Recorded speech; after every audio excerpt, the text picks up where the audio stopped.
I do my love for you. Rule, baby. Good morning, beautiful people. As we get in, if you don't mind, tap the screen, share the live, send your daily heart. Me, it's only one coin, and we'll boost the live and push us out to the FYP. We're going to get started here in just a moment. We are looking for some debates. So only request up if you are a Trump supporter or disagree with anything on the background. We're only looking for some debates. We have to talk about it. America is declined. And I think it's super important that we talk about this. I think not only is it super important that we talk about it, but we address the reasons why.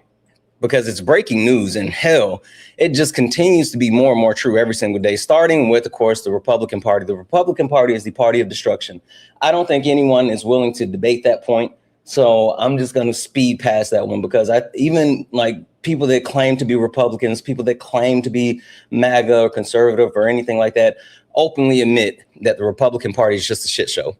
So I think I can speed past that one. Something that a lot of people have been struggling with, and I think it reared its ugly head in full force yesterday, and I wouldn't be surprised if it doesn't pop back up in more dramatic effect today, is the fact that white privilege goes hand in hand with white supremacy. It's literally two sides of the same coin. It's literally two wings of the same bird. And for those people who, for some reason, deny white privilege, but at the same time say, oh, white supremacy is bad, or just deny both things, you have a lack of understanding as far as how things work. And like, this is why our country is where we are today. That's the problem, right? But then we also got to talk about capitalism. We got to talk about capitalism. The fact that capitalism doesn't work for us. And there's no greater example of capitalism not working for us, but working for the ultra wealthy than Elon Musk. The fact that the United States of America created the first ever trillionaire, and it was, Elon Musk, but yet I love how Republicans are like, oh, capitalism, and then we send aid, to other countries. And it's like, well, instead of doing this, we could be helping veterans here in the US. You guys don't want to help vets. You guys don't care about vets. You get mad that we're sending money to other countries, but you also don't want to help people in our country because you think it's a handout. It's weird, but it's all driven by capitalism. You got a new heart, me baby? That's cool. So like we can't actually speed past that one. The Iran war. So I made the proclamation that the US, we lost. Give it up, right? And the most interesting thing about that is what's happened since. I don't know if you guys heard this yet, but the breaking news this morning, the ceasefire has already been violated. What up, Sorsha? That was in the chat for Sorsha. The actual ceasefire that we had in place with Iran has already been violated, and the Strait of Hormuz has been shut down again. And that's all because of Israel. Israel won't stop attacking Lebanon. And since Israel won't stop attacking Lebanon, which was part of the ceasefire agreement, the Strait of Hormuz shut down. It's been broken. So that's where we are today. Last but not least, and I saw this in full force yesterday, right? Super interesting. Even people who are FBA or BLAGA or Black conservatives or whatever, even on Juneteenth, they couldn't help but show how ashamed they are to be Black. It's super interesting. And they do this because they think that by rejecting who they are as a Black person, that they will get some type of proximity to power when it comes to the current patriarchal system, or of course, white men sit at the top.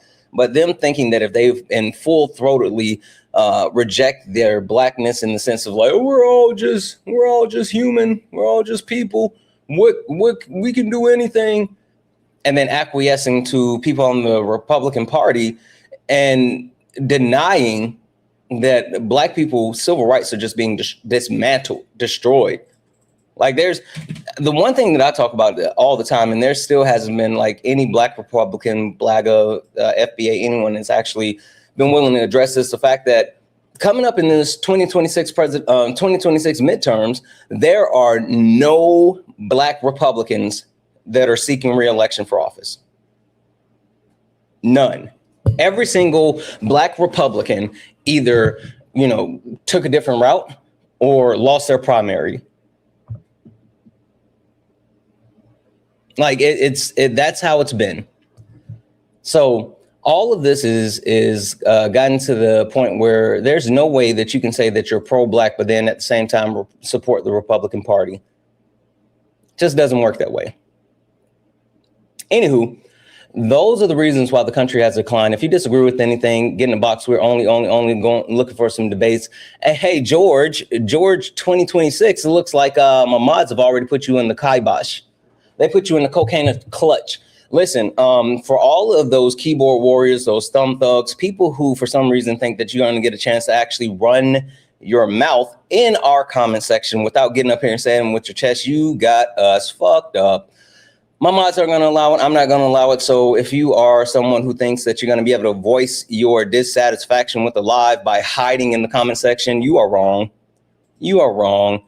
My mods won't allow it. I won't allow it. You might as well get your main account, get in the box and say it with your chest, because if you don't, then you're not going to get to say it at all. With that being said, let's go ahead and get this thing cranked up. If you are someone that disagrees with anything on the background and support Donald Trump, go ahead and request up. If you're friendly, tap the screen, share the live, knock out the daily gift code. I'm going to keep resetting the daily gift code to these little 1-cent gift codes. Right now, it's the pink heart puffs. Share the live maybe once or twice with someone, but sharing the live to your stories and reposting it to your stories is like way more important. One of the best things that you can do. So go ahead and knock those things out for me. I'm going to start getting people in here for some debates in just a moment. Let's get it going. Yeah, funny how it changed now. Same people that laughed at clips, studying the clips now. Everybody got opinions till the facts land. Everybody loud till they gotta take a stand. Every stream feel like somebody betting they pride. I seen fake scholars fold in real time. Now they screenshot takes, run around and remix it, and put up thinking somehow they can fix it. Nah, you stepped in the wrong room, donut. This ain't rage bait, this pressure. Patriarchy, race, class, labor, healthcare. I don't do surface level, I peel layers. And every time they think they got me cornered, numbers go higher. Chat flyer mods working, crowd waiting. Somebody finna get cooked tonight. Welcome to the ring now. Yeah, talk big till the facts come out. Slap nuts, sit down. Welcome to the ring now. Yeah, got the whole chat screaming when the logic break down. Yeah, welcome to the ring now. You ain't built for this smoke. Y'all slap nuts. Ain't got milk for these donuts. So pipe down. Yeah, you might drown. You don't want war with the king right now.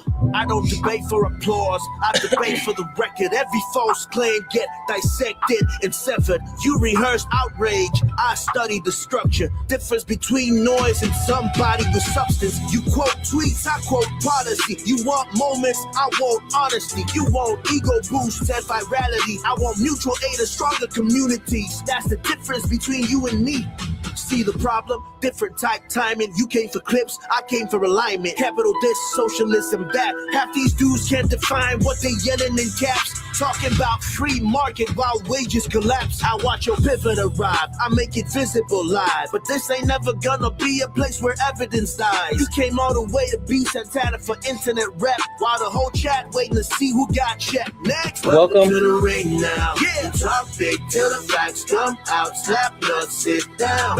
Welcome to the ring now. Yeah, got the whole chat screaming when the logic break down. Yeah, welcome to the ring now. You ain't built for this smoke. Y'all slap nuts, ain't got milk for these oats. Donuts. So pipe down, you might drown. You don't want war with the king right now. Yeah, welcome to Sparring with Santana. Welcome in. Bring your sources, please, or bring excuses, whatever. Doesn't really matter either way. You're about to get cooked. You should know who I am by now. Yep. What? Yep. Yep. Yep.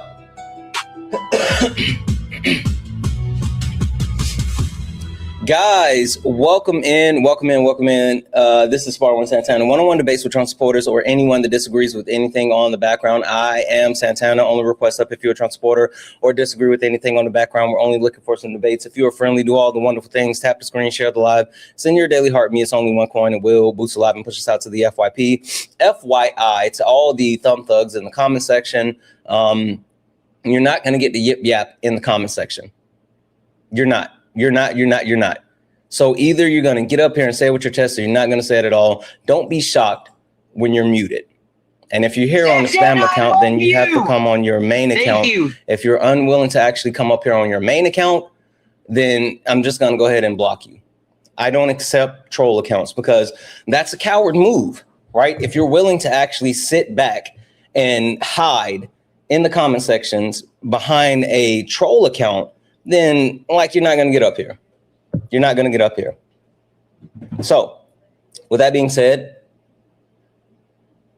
tap the screen, share the live, send your daily heart me, knock out the daily gift goal.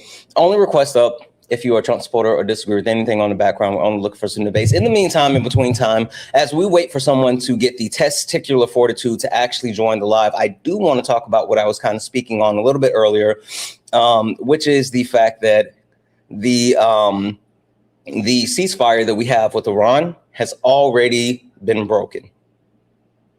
Like, that's the crazy thing. That's the crazy thing. The ceasefire that we just signed has already been broken. And the Strait of Hormuz has been shut down again. This just happened this morning. And it goes back to Israel. And the funny thing about people on the right, because there's a whole anti-Israel movement on the right, but the anti-Israel movement on the right is not fueled by the fact that there's a genocide happening in Gaza. It's fueled by the fact that, we got a bunch of people on the right that are anti-Semitic, which is fucking wild because it allows Jewish people that are on the right to weaponize anti-Semitism. But the anti-Semitism is coming from the side of the aisle that they're on.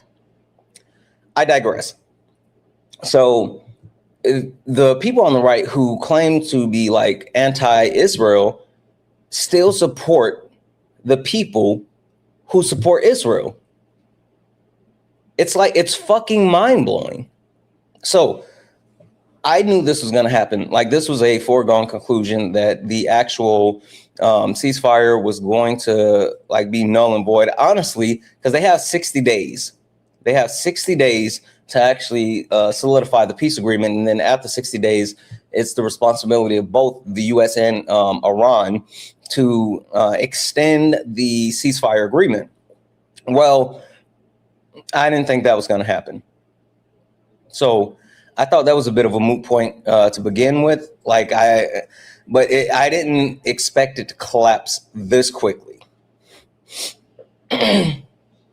That's the problem that I had. While I did expect it to collapse, I didn't expect it to collapse this quickly. So that's where we are. If you guys don't mind, to get more people in here, if you don't mind, please keep tapping the screen. Let's go ahead and get the likes up to 50,000 likes. Also, share the live to your story. We don't want to spam share because spam sharing hurts the live. But share the live to your story and repost it. Reposting it puts it on your FYP. And so if there are people who may wind up on your FYP, they'll see when you repost it. So repost the live as well. A couple of the things that I want to talk to you guys about as we get ready to, as we wait for someone to actually somehow gain the testicular fortitude to join the live. Something else I want to talk to you guys about is the Lincoln Memorial, the Washington Memorial reflector pool. Kenneth, thank you so much, but you only want to share once or twice. You don't want to spam share. That negatively impacts the live. Talking about the Lincoln Memorial Washington Memorial reflecting pool. As we know, that they gave a no bid contract. I think it was somewhere between $10 to $15 million, a no bid contract to a preferred contractor by Trump, which he kept moving the goalpost, saying like, oh, I know them. And then I gave him a couple bids, and then like, oh, I actually don't know them. He kept moving the goalpost, but I digress. And they drained the actual pool. They said they fixed the holes, and they put down a new layer of paint that's supposed to be like American flag blue, right? They put down a new coat of paint, and it's American flag blue. And within a week, they were dumping hydrogen peroxide into the pool, right? Now, at first I was like, what the fuck is that? And so I had to go look it up, and I did see like that's a standard practice, right? To help fight off algae, and like it's a whole process when it comes to like shocking the pool and da-da-da-da-da-da. So that was a normal thing, but it was weird that they were doing that so quickly after they did all the repairs, and then they filled it up and everything was G to G, right? It was weird that they did that so soon after they had finished doing the work. Well, come to find out, there's a massive algae outbreak that the people who apparently are in charge can't control, don't know how to handle. And it was like, there was like film that was kind of going from the edges of the reflector pool. And a bunch of people on the right was like, oh, you guys are so stupid. That's how it's supposed to work. It's supposed to like come from the edges and then go to the middle and da-da-da-da-da. Well, really what it was is that American flag blue paint has already come up. It ate away at the paint. The paint has already started to surface. Like literally, they spent $10 to $15 million on this. And in a week, it's a complete shit show. It's literally a complete shit show. And so much so that like they've had to replace the actual company that did the work originally. And now they have brought people in from across the country, and they're spending more money on Donald Trump's pet project that is a fucking disaster. It's mind-blowing. It's mind-blowing. That's someone in the box. Guys, make sure only request up if you're a Trump supporter or disagree with anything on the background. We're only looking for some debates. Only request up if you're a Trump supporter or disagree with anything on the background. We're only looking for some debates. If you're friendly, do all the wonderful things. Tap the screen, share the live. Knock out the daily gift goal. I'm going to keep resetting that to these little 1-cent gift goals that'll help boost the live and push us out to the FYP. Also, if you like to support the live, you can do so. Cash App, PayPal, Venmo. Pay links in the link tree in the bio. Santana Speaks for You. Santana Speaks for You is the best way to support the live. If you're over on YouTube, what up, YouTube? What up, Twitch? What up, Kick? You can send a super chat and I will read that out. Also, if you're over on YouTube, Twitch, Kick, Instagram, and you want to debate me, guess what? You do not have to leave where you are. The only thing that you have to do is click that link that's in the pinned message, and you can come over and debate me. You don't have to have TikTok to come over and debate me. Someone said, what is FBA? If you don't know what FBA is, then that's not your topic. Sorry, friend. Sorry. If you don't know what that is, that's not your topic. W's in the chat for Sarah for the $1 donation saying, how much did the paint, paint cost? Wait, how did paint cost that much? Yeah, like it's not that the paint costs that much, but the entire process, like I understand it being a costly process when it came to repairing the reflective pool. But the issue is they gave out a no bid contract. I mean, like they literally just gave it to a friend of a friend, right? And the friend of the friend did an ass job. And that's what it boils down to. So W's in the chat for Sarah. Thank you so much for that $1 donation. W's in the chat as well for Jenny. Jenny sent a $5 donation. Jenny said, wish I could give more. Jenny, no, you're fucking awesome. Thank you, thank you, thank you. $5 is a lot. The economy is crazy. I appreciate the hell out of you. You sent a $5 donation saying, wish I could send more. Happy Juneteenth. Happy Juneteenth. I'm white and I know I'm privileged. You helped teach me more, and I'm so grateful for you. I like legitimately, I'm so happy that you said that. I just want to make sure that we are always in a community where we're learning and growing together. Like that's the most important thing to me. So as long as we can learn and grow together, then I'm G to G. Like not gonna hold you. As long as we can learn and grow together, I'm literally good.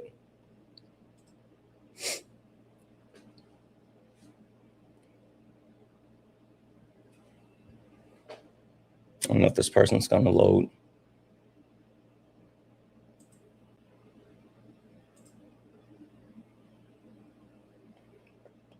Mellow Cash, it looks like you're not loading. If you want to actually request back up, then go ahead and do so.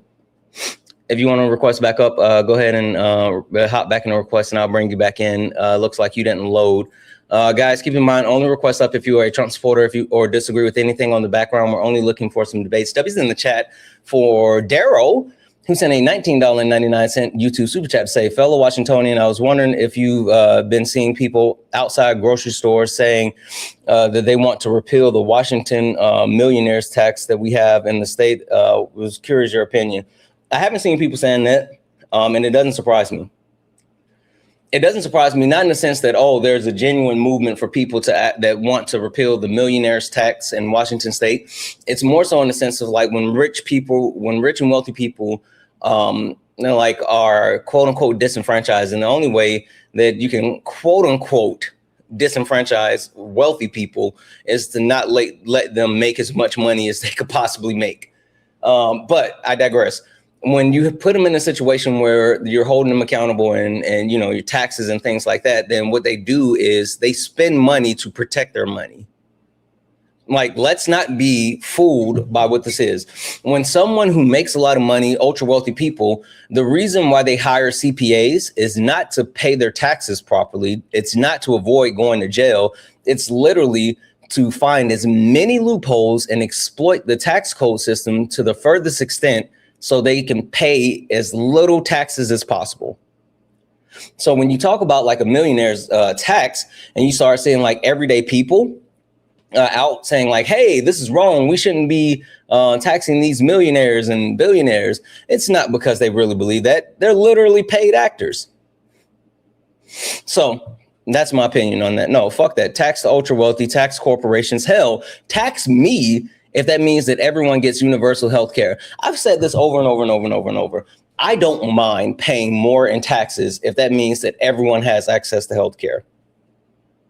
Like that's something that I truly, truly stand for. And that's something I truly believe. And I've never gotten people who are like, well, if we have universal health care, then your taxes are going to go up. So the fuck what? Like, our tax dollars literally go to dropping bombs on children. Not even hyperbolically speaking, our tax dollars go to literal bombs to drop on children's schools. And you think I'm scared of my tax dollars going towards healthcare? Fuck out of here. Fuck out of here. That's stupid. Anyway, that was in chat for Kimberly for the $1.99 super chat to say the art of the deal maker in chief. Yeah, like, I'll never forget how people pretend as if Donald Trump is some type of great deal maker. Like, that's the wildest shit. And when I tell you, I'm going to keep it funky with you. I'm going to keep it funky with you. And when I'm not on live, I listen to other people's lives, right? And I like scrolling through lives and listen to other people. And someone was on a live, and it was a young white guy, and he didn't know anything about anything, but he was so confident. He was so confident in what he was talking about, while at the same time admitting he didn't know shit about shit. And then while being so confident and at the same time not knowing shit about shit, he got dog walk, wouldn't admit it, left. And then an older white man came in and did the same thing. And so from that point, right, I made a decision, and this is like a personal decision of mine. And this is something I'm like, I'm going to make sure I tell, you know, my community, we got to live by this. Guys, we got to live by the fact that we will absolutely walk around moving forward with the confidence of mediocre white men. We need to start having the same exact confidence as mediocre white men. Because the way they move through this world with the confidence of not knowing shit, and guys, we actually know shit. Yeah. We got to start moving through this world with the confidence of mediocre white men. Ain't no fucking way. Apply for that job. Walk into the bank, get that loan, fucking like do all of it. you are enough. Like you are fucking enough. So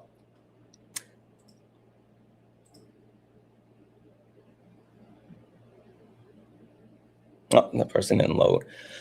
W's in the chat as well for just Devin for the $2 super chat to say Trump made the swamp in a reflecting pool. Yeah, like Donald Trump said he was going to drain the swamp and literally brought a literal swamp to DC in multiple ways. It's fucking insane. But yet he's going to drain the swamp. That's interesting. Also, W's in the chat for Tiffany, who sent out a YouTube membership subscription. W's in the chat for Tiffany. Thank you so much for sending that YouTube membership subscription out. Guys, if anyone else likes to support the live, you can do so. Cash App, PayPal, Venmo, pay links in the link tree in the bio. Santana Speaks For You. Santana Speaks For You is the best way to support the live. If you're over on YouTube, you can send a super chat, and I will read that out. Only request up if you are a Trump supporter or disagree with anything on the background. We're only looking for some debates. Only request up if you are a Trump supporter or disagree with anything on the background. We're only looking for some debates. If you're friendly, tap the screen, share the live, send your daily heart me, and it's only one coin. If you're over on YouTube, Twitch, Kick, Instagram, and you want to debate me, the only thing you have to do is hit that link, and you can come up and debate me. Another thing that I want to talk about, actually, let me reset this daily gift code real quick. So this is kind of off the beaten path for me, guys. But roll with me for a second. I promise you, I think you guys will be as entertained with this as I was entertained with it. You guys know what sovereign citizens are? Have you guys seen these quote unquote sovereign citizens?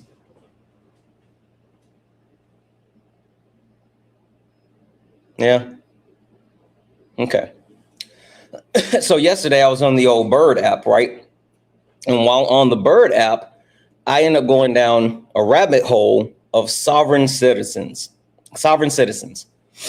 And for anyone who doesn't know what sovereign citizens are, they're people that live in the United States of America, and they say that they're not American citizens, but they're sovereign citizens. And they usually use this line of talking to say that they have the ability to subvert the United States government, and it's usually with law enforcement, right?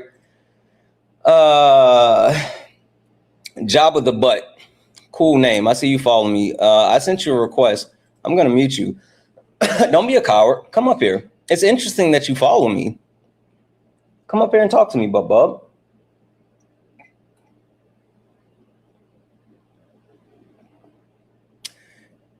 You're not gonna come up here and talk to me? Yeah. You fucking coward.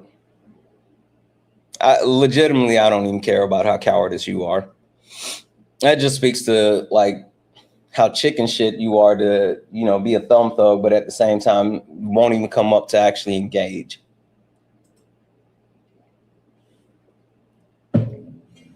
Anywho, these sovereign citizens, right? They use the line of saying like, oh, I'm traveling.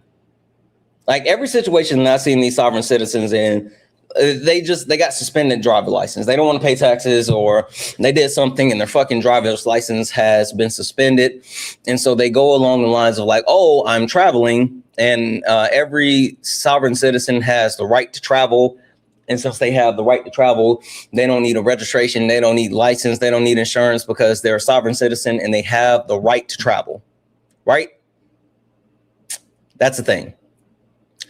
So the interesting thing about that, because I went down the rabbit hole watching that, and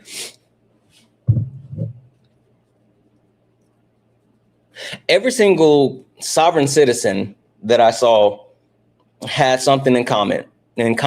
Does anybody want to guess what's that thing in common that those sovereign citizens had? All of them had one thing in common.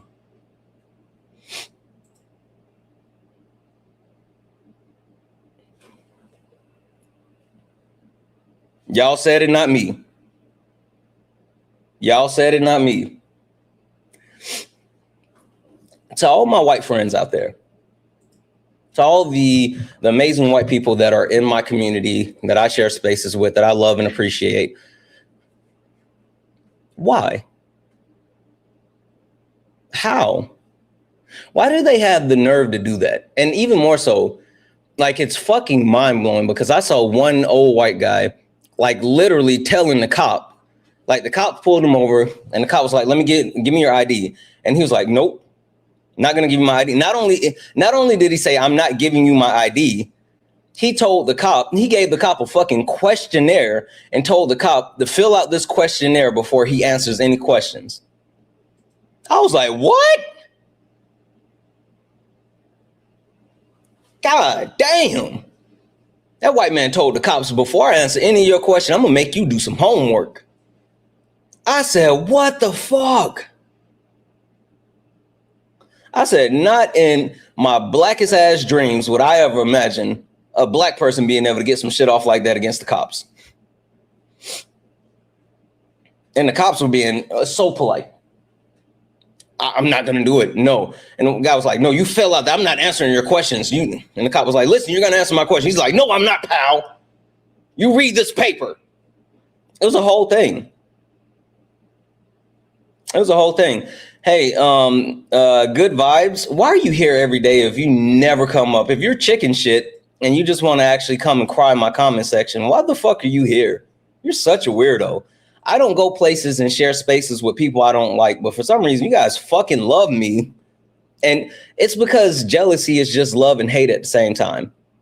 Like, if we're going to be honest, that's all jealousy is. It's love and hate at the same time. And that's why you guys can't stop fucking watching.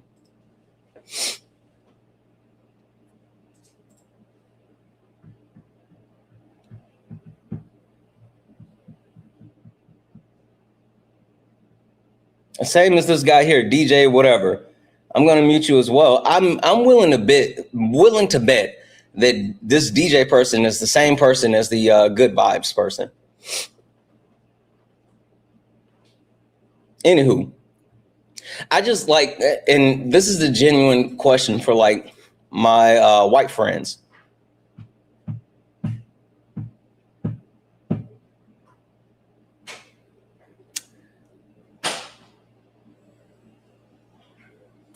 Where did you guys get the nerve? And I'm not even saying that in a like, you have some nerve. I'm like, where the fuck did you guys get the courage to do that shit? Like, I'm not even like saying, oh, how dare you? I'm saying, like, who the fuck taught you could do that?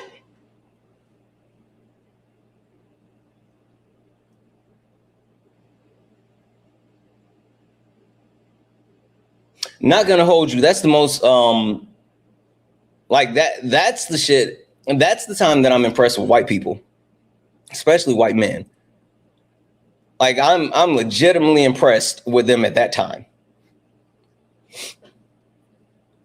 Because no matter who no one else would do that shit.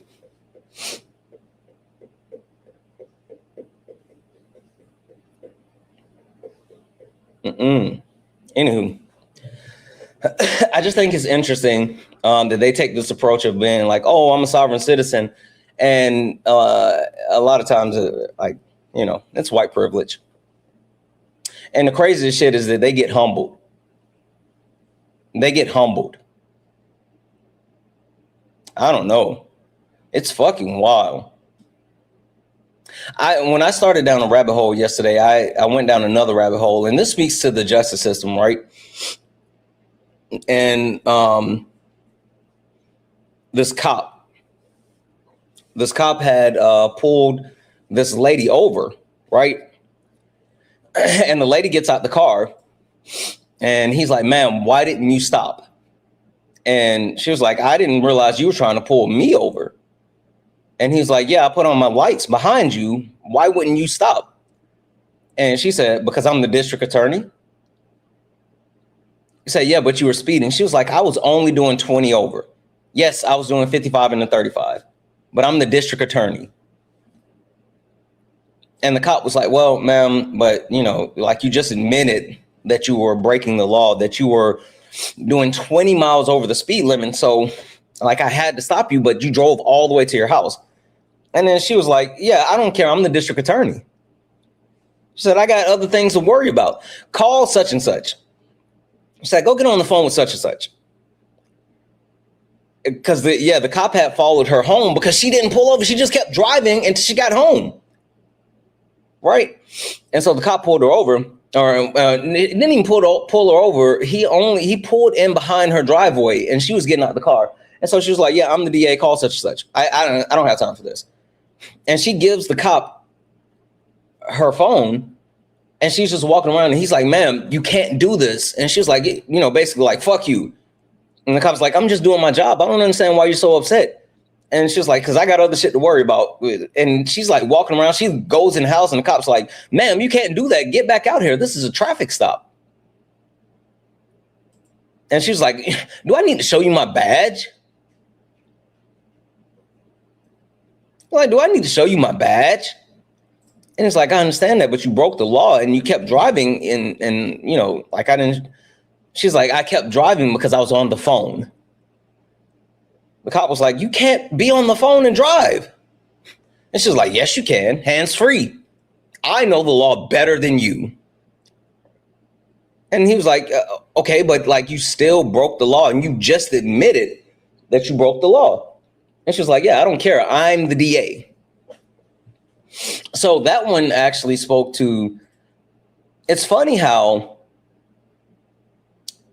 the police officers, the people that say that they believe in the criminal justice system, and even more so the people that claim that they want to uphold the criminal justice system, it's not really about upholding the criminal justice system. It's literally about making sure that you and people that you like are rewarded the way that you want to be rewarded by the criminal justice system, while negatively impacting people that you deem less than or need to be actually punished by the criminal justice system. Like, that's literally what it is.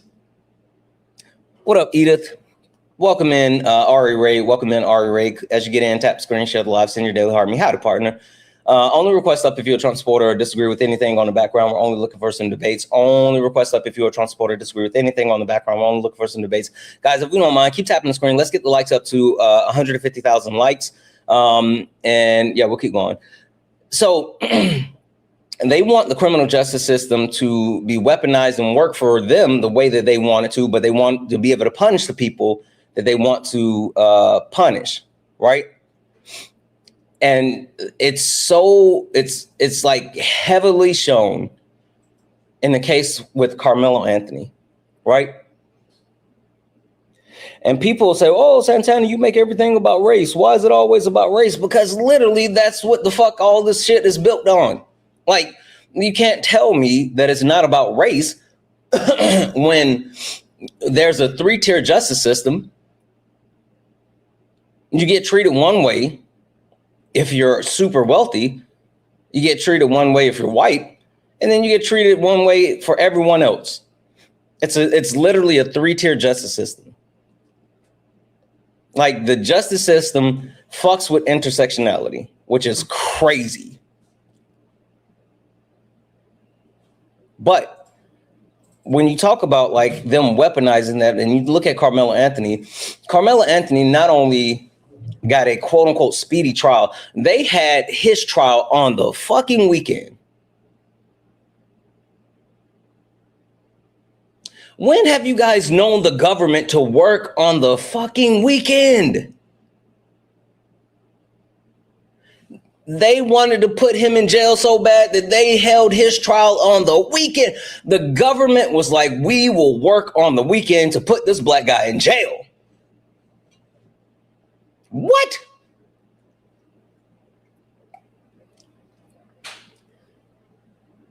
The government will shut down for no fucking reason. And they worked on the weekend? Hey, that was in the chat. Thank you so much for the future encounter. And when you talk about his trial, he had a trial that was represented by people that were not his peers, right? There was no accurate representation for people that may have looked like him. And I mean, let's not fool ourselves. I mean, having a trial, it's supposed to be a trial of your peers. There's no proper representation that was available for Carmelo Anthony during this trial. And then this is the fuck shit, guys. This is the fuck shit. They found Carmelo Anthony guilty and sentenced him to 35 years in the same day.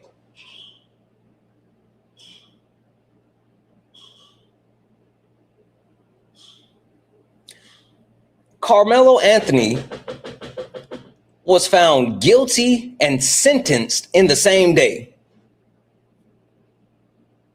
When the fuck does that happen?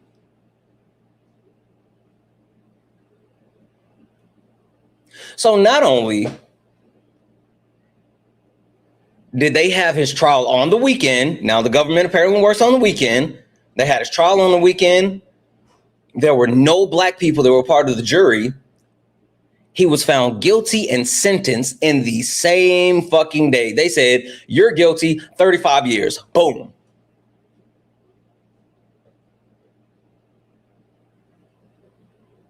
And now more evidence is coming out. The stories have changed. Well, it was a knife. Well, actually, it wasn't a knife. It was a tool that was used for cleaning cleats. Carmelo Anthony wasn't supposed to be there. Well, actually, he was. He wasn't suspended. He was supposed to be on school grounds. He was actually able to be there. Oh, the twins. Actually, the twins, the Metcalf twins, were known as bullies, and not just bullies around the school. Apparently, were bullies towards their own dad and had a record from beating up their dad.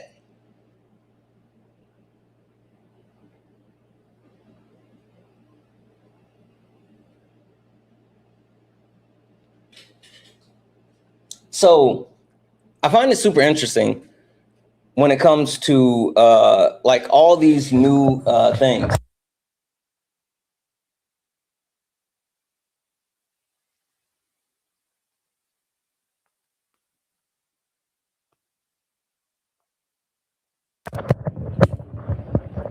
Sorry, guys. So there's new developments that have occurred and nobody wants to talk about it. Nobody wants to talk about it.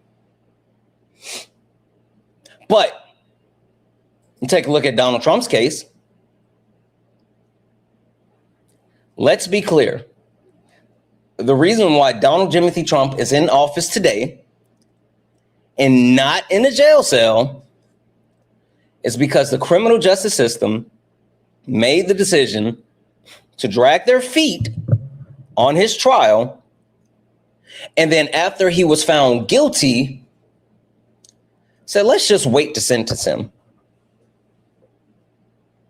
Let's just hold off and see what happens with this election before we see if Donald Trump has to face accountability within the criminal justice system.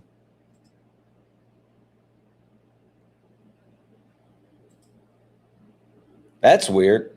He said that's because he was elected with the popular vote. That's not why, you donut. That's literally not it.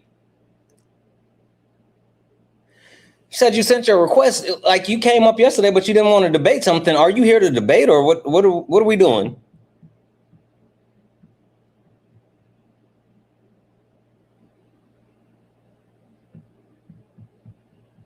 I mean, I see your request, but I didn't think you were requesting to debate. If you're here to agree on something, then no. I'm looking for debates. I'm looking to actually debate, not to talk to people that agree. I'm looking for people that disagree. Only request up if you're a Trump supporter or disagree with something on the background. We're only looking for some debates. If you're friendly and you want to get a message across, you can drop it in the chat. I read the chat all the time. You can get it to one of the mods, and if it's important enough, they'll get it to me, or you can send something through the pay links and I will read or answer any questions. But we are looking for some debates with people to come up. Duke of Florida, are you a Trump supporter? Disagree with something on the background over on YouTube?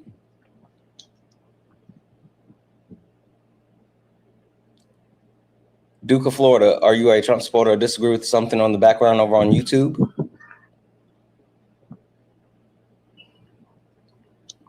Duke of Florida going once. Duke of Florida going twice.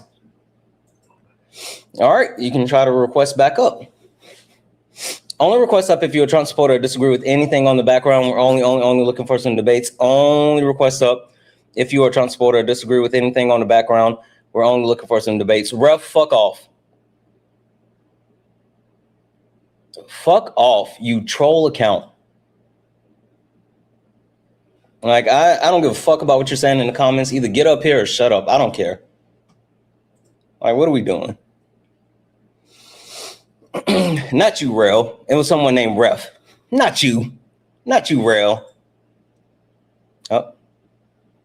Person did not add. Only request up if you're a Trump supporter or disagree with anything on the background. We're only looking for some debates. So, Donald Trump was literally saved by the criminal justice system. And people want to pretend as if there's not a three-tier justice system.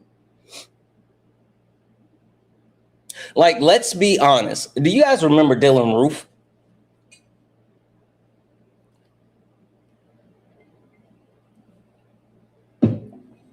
Hey, love to Italy. W's in the chat for Italy. Italy, you guys, listen. America, the citizens, we need to be more like Italians because they stand on big business. Anyway, yep. You guys remember Dylann Roof? I remember Dylann Roof intimately because, one, I'm from South Carolina. Two, at that time, I was super religious and, going to church all the time. I was going to church on Sundays. I was going to Bible study on Wednesdays, and Sundays before Bible study, we had like church events. I was, New Year's Eve. I was spending New Year's Eve in church praying into the new year and all this other shit, right? And so Dylann Roof in Columbia, South Carolina, a young white man went into a black church in South Carolina, and while being in a black church in South Carolina, had Bible study with a group of black people who welcomed him in, who sat down and worshiped with him. And after he had Bible study with them, he shot and killed them. He mass shooting after studying the Bible with these black people. And then the cops, after getting him, of course, taking him in alive. Dylann Roof, who committed a mass shooting in a church after having Bible study with the church members, was taken in alive by the police. But before they took him in, after mass murder of black people in the church, before they took him in, they took him to Burger King to get a burger. After he killed a bunch of black people, before he was even booked in for processing, they took him to Burger King and let him get a burger. No bullshit. We have the pictures. Yes. Yes. They stopped and they fed him prior to taking him into jail.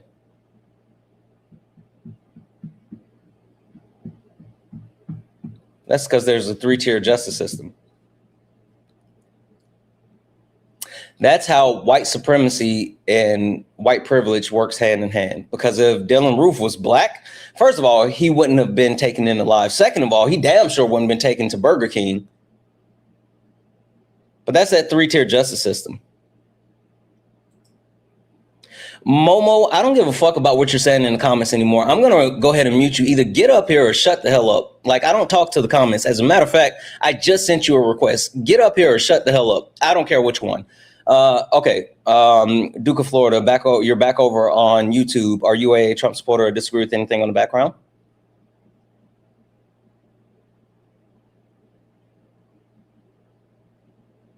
Duke of Florida. All right. I don't know what's happening with your mic, but I can't hear you. So figure that out. And you're welcome.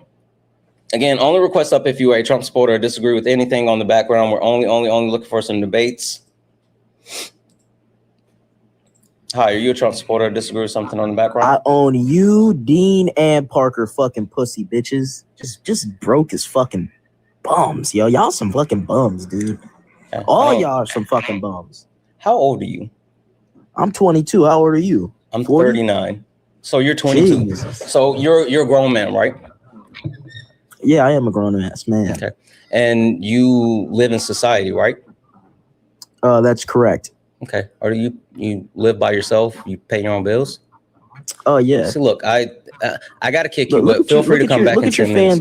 That's Look at literally your fans reporting. You Look at triggered the AI. You're so stupid. You guys are so stupid. Like, the reason why you do that shit is because you know you can't do that. You guys are so fucking weak. He got a violation. It's a 10-minute violation. You can wait 10 minutes and I'll bring you back. Or if you have a different account, come back on your other account. Like, you guys are when I tell you, you guys are such cowards. The reason why you do that shit is because you know that coming in here, the AI will be triggered and they will flag you and you can't stay.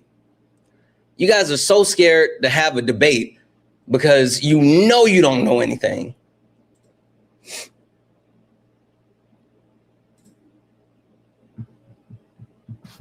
Hi, are you a Trump supporter or disagree with any? Okay.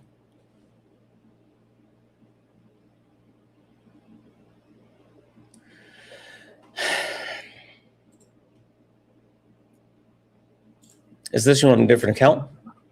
Yes, that is me. Okay. Seriously, don't do that because that wasn't the chat. That's literally the AI. TikTok AI is super sensitive, so you can't just crash it. Are we good? I'm fine with that. But okay. Like, once again, wait, I was speaking. Hold on. The question I have is, do you live on your own? You pay your own bills? Not to get too personal. Yeah. I'm not trying to like get in your business, but just in general. I do. Yeah. Okay. Do you work a job or do you go to school? Yeah. I work a job. Okay. When you work your job, how do you engage with people that you work with? It's a job by myself. I work at the post office. Okay. Mailman. Okay. I mean, but when you deliver mail, have you ever delivered mail to like let's say you're delivering and someone is like, hey, I live here. Can I just go ahead and get the mail, or you just hand it off or whatever? Repeat that? Have you ever had to just like hand off the mail to someone instead of putting it in their box because they're there or anything like that? Yeah. Okay, cool. How do you interact with those type of people? I mean, I show class. I don't show my type of class isn't your people's type of class, I'm not talking about quote unquote my people's type of class. I'm just talking about you. We can talk about you without you deflecting to me. So the question is, how do you interact with those people? I interact well. They don't show attitude like you people. Okay. Yeah, I mean, one, you're generalizing, which is super weird, but that's fine. But two, so when you meet these people, you engage with these people, you're a normal person unless they get out of pocket. Is that an accurate statement? No. I would be fired. Well, no, I'm not talking about that, but I'm just talking about like general respect unless someone disrespects you, not to the point where, you would be fired. No one's talking about you losing your job, but just like common decency unless someone disrespects you. No, once again, I'm not going to show my type of side I do on TikTok in real life. Okay. Well, I'm going to kick you because if you say that and you think TikTok isn't real life, then you're a weirdo. Like, that's the problem. You guys get on the internet and think the internet is just like make believe or some shit. And so since you think it's make believe, you think that you don't have to live by the rules of society because you're online. That's why I don't let you guys come up on troll accounts. Like, literally, that's the reason I don't let people up on troll accounts, because you come up here and you act like this is a fucking avatar for you, like you're in Grand Theft Auto, and you don't even function like a normal person. It's weird. It's weird that you are so detached from reality that you think that you live in this completely different world on the internet where you could just be a complete asshole and crash out when you wouldn't do that in everyday life. The thing about me is I am the exact same person online as I am offline. The same way that I talk to people online is the way that I talk to people offline. The respect that I extend to people is the respect that I extend to people until there's no respect. Like, that's literally how I live my life. And the funny thing about, like, when there's the internet tough guys, and they're just like, oh, you wouldn't say this to me offline, da da da da da. No, I wouldn't. I wouldn't say that to you offline because we wouldn't need to talk. And that's something that I know for a fact is a flaw of mine. I don't do a lot of talking. I do a lot of talking online, offline.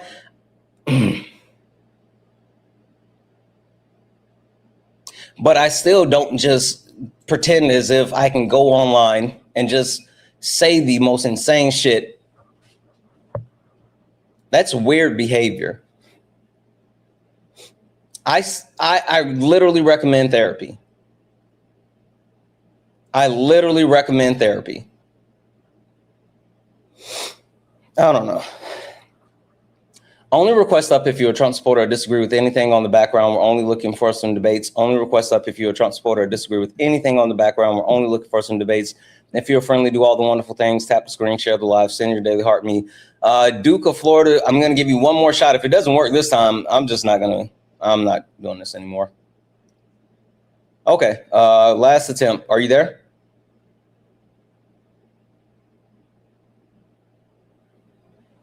All right, still can't hear you. It's a you problem. I think your mic isn't set up correctly. Only request up if you're a Trump supporter or disagree with anything on the background. We're only looking for some debates. Debbie's in the chat for Joshua for the $1 donation saying, we still on the hook for the $300 billion? Yes, we are. The $300 billion that's owed to Iran is based off of the Gulf Coast Agreement. I was talking about how the Strait of Hormuz has been shut down again, and because there was a violation of the ceasefire agreement, and it was on the part of Israel attacking Lebanon. And so the ceasefire agreement has already been broken. I wouldn't be shocked if they reinstituted it, but as of right now, it's on hold. Iran gets so many wins. I don't think that they would, if they can somehow get the U.S. to curtail Israel, then I'm sure they would be good with, moving forward. So W's in the chat as well for Paris. Holy shit. Paris sent a $20 donation saying, I know it's not a lot. $20 is a lot of fucking money, Paris. Seriously. $20 is a lot of money. But you're a fucking legend, and I adore you and Dean and Parker so much. Please keep using your platform to do all this good. As long as you guys give me the ability to speak, I will continue to speak for you. That's literally why my name is Santana Speaks for You. It's because you guys give me the ability, you give me the voice, and I have to be good stewards of everything that you give me. W's in the chat. W's in the chat for Ron Spice King, who sent a $5 donation saying, real recognize real, hashtag salute, hashtag Spice King, hashtag Spice King. I appreciate the hell out of you. W's in the chat for Phoenix for the $1 super chat. Just sent the love. W's in the chat for Phoenix. Phoenix, the genius, for the $5 super chat. Say, forgot to add the message to the last super chat. All good. Finally, able to send super chats. I love your videos. You're awesome. You're way more awesome. Thank you, friend. I appreciate the hell out of you. W's in the chat for Amanda for the $4.99 YouTube super chat. Say, as a white woman, I'm not sure who has more caucasity, white men or white women. LOL. Really appreciate you, Santana, and what you teach us. The answer is white men. White men have the most caucasity because they sit at the top of the patriarchal system. Now, the interesting thing is who comes in at number two. And I know after reading that, you would think, oh, it's white women. Obviously, if white men are number one because they got all the caucasity in the world, then obviously white women, they're number two. You would be wrong. You would be wrong. White women and black men are literally in a race to try to become white men. White women and black men are literally in a race to try to become white men. And if you disagree on that one, come up here, let's talk about it. I'm willing to talk about that one as well. I'm willing to talk about that one as well. So when you talk about who has the second most caucasity, I don't know if it's white women or black men, but those two are racing to see who can do it better. Super interesting. W's in the chat, though. Thank you so much for that $4.99 YouTube super chat. W's in the chat as well for Gay Uncles, who sent a $4.99 super chat to say, please clarify, straight white men, please. Happy Juneteenth. You're right. Cishet white men. You're absolutely right. W's in the chat for Gay Uncles for that super chat.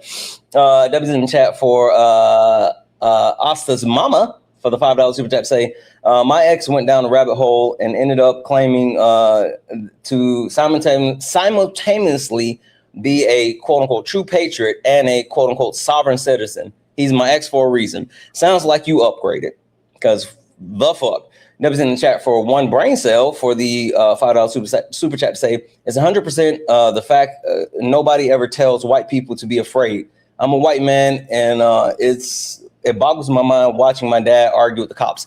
Literally, okay, when I tell you, I made a video one time, and I truly, truly mean this, right? I made a video about how black people, like it was a video of like white people who were jumping off buildings into trees. They like literally they were jumping off buildings into trees. And I was like, the fuck, right? I was like, never in my black ass life. And it hit me. White people have to make up dangerous shit to do because they're not normally in danger. Myself, me as a black man, I would never do that shit because I have enough danger in my day-to-day life. White people got to make up dangerous shit to do because they're not in danger on a day-to-day basis. I made a video about how black people can't sleep without being shot by the cops. They can't drive cars without being shot by the cops. They can't even be in distress without being shot by the cops. But white people, they don't have to worry about that. So they jump off buildings into trees, like high ass buildings into trees. And I will never in my black ass life understand that one. It's fucking wild. But, you know, I guess. W's in chat for Joel with the $5 super chat to say, love the hoodie, keep pounding, keep pounding. Bryce winning NFC South again. I agree this year. Also, Dr. Annie beat Lindsey Graham. Please. I hope she does. I don't know if she will because, you know, South Carolina is going to South Carolina. But, you know, as a matter of fact, I think I would love to. I might reach out to Dr. Annie. I might see if I can connect with her team. I would love to maybe host her on a live and help push her campaign against Lindsey Graham, because fuck Lindsey Graham. That's why. Like literally fuck Lindsey Graham. I might actually do that.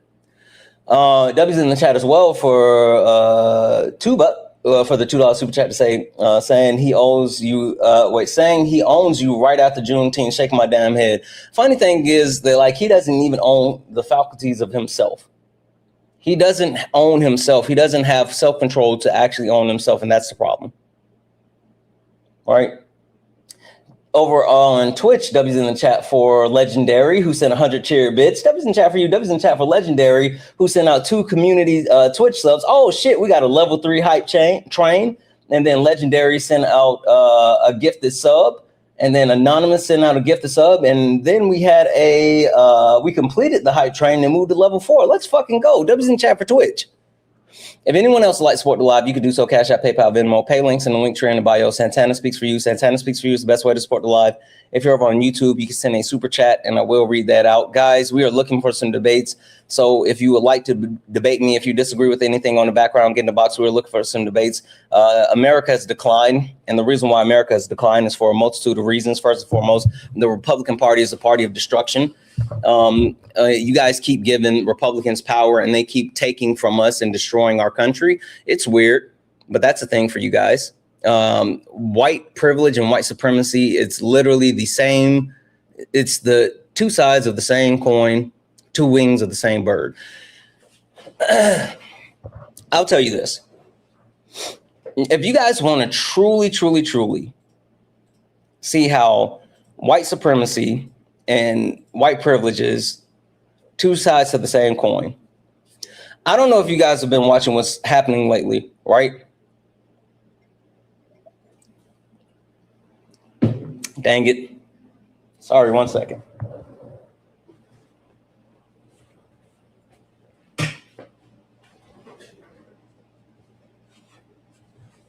Wasted some of my coffee.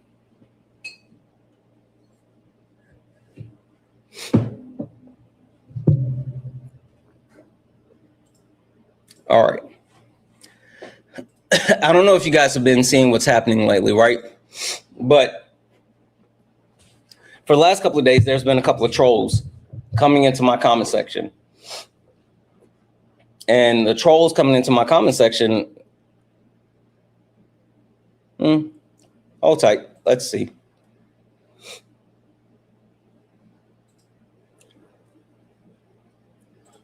Hi, are you a Trump supporter or disagree with something on the background? Yeah. Yeah, Trump supporter, yeah, disagree, or what? Wait, aren't you ableist? I was literally just about to talk about that. Fun. Just for TikTok purposes, how old are you? I'm 18. I can't hear you. I'm 18. You're 18. Cool. All right, guy. And are you a white man? No, I'm Asian. You're Asian. Yeah. You're fucking lying. I'm not. I'm literally Asian. You're fucking lying. I don't believe you. Where's your real account? Real account? Yeah. This is not your real account. This is a spam account. That's why like you have 42 followers. That's why you have 42 followers and you're following 45 people. It's because white men are such cowards that they try to pretend to be other races, because if they admit to being white men, then they know that they lose a lot of credibility in these conversations. But that's fine. I don't care. How can you tell someone's race by their? Oh, I can't. I just don't believe you. I mean, that's it. I literally don't believe you. That's why I was saying, where's your real account? But I digress. It's fucking fine. Don't worry about it. Right. Hold tight for a second. So, guys, this is literally what I was just getting ready to talk about when it comes to like white supremacy and white privilege being two sides of the same coin, two wings of the same bird. You said, aren't I ableist? Why do you say that? Yeah. Yeah, I was like hearing it around, circulating around like lives against like Dean and Parker. So I was like wondering why they still platform you. Oh, okay. So when you say that, what did you see any proof? Did you verify anything, or did you just hear it and then you ran with it? Yeah, I mean, I've heard some proof. You heard proof. What was the proof? Yeah. I'm not quite sure, but I mean, wait. So if you heard proof, then why aren't you sure of what you heard? I mean, I thought you were gonna address it. Oh, no, I am right now with you, but I want to know, because again, you had the actual gall, unmitigated gall, to come up here and like say, oh, aren't you ableist? But yet you can't substantiate that. You don't think that's a problem? Oh, why would you run? Why did he run? Why did he run? He literally ran. I did not kick him. I was giving him the floor. So I'm going to finish talking about this, because this is why they're doing that. This is why they're doing that. It's because they don't have any proof. They just don't like me. Now they can just not like me because it's personal, which I wouldn't get why it's personal, but maybe they just don't like me. They could just not like me because I'm black. I don't know. Sure. But it's not because I'm actually ableist. So for anyone who doesn't know what this is about, because they've been coming in the comment section saying, aren't you ableist? Aren't you ableist? Aren't you ableist? There's a video. So what they're talking about is what happened in September of 2025. Eric, you said Santana is ableist. Come up here and tell me about it. I'm going to go ahead and mute you, but I'm more than willing to talk about it. Like, again, I don't care about you being in the comment section. Get up here and say it with your chest. Like, come up here.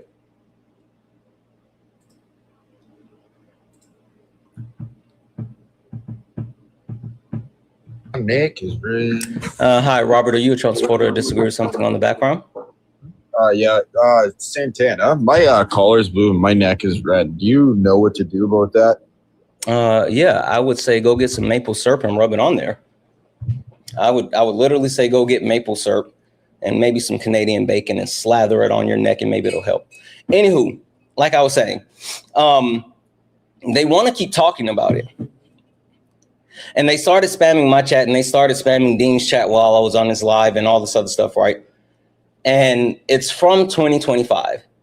And they saw a video that was a mashup, right? Someone took a video, Liv, took a video and put the video together, sliced it, took pieces, and then has been pushing the video. Now, the video came from, I was on another live. There was a guy that I was talking to, super racist.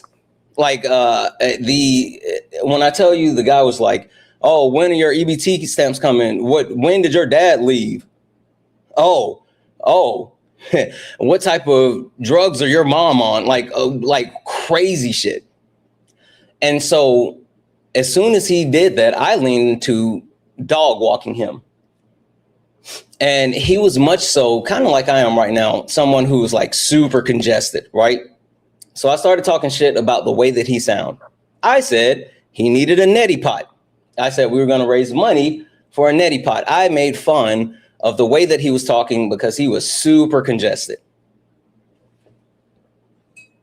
And that was me responding to him being a flat out piece of shit racist, right? We went through it. He left. I didn't think anything else about it. And then after that, those same trolls started coming like, hey, you were ableist. You were ableist. You were making fun of someone's voice because you're ableist. And I was like, what the fuck are you talking about? No, I didn't. And so then they were talking about the guy, Silly Goose. His name's Silly Goose. Right? I remember all of this. And not only do I remember all this, but I actually got like documented proof of all this. So then after them, I'll tell you about it in a second. After them like doing all the other shit, and I'm saying like I wasn't making fun of him, making fun of his voice because he had because he had any type of disability, which he didn't. I was making fun of the fact that he was congested. And it was like, no, you're being ableist. You're being ableist. And I was like, holy fuck. Well, if I'm being ableist, that's the last thing that I want to do. Like, because I look to actually uplift other different people within minority communities, right? Marginalized communities. And I was like, if I'm being ableist, then I need to fix that, right? And so from that point, I talked to a couple of people and I found out that actually what I had been engaging in was a form of ableism, making fun of people's voices. And so people was like, how is that ableist? That was actually ableist. There's a form of ableism where making fun of people's voices because they have a disability is perpetuating ableism. I didn't know that. But I say this all the time. The more you know, the better you do. And I'm not perfect because even though I learned this and I've tried to ensure that it doesn't happen, I've fallen short at certain times. Just like when I removed the B word from my lexicon and was trying to put a heavy emphasis on not saying the B word, I still said it at random times and I had to stop and say, you know what, I apologize, I shouldn't do that. Just like since that situation, I've done the same thing, but I've stopped and I've apologized and I said, I shouldn't do that because again, I think that knowing better and trying to do better is important. I think that no one's going to be perfect, but we need to hold ourselves accountable in real time. So when I found out about that, I made a whole video, an apology video, and I published the apology video. And then after publishing the apology video, there were a bunch of people who were like, we don't accept your apology. It's not good enough. Which, to be fair, there could have been some critiques with the apology, right? I mean, they had some valid feedback because when I apologized, I said, if I upset someone, right? Which when you apologize, you never want to say like, if you did a thing, like you got to take ownership. And so I fucked up in the apology video when I said, if. So I own that one, right? And so what happened after that was they were still like spamming my video, spamming my live, all this other shit. Well, come to find out, it wasn't about me even fucking up in the apology. It wasn't even about me being ableist, which I own that one. I didn't know in that time that that was engaging in ableism, but I get it and I've tried to be better. But it wasn't about that. It wasn't about ableism. It wasn't about the apology. It was just about people who didn't like me. Come to find out, they were in the Discord talking cash money shit. Saying, oh, we don't like Santana. We don't like Santana. No matter what he does, it'll never be good enough. And we will continue to go after Santana because we don't think that he should be platformed. He shouldn't have a platform. That's what they said, right? And then after making those statements, they started saying, oh, he tried to apologize. We don't accept his apology. The only way that we would even hear him out is if he did a live on his knees apologizing. They put this shit in a Discord. They said they wanted me to get on my knees, do a live on my knees apologizing. And I was like, what the fuck? So I got all these screenshots, and after learning that, oh, they didn't really care about what happened, they just don't like me.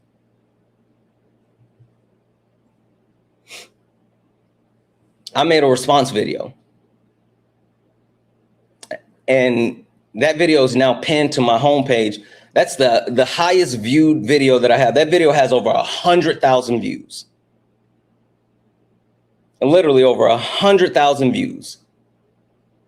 Where I posted screenshots, I posted proof, and I said, I am done trying to find and straddle the line that makes everyone happy, and I'm done not being unapologetically black. And since then, I've been unapologetically black because they hold black people to these standards, but they don't hold anyone else to these standards. They literally hold black people to these standards, but they don't hold other people to it. And this was right off the back of the Unfuck America tour, where the black people on the tour were held accountable to these massive extents. But people like Z, they was like, oh, she didn't do anything wrong. So the level in how people, hold people accountable is completely different. So I was like, fuck that. I'm unapologetically black. I do apologize directly to people within my community that have disabilities. Anyone that I offended, I'm sorry. I was truly sorry, because that was my intent from the beginning. When I found out that I unintentionally hurt someone, I was like, you know what? I fucked up. Let me make up for it. Because intent only matters to the people that's doing the thing, not the people that are impacted. And so I was like, I have no right to not give the apology that people are owed and to actively work to be better. But for the people who didn't really give a shit, that were just, oh, I don't like him because of X, Y, or Z, fuck them, right? And I truly meant that. So I posted the video. We moved on, actively been working to be better. That was in September of 2025. Fast forward to a couple of days ago, again, you got these people rolling into my comment section. Santana, you were ableist, you were ableist, you were ableist. I'm like, what the fuck are you talking about? Come to find out, Liv, who has an unhealthy obsession with Dean, had been hosting a live saying, oh, Santana's ableist. But didn't actually have any proof. She hosted a live. She told the people that I was ableist and I had been engaging in ableism, and got everyone to start spamming my live, to spam Dean's live, and to keep saying, Santana, you're ableist. Santana, you're ableist. That's why these people keep coming up here saying, weren't you ableist? They're literally a part of Liv's group. Now, what I found out within the last couple of days is, number one, apparently Liv, since September, has had a Snapchat group talking about me. She's been obsessed with this since September and hasn't stopped, and has been adding people to this Snapchat group and then bullying people who say, I don't want any part of this. Like literally attacking. And these are people that are also under the age of 18. She's literally had these people that are under the age of 18 in the Snapchat group, bullying them to force them to harass me. Fucking mind blowing. And yes, I have proof of all of this, right? And so then after that, because the problem that Liv has is that I blocked her. That's the problem. Because while, you know, my little brothers, Dean and Parker, they may suffer fool. Sometimes they think trolls are funny or whatever. I don't think so at all.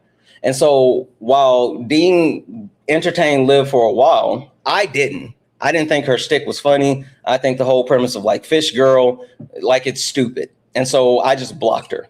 And she was upset that I blocked her. But she's literally obsessed with Dean. So much so to the point, the reason why she decided to bring this back up a couple of days ago is because Dean wasn't platforming her and she wanted attention. And so the way that she thought that she could get attention was by going at me. She literally just wanted his attention. So since she wanted his attention, she started hosting lives about me. Now, the interesting part about all of this, as she was like, Santana had been ableist, Santana's ableist, right? Oh, it froze for a second. But she never showed any video proof. She said, I have proof. And people were just like, okay, and just believed it. This is where I get back to the like white privilege / white supremacy. This random white woman was able to make these accusations towards me with no proof and then galvanize a community of trolls who have continued to flood my comments and flood other people's comments saying that, oh, Santana's ableist. And then they'll say, oh, we got proof. And I'll say, okay, where's the proof? Guess what the proof is, guys? The proof is the mashup video from September of 2025. It's literally the video from September 2025. That's their proof. The video that came out that I made an apology video for, that I found out all about all the fuck shit, and then I made a secondary video for. That's their proof. That's the proof that she said that she had. That's what she was showing on her live to say, oh, Santana's ableist. The incident that I already acknowledged, that I apologize for, that I've owned up to, and that I've been actively trying to be better from. But this is where it gets funny. This is where it gets interesting. She said, well, that's not the only incident. He's done it more. It was like, oh, he did it again? He's done it more? She's like, yep. It's like, okay, where's your proof? It's somewhere. I thought I had it. To the point where she was hosting a live the other day talking about it and had hundreds of people watching. And on the live, she was like, I don't know where the video is, but I'm combing through his entire YouTube page and I'm looking for it. I'm going to find it. Spoiler alert, she never found it, but I'm going to find it. And then something super interesting happened, because then she had a couple other people on her live, which I'm not going to call their names, but a couple other people on their lives, and specifically a black person on their live saying like, hey, Liv, what you're doing is kind of fucked, because while you are attacking Santana saying that he's ableist, you're giving coverage for people who are just flat out racist to come after him. And she was like, well, I disavow racism. I disavow racism. And they're like, yeah, sure, you can say that, but that's not going to stop the people who just want to be racist from being racist. And she's like, well, racism will always exist. There's nothing I can do about that. There's nothing I can do about people being racist, because people will just always be racist.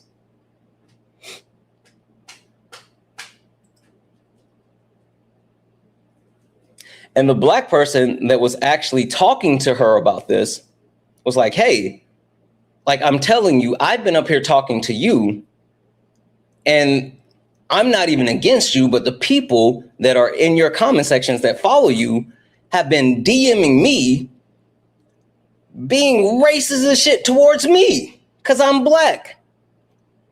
So, well, there's nothing I can do about that. I don't know.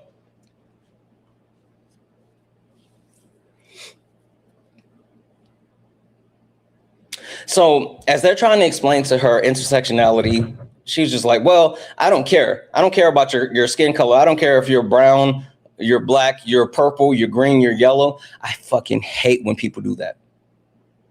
I hate when people say, I don't care if you're purple or yellow or polka dot. That shit's not real. Like, you don't have to pretend that there are other races, or even hell, people with different skin color to the point of being purple or polka dot or fucking blue. Like, that's stupid. You can just live in reality. But people who don't understand race, racism, or intersectionality lean into that thing of like, oh, I don't care what color you are. Right? And so she just couldn't get it. But they kept saying, well, you said you have proof. How about you let someone else approach us and handle it? She was like, no, I'm going to do it. It's me. People want me to do it. People want me to hold him accountable. I'm going to hold him accountable. First and foremost, I want to be very clear. And I thought I was clear about this before when I said this to people, but I'm like genuinely making sure people hear me. Because I share community. Like, people that are here every day, in and out, engaging, people that I actually, like, actively try to learn and grow and build with. And I'm not just talking about creators, right? I'm not just talking about people like, Solid or Swan or Ari or Jeff or, Facts Still Matter or Zeus, or I'm not talking about them. When I talk about community, I mean people like J Hops. I mean people like Blue Barbie. I mean people like Mike and Anthony. I mean people like Vivian. I mean people like that are here every single day in, day out. People who are learning with me, people that are holding me accountable, people that are working to be better with me. Nerdy, I see you, fucking nerdy. So those people are the people that are in my community, and they hold me accountable. And I accept that accountability. My mods, shout out to Zay, shout out to Kelbell, shout out to Joanna, shout out to Dwayne. I see all of you, all of my mods. They hold me accountable. Kay, the arbiter of our community, she holds me accountable. Management, my wife, she holds me accountable. Those other creators that I share spaces with, they hold me accountable. But you know who will never be able to hold me accountable no matter how much they try? People that are not in our community. Because if you're not a part of our community, and you don't know what the fuck is happening, then why should I listen to your cries for accountability when you're not someone that's coming forward in good intention? It's not saying that people outside of our community don't have valid opinions, because they do. But when you come to me and say, oh, Santana, you're this or that or whatever, when you don't, the only thing that you know of me is when you see me on someone else's live, then you don't really know anything about me or our community or what we do or what we stand for. And just because I share spaces with certain people does not mean that I'm just like other people or I hold the exact same views as other people. So unless you're someone who is actually engaged in our community, you're not going to get it. So there's plenty of people that have the ability to hold me accountable, because I'm not above accountability. I believe in accountability. It's just not those people that have no actual understanding of me or our community or anything like that. I literally don't give a fuck what you got to say. But then what happens is, or happened on the live, Liv was screaming, I'm going to hold him accountable. I'm going to hold him accountable. How? How is you flooding my comment sections with a bunch of uninformed underage people spamming the same shit holding me accountable? How is you having a bunch of underage people join my live and saying the same shit over and over, not being able to debate, not being able to engage, because one, they're underage, two, they don't have the information, and three, you're literally just putting a battery in their back because you are a fucking weirdo that wants attention? That's not holding someone accountable. You don't hold someone accountable without some proper form of communication. If you want effective change for people that you care about, then you reach out to the people. You work through different means and measures to actually hold accountability. So it's funny. Kay and I talk about call-ins versus call-outs. Call-out lives used to be like a whole big thing, which that's what Liv is trying to do. She's trying to live off the history of like call-out lives.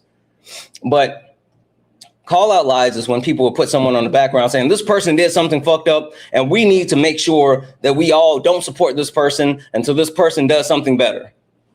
That was like call-out lives or whatever. And Kay and I have talked about this before. There's a difference between a call-in and a call-out. And it's super important. A lot of people don't understand this. A call-in is what you do with people that you share community with. If Solid did something fucked up, and I know that Solid needs to be better, then I talk to Solid, text, on the phone, in person, offline first. Like, hey, bro, you fucked up. Like, hey, you know you shouldn't do this, da-da-da-da-da-da-da. That's a call-in. I've had plenty of call-ins. That's how you actually affect real change. You have a call-in with people that you are supposed to share spaces with, right? And then after that, if they don't actually show change behavior, if they're not receptive, if they, disregard or ignore, then people have call-out lives, which I'm not a fan of call-out lives, but whatever. I mean, it is what it is, right? That's how it happens. But people like Liv, who have a weird parasocial relationship, doesn't understand that. Doesn't understand intersectionality, doesn't understand perpetuation of racism, doesn't understand that her having underage trolls spamming comment sections and joining live does not create change, because she doesn't actually care about change. She doesn't care about people with disabilities.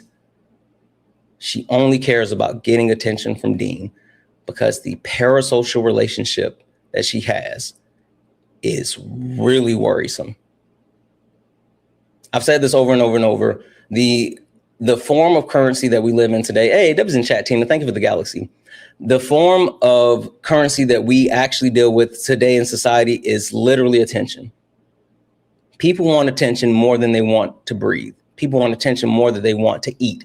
They just want attention. And Liv wants Dean's attention and is like lashing out because she can't get it. Now, after she hosted another live screaming and yelling, I'm going to hold Santana accountable, while not actually doing that, she had people on her live who was like, hey, you need to understand this. You should go about this a different way, da-da-da-da-da-da. It's just like, I care about ableism. I care about ableism. That's what she was screaming. Then one of the people on her lives was like, hey, you care about ableism? Now, this was someone who had been up on the live with her, who was her friend, apparently offline, and was like, I hear what you're saying, but I just got messages of you being ableist. Surprise, surprise, spoiler alert. Liv, who was going balls to the wall about ableism, had been caught being ableist. Right? And this wasn't months ago. This literally just happened. Apparently, someone was saying, oh, I'm Dean Withers. And she lost her shit because she said, no, that's not Dean, you're Parker. You're lying, you're Parker. You're not Dean, you're Parker. Lost her shit. The person was like, well, you know, I got DID. And she was like, oh, you don't, you're just crazy and making shit up. And literally started leaning into someone who is openly admitting that they have an actual personality disorder. And she started making fun of them and telling them that they were lying.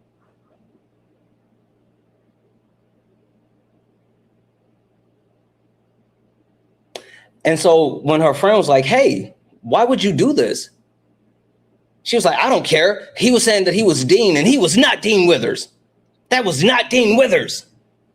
She was so mad. Because that's because she's overly infatuated with Dean. So to kind of put a bow on all this, the fact that someone who has an unhealthy obsession with someone that they only know online and has created this weird parasocial relationship, and who is now no longer receiving the attention that they desperately desire. And this is the fucked up part, right? This is how I know that they're all a bunch of weirdos and it's all about attention. This is how you know this. Because I was watching the live. And as I'm watching the live, all of the greatest hits started showing up. All of the obsessive trolls, including Icky Vicky, including Isabella, Liv, all of them were in the live on the panel together. They were all on the panel together, obsessing over Dean.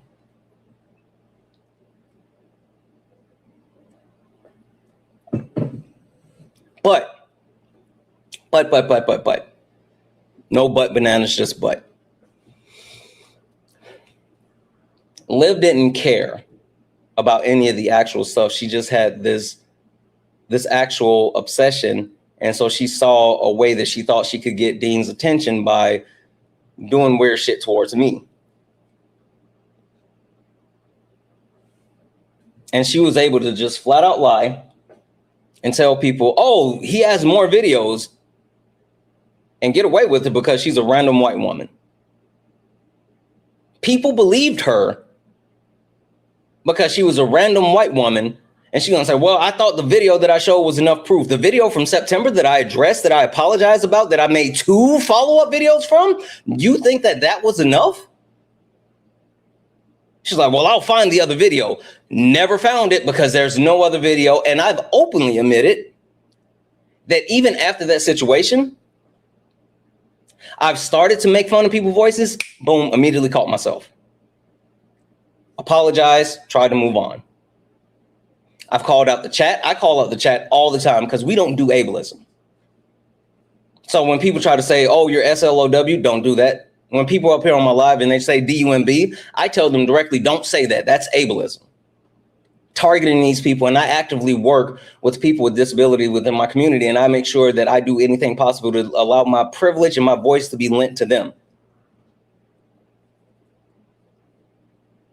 She just wanted attention, but she was able to galvanize and weaponize a group of people without proof and not really caring about the shit. Because after they called her out, she was like, well, if nobody else is going to care, then I'm just not going to do it. I fucking give up.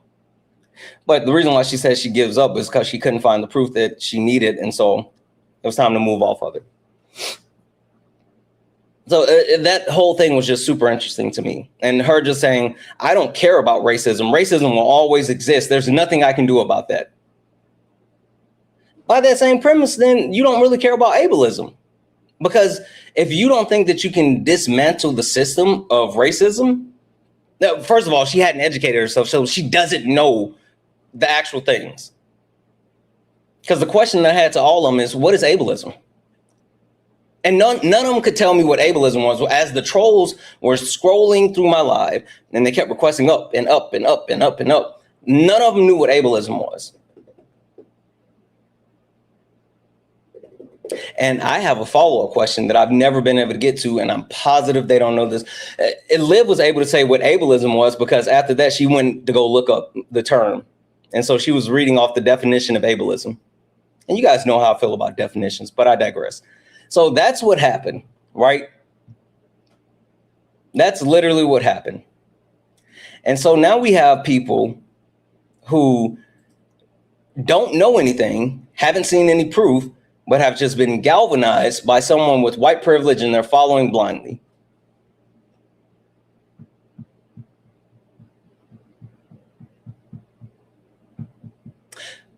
I know that was a long rant, but I felt like it was worth it. I think that's one of the greatest examples of how white privilege and white supremacy actively work together. Only request up if you're a Trump supporter or disagree with anything on the background. We're only looking for some debates. This person has been spamming for a while to let me up. Let's see what they want to talk about. I'm positive it's about what I was just talking about. Let's see if they actually load in. Roman_13. I don't know if you can hear me. We're waiting to see if you actually load.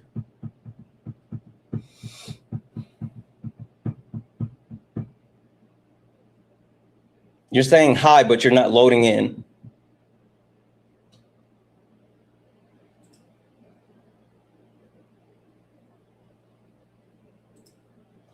Okay, I'm gonna drop you. You can re-request.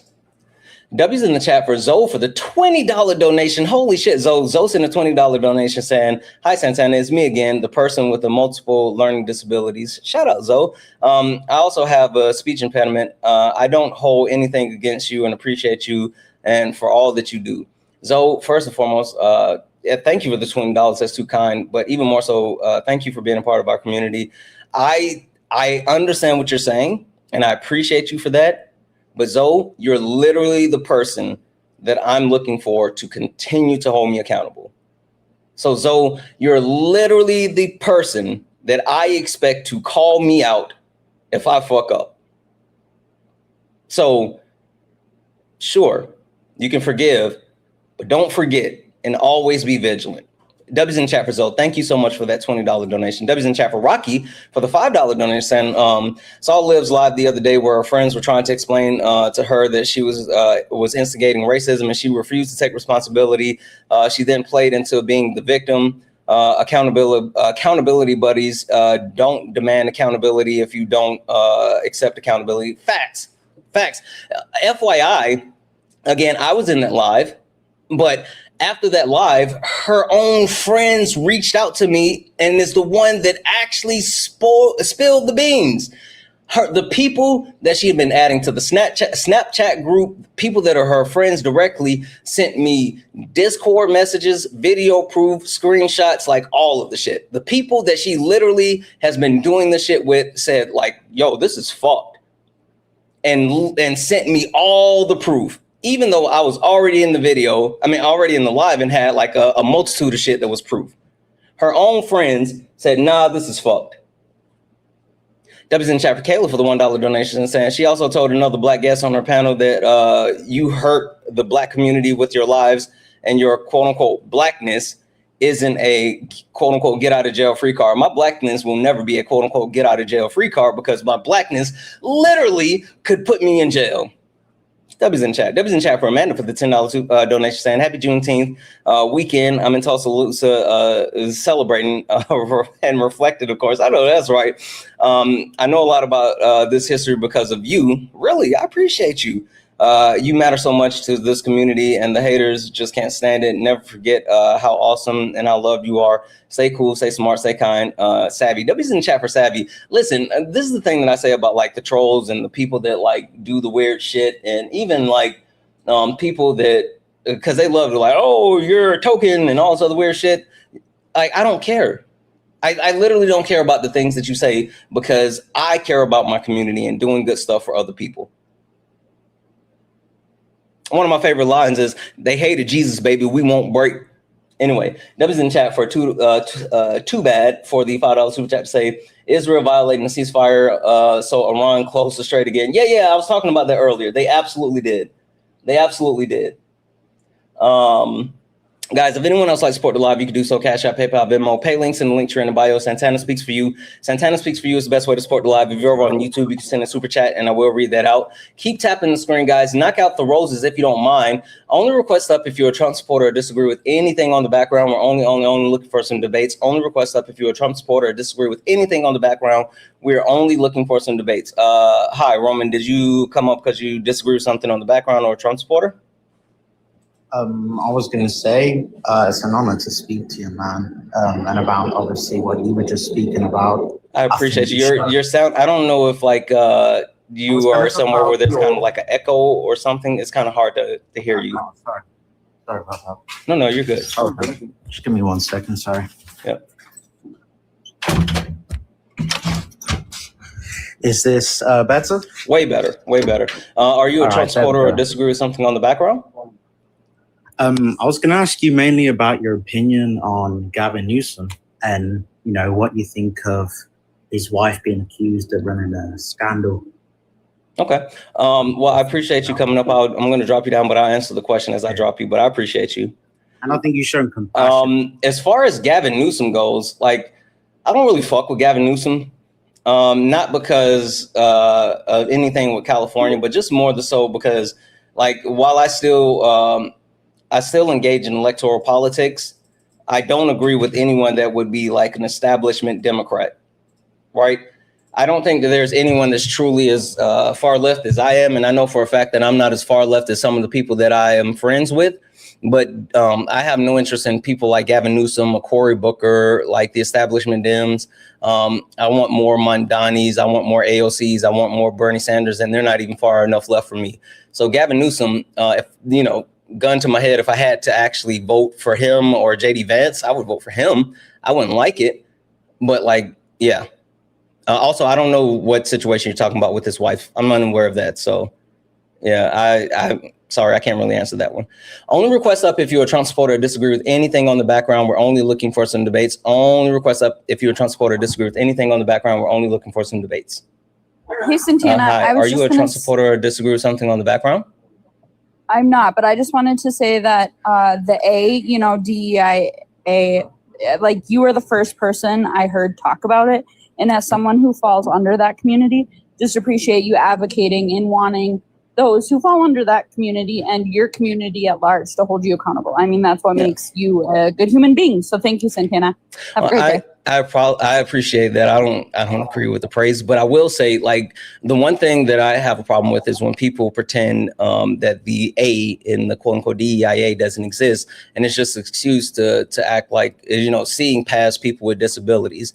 And you shouldn't thank me for like advocating or using my voice or privilege for those people. Like, that's my responsibility. So I'll say thank you for being a part of our community. And please, if I fuck up, let me know, because I'm not perfect and I'm positive I will fuck up. You can talk to my wife, but if I do, then I'm literally looking for people like you to keep me in the guardrails. we're all here to support each other and to keep each other accountable. Absolutely. Thanks, Santana. I appreciate you.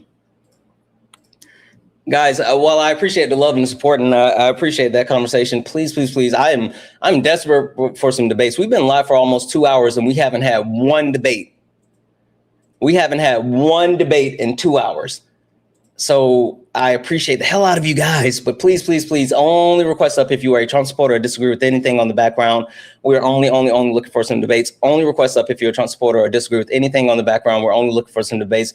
And if you're a part of our community, don't worry. Late nights will be back next week, and I got something planned for you. So just hold on. Your voices will be heard again soon.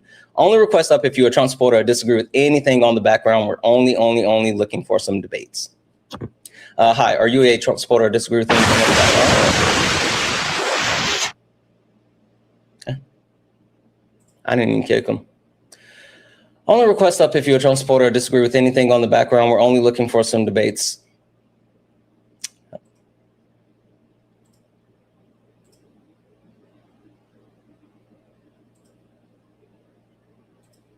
I don't know if this person's going to load. W's in the chat from MAGA Cries, who just used their YouTube membership subscription and said, MAGA's hanging out over on YouTube. It doesn't shock me. And they're terrified. Doesn't shock me. You guys know what to do. Continue to put them in the cocaine and clutch. And if they're unwilling to get up here and debate, then they don't get to speak. I just went on and hit that, drop that link in the comment section. Mods, if they are unwilling to actually come up here and say it with their chest, then we won't let them say it at all. So continue to lock them down until they actually can get in the box and defend themselves. Only request up if you're a Trump supporter or disagree with anything on the background. We're only looking for some debates. Only request up if you're a Trump supporter or disagree with anything on the background. So that's the story that I had. That's the connection of white supremacy and white privilege. One thing that I'll talk about as well. So yesterday was Juneteenth. And while yesterday was Juneteenth, Panamero, shut the fuck up. He wants attention so bad. He was here yesterday. Oh, he's already been muted. He was here yesterday screaming for attention and no one gave it to him. And he was so upset. He was so upset. We didn't even block him yesterday. We didn't block the trolls yesterday for Juneteenth. We just let them cry in the comment sections. And I think that's why they got us fucked up today. They think since we let them do it yesterday that they can do it again today, and they can't. That was in the chat for Kayla. Kayla sent a $2 donation saying, you don't have to say thank you. I do, thank you. Would you ever debate Tariq Nasheed? Yes. Like literally, I've seen him live multiple times, and I went into his live and I told him to fucking come debate me. I will absolutely debate Tariq Nasheed because he's a fraud. I would absolutely debate Tariq Nasheed because he's a fraud.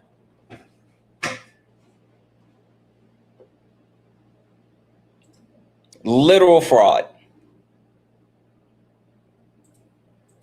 Deb's in chat. Thank you so much for that $2 donation. If anybody else would like to support the live, you can do so. Cash App, PayPal, Venmo. Pay links and link here in the bio. Holy shit. Deb's in chat for Alexis for the $5 donation. Stop it. You guys, seriously, you never have to say you can't, sorry, you can't do more because Alex, not Alexis, Alex, because again, you don't even have to do it from the first place. Like the fact that you guys are doing it from the first place means so much to me. So W's in chat. Thank you for that. I want to say happy Juneteenth weekend. Happy Juneteenth weekend. And thanks for sticking up for and supporting the trans community. I appreciate you greatly. I appreciate you. But just like I told the other person, like seriously, when I say this, listen, if you are part of the queer community, if you are someone with disabilities, if you are a woman or femme presenting person, you never have to say thank you to me for quote unquote standing up for you guys. Like never, because that's my responsibility. That's my obligation. And that's something that I have to do. Right? I like, wow, the praise is nice. I appreciate you guys. But what I want to hear is if I fuck up, let me know. Someone who's really good at letting me know that I fuck up besides management, because management, whew, Management calls me out and lets me know all the time. Ari's really good with like call-ins. Like Ari's really, really good at call-ins. And she'll do it in a way where like you don't really notice it. And like it's like, hey, don't do that. And I'm like, oh, got it. I won't do that again. So, but I appreciate the praise. But I'd much rather have the accountability than the praise. But W's in the chat. So yeah, there's that. Like I was saying, yesterday was Juneteenth, right? And since yesterday was Juneteenth, the incels were out in full mass. I mean, like they were highly upset that there was a black ass time that was had yesterday. They were so mad that we had a black ass time yesterday. They were pissed off about the Juneteenth live. Like when I tell you they were so upset that we had so much fun on the Juneteenth live because a time was had. But as I was scrolling the TikToks after the Juneteenth live, and I was listening to Zay, right? Oh, wait, sorry, we got someone over here. Sorry, I apologize. I didn't notice that you were. No, you were good, man. I was listening. I just letting you land your plane. Okay, no worries. Listen, are you a Trump supporter? Disagree with something on the background? Yeah, I am a Trump supporter. Okay. To a varying degree. I don't agree with everything he does or says. I do think there's times he could have just shut his mouth instead of running his mouth on TikTok or Twitter or whatever it's called. Okay. Is it okay if I call you Adam? It's a Adamska. Adamska? Yeah, it's Russian. Oh, okay. I'm gonna fuck up. Wait, are you an American citizen? Yeah, just call me Adam. Yeah, you can just call me Adam, man. Are you an American citizen? Yes, I am. Okay.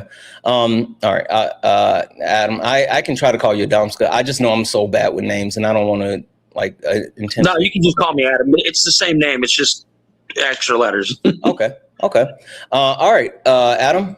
I got you over here on the TikTok, and we'll go ahead and get started.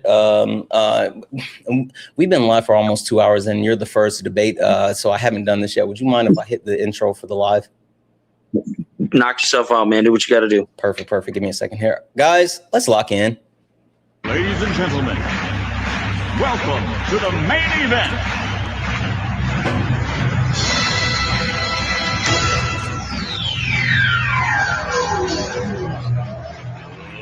Let's get ready to rumble!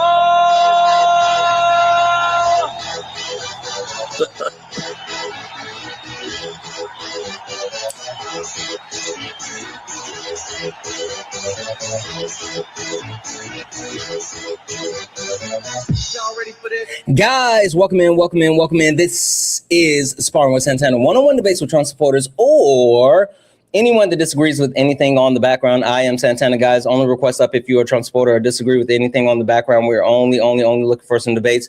If you're friendly, do all the wonderful things. Tap the screen, share the live, send your daily heart. Me, it's only one coin. If you like to support the live, you can do so. Cash App, PayPal, Venmo, pay links and link in the bio. Santana speaks for you. If you're over on YouTube, you can send a super chat and I will read that out. We got Adam over on the YouTubes. And you said you're a Trump supporter. Okay. Would you like to tell me why today, June 20th, 2026, you still support Donald Timothy Trump, or do you have something on the background that you would like to start with? Well, there's a few things we can talk about. We can start with Trump, though. I support Trump because he's the lesser of two evils. I don't believe Kamala, for all her qualifications she claims to have, would have been a great president. I think on the world stage, maybe on the domestic side of things, she might have been good. I'll concede maybe a little to that.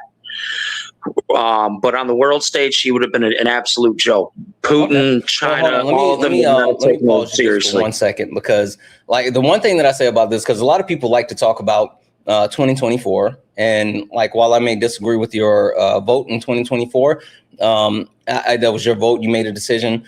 I don't think that's pertinent today. That's why I always say today, June 20th, 2026. How do you still support him today? Oh, today?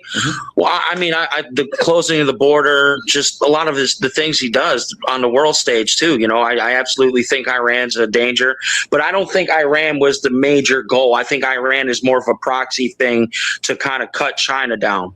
Okay. I think they used Iran to go at China on a financial, level with the oil and whatnot. Okay. To undercut them. Quick question before we go too far. How did Donald Trump close the border?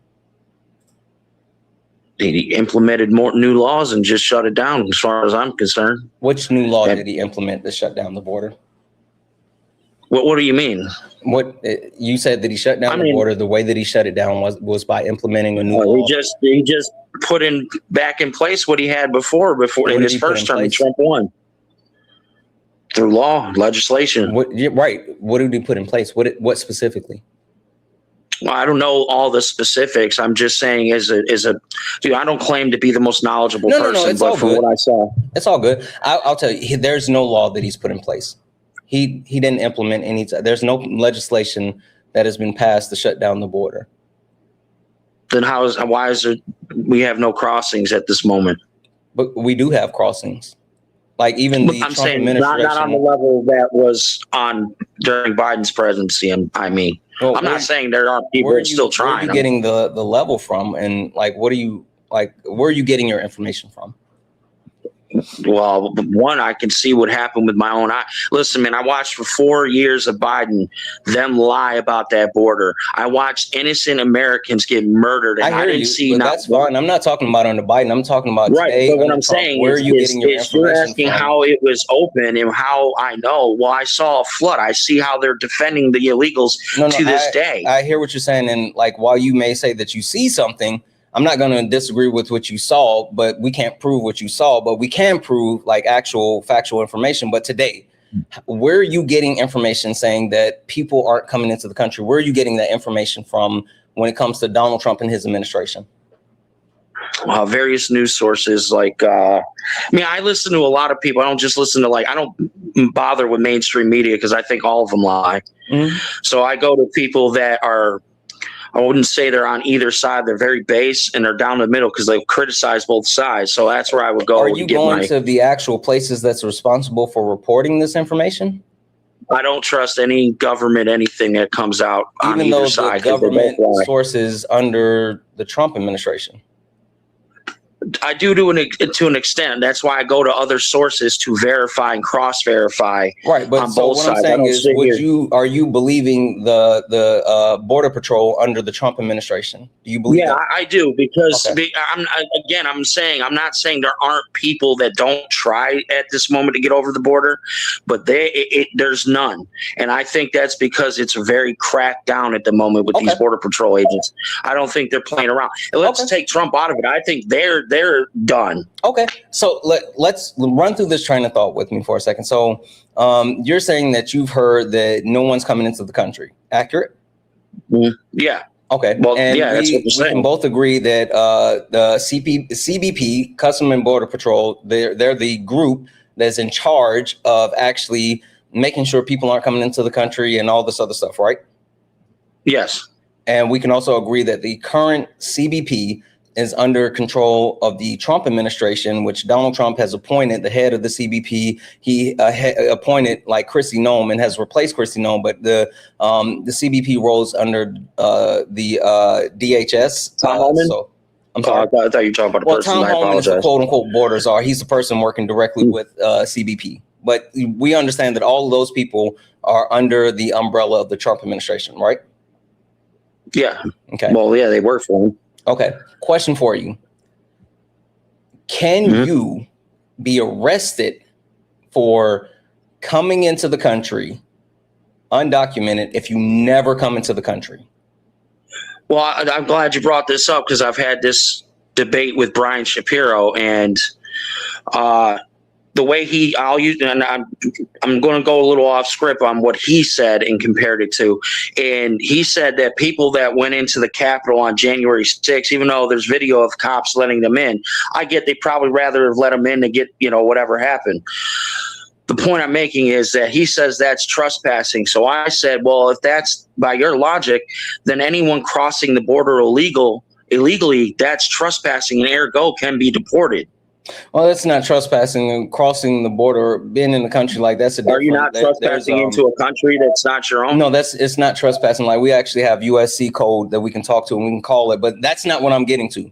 I just want to know if people are, let's say people are in Mexico and they want to come into the US, but they never actually cross the border. Can we arrest people who want to come into the country, but never actually try to come into the country? So they're still. So what you're saying, so I understand you correctly, they're still on the Mexico side of the border. Should we be able to arrest them? No. Not should we. Can we? Can we say, hey, I know you never came into the country. I don't. Now, if they're doing that, I don't know how or why they're doing that. Because I don't. I need you to hear the question. The question is, can we say this person never came into the U.S., but they want to come into the U.S. So instead of actually waiting for them to come here, we're just going to go into Mexico and arrest them for wanting to come into the country. Can we do that? No, that would be perfect. You'd be crossing into a sovereign country. Perfect. So the only way that we can actually arrest people who came across the border undocumented is if they have actually come across the border. Is that an accurate statement? Yeah, okay. I would agree with that. Perfect. The CBP, which you've already agreed, that's Custom Border Patrol. They're under the Trump administration. They're working with Tom Homan. They're the ones that's responsible for publishing the information as far as border crossings, encounters, things like that. While Donald Trump is saying the border's closed down, no one's coming into the country, the CBP themselves has published information about the border crossings and the fact that they arrested 95,000 people for crossing the border. So my question for you is, if we are able to actually arrest people, 95,000 people in 1 month, did we have people come into the country? Illegally? Well, not if they're arrested, obviously not. I think you cut out. I'll give you the question again. If we said that we arrested 95,000 people in 1 month, right? If CBP arrested them for coming into the country, right? Yep. All right. Does that mean no one came into the country? Or does that mean that people have been coming into the country and we've been able to arrest people? Oh, I get what you're saying now. Well, yeah, technically they did come into the country. So, yeah, saying zero would be a type of fallacy, I guess. But as in successfully getting in the country at zero. But I get what you're saying. No, then 95. It's not, though. Like, see, that we haven't even gotten to that part. We're just addressing the front part where they're saying no one's coming into the country. So we can agree that if they're bragging about arresting 95,000 people, then people are actually coming to the country, right? Right. Yeah. I agree with that. Then that would be factual. They obviously have been arrested, but they did successfully get to a point where they can be arrested. Because in order for them to actually be arrested, then they have to actually get into the country. Now, the question I have for you is, if we can agree that CBP, Custom Border and Patrol, whose responsibility it is for monitoring the border, to track encounters, to track apprehensions and deportations, things like that, and they're under the Trump administration, and they reported that there were 95,000 people arrested, why did they stop putting out numbers at the end of 2025 about encounters and arrest?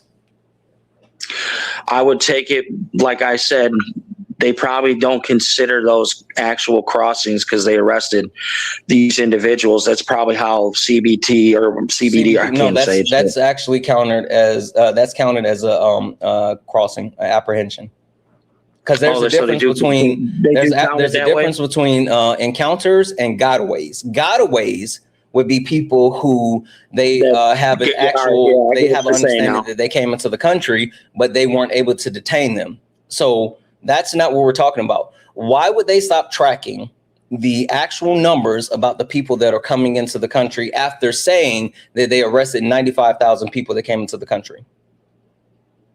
I really don't have an answer for that. I'm going to be honest. Okay, that's fair. That's fair. The thing that I'm trying to get across to you is at the same time that Donald Trump and other people within I will go do more research on these things, because I'm not against being wrong or any of that. I'm not like these other people that'll come out here and bug out over it. Yeah, no, all good. But the point that I'm trying to get across to you is if the people that are responsible for tracking this information and tracking these numbers are no longer publishing these actual numbers, does it make sense that when they were originally trying to say no one was coming into the country and they were publishing numbers showing that people were coming into the country, does it make sense to say that obviously they can't say that people aren't coming into the country if they have numbers? So it would be advantageous for them to not publish the numbers in order to be able to say no one's coming into the country. By your logic of what I'm understanding, sure, yeah, that would be advantageous to them. Okay, to say so. Okay, it's perfect. So now I come back to the premises. If we know the last time we were able to get factual information from the United States government that's ran by the Trump administration, they were saying that people were coming into the country because we was arresting them, and then they just stopped publishing the data. What actual empirical data do we have to lean on that proves that they shut down the border and people actually aren't even coming in anymore? Well, I mean, if that's the case, then there really isn't any. And I mean, it is what it is, I guess. I mean, there's not much I can do about that. Okay, perfect. So why would that be something that you still support Donald Trump today for then, if we know for a fact that he didn't pass any legislation that actually shut down the border? We know for a fact that the last time he was reporting numbers, there were people actually coming into the country. And now we don't even know how many people are or are not actually coming to the country anymore because they're not publishing that information. I mean, I'm not trying to go off topic. It's still, I'm not saying I don't care about the data or any of that. I care about Americans, and I care about what I saw, and I care about what I saw lack of from the Democratic Party. What if I tell you I didn't see that at all, and I actually saw that like they didn't let anybody into the country? That would be factually wrong. They definitely did. I mean, not to the numbers that Trump administration might want to say it is. What's the difference between you saying you saw that and you being factually wrong, and me saying that I saw that and me being factually wrong? Because I saw women get murdered. I saw a 12-year-old girl. I didn't see anybody. No one came into the country. Right, but I mean, listen, we can't deny these victims didn't exist. I'm telling you, no one came into the country. You get what I'm trying to say right now? Because I understand. I'm not actually saying that what I'm saying is accurate, because obviously it's not. All right. But what I am saying is without proof, there's no difference between what you're saying and what I'm saying. That's the point that I'm trying to get across. I'm not saying that you're wrong. I'm not saying that I'm right. But unless one of us can actually prove what we're saying, then neither one of us actually saying the thing makes any sense. I think the proof was kind of with the victims that were murdered and raped. I think that's proof enough. Maybe not to the scale that they were making it out to be. You keep saying that, but there's been victims that have been persistent and consistent throughout the history of our country that are actual victims today. I'm not denying victims, but what I'm saying is just because you say, well, the proof is the people that were affected, like that's not empirical data. Empirical data is the information that was being published by the CBP. And since the CBP is not publishing that information anymore, we don't actually know where the truth lies. Right. I get what you're saying. So again, if you don't have any type of actual... I cut out for a second. I had someone trying to beep in. Okay. So what I'm saying is if we don't have any type of empirical data, right, then how are you still supporting him for something that you can't quantify today when he's overwhelmingly harming American people in multiple ways? I guess at times, someone told me this a long time ago, sometimes you just got to have faith in a person. And I guess if I had to say it, and I'm sure I'll get roasted by the left or whoever, I don't really care. But I put my faith in the man. That's that. Okay. If I had to go on a very basic level, I'd say I just put my faith in the man. Okay, listen, that's acceptable, right? That's acceptable because I put my faith in Bryce Young, right? I don't think he's the greatest quarterback ever, but I put my faith in Bryce Young that Sunday in and day in, or every Sunday, weekend out, he's going to give the Carolina Panthers a chance to win a football game. I put faith in him. Now, the reason why I put faith in him is because he's a former Heisman Trophy winner. He's someone who has shown that he has the ability to learn the offense. And last year, he led the Carolina Panthers to an NFC South championship. He's shown that he turns over the ball a lot, but he's at least yielded results that says, like, I don't think that he's a Super Bowl winning quarterback, but I think that he'll give us a chance. I put faith in him. Can you tell me, based off of Donald Trump's record and where we are today, June 20th, 2026, what tangible benefits has he yielded that garners your faith? What has he done that makes you still have faith in him today? Well, I believe he stands for America, especially on the world stage. Something empirical, not feelings, like something something tangible. Well, I mean, economically, he's brought foreign businesses back to America. He's brought American-based. It's in numbers, just thousands of dollars being invested, tens of thousands of millions of dollars invested. Prove to me that because Donald Trump has been claiming that there's $18 trillion invested into the U.S. That's what he said, right? Yeah, but see, this is the issue that the left has, and most liberals have. They expect instantaneous results. That doesn't happen. It never will. It takes time. It probably won't even take effect. What I'm saying, the results probably won't even show themselves till probably after Trump's presidency. What do you think results are? I think that the man is laying the foundation for America to be great again. What do you think results are? Well, the investments that we were just talking about from foreign countries, foreign businesses and whatnot into America, those things take time. They have to build these factories. It's like I said, it probably won't happen till after Trump's out of office. Most of these benefits. I agree with you. I agree with you. That's why I wouldn't say that that's actually a result. Like, I understand the amount of time that it takes when it comes to investments. So that's not the actual metric that I'm using for when it comes to the $18 trillion in investment. Would you like to know what metric I'm using? Sure, yeah. Signed contracts. Not pledges. Not pledges. Not saying that that's what you said. Yeah, not saying like, hey, we will do a thing. Like actually putting pen to paper and signing an agreement saying that we are going to do this thing. So do you think that that's at least fair to say we can quantify that based off of signed contracts? I'd rather it be on ink and then it be some verbal, hey, yeah, we're going to do some shit, and it be some far-fetched fallacy that never comes to fruit. Okay, perfect. So we can agree that you and I would be willing to give Trump credit if they have actually signed the agreement for the $18 trillion, right? Yes. Yeah, I would want, there has to be tangible agreement, like the MOU with Iran. Though I mean, personally, I don't think Trump trusts Iran. I don't trust Iran. I don't believe they're going to honor anything. But that to me was a good step. It's a physical document they had to sign that also shows like, all right, if they violate it, we have enough reason to say, well, hey, they violated it. So this is why we're going back and doing what we're doing, because they chose to sign name to paper versus a verbal. If it was verbal, then it really doesn't matter because it was all verbal. But putting your name to paper as a country, I think you should be held to a very high standard by acknowledging, oh, yes, we're going to do these things. But 2 seconds later, we're doing the total opposite of that. Yeah. Okay. And I say that about America, too. So the actual point that I'm getting to, if Donald Trump has said that there is he said that there's 21 trillion. Holy shit. He's at 21 trillion. Well, he said 21 trillion, but let's just stick to the 18 trillion. I didn't heard of 21, so I'll stick with 18.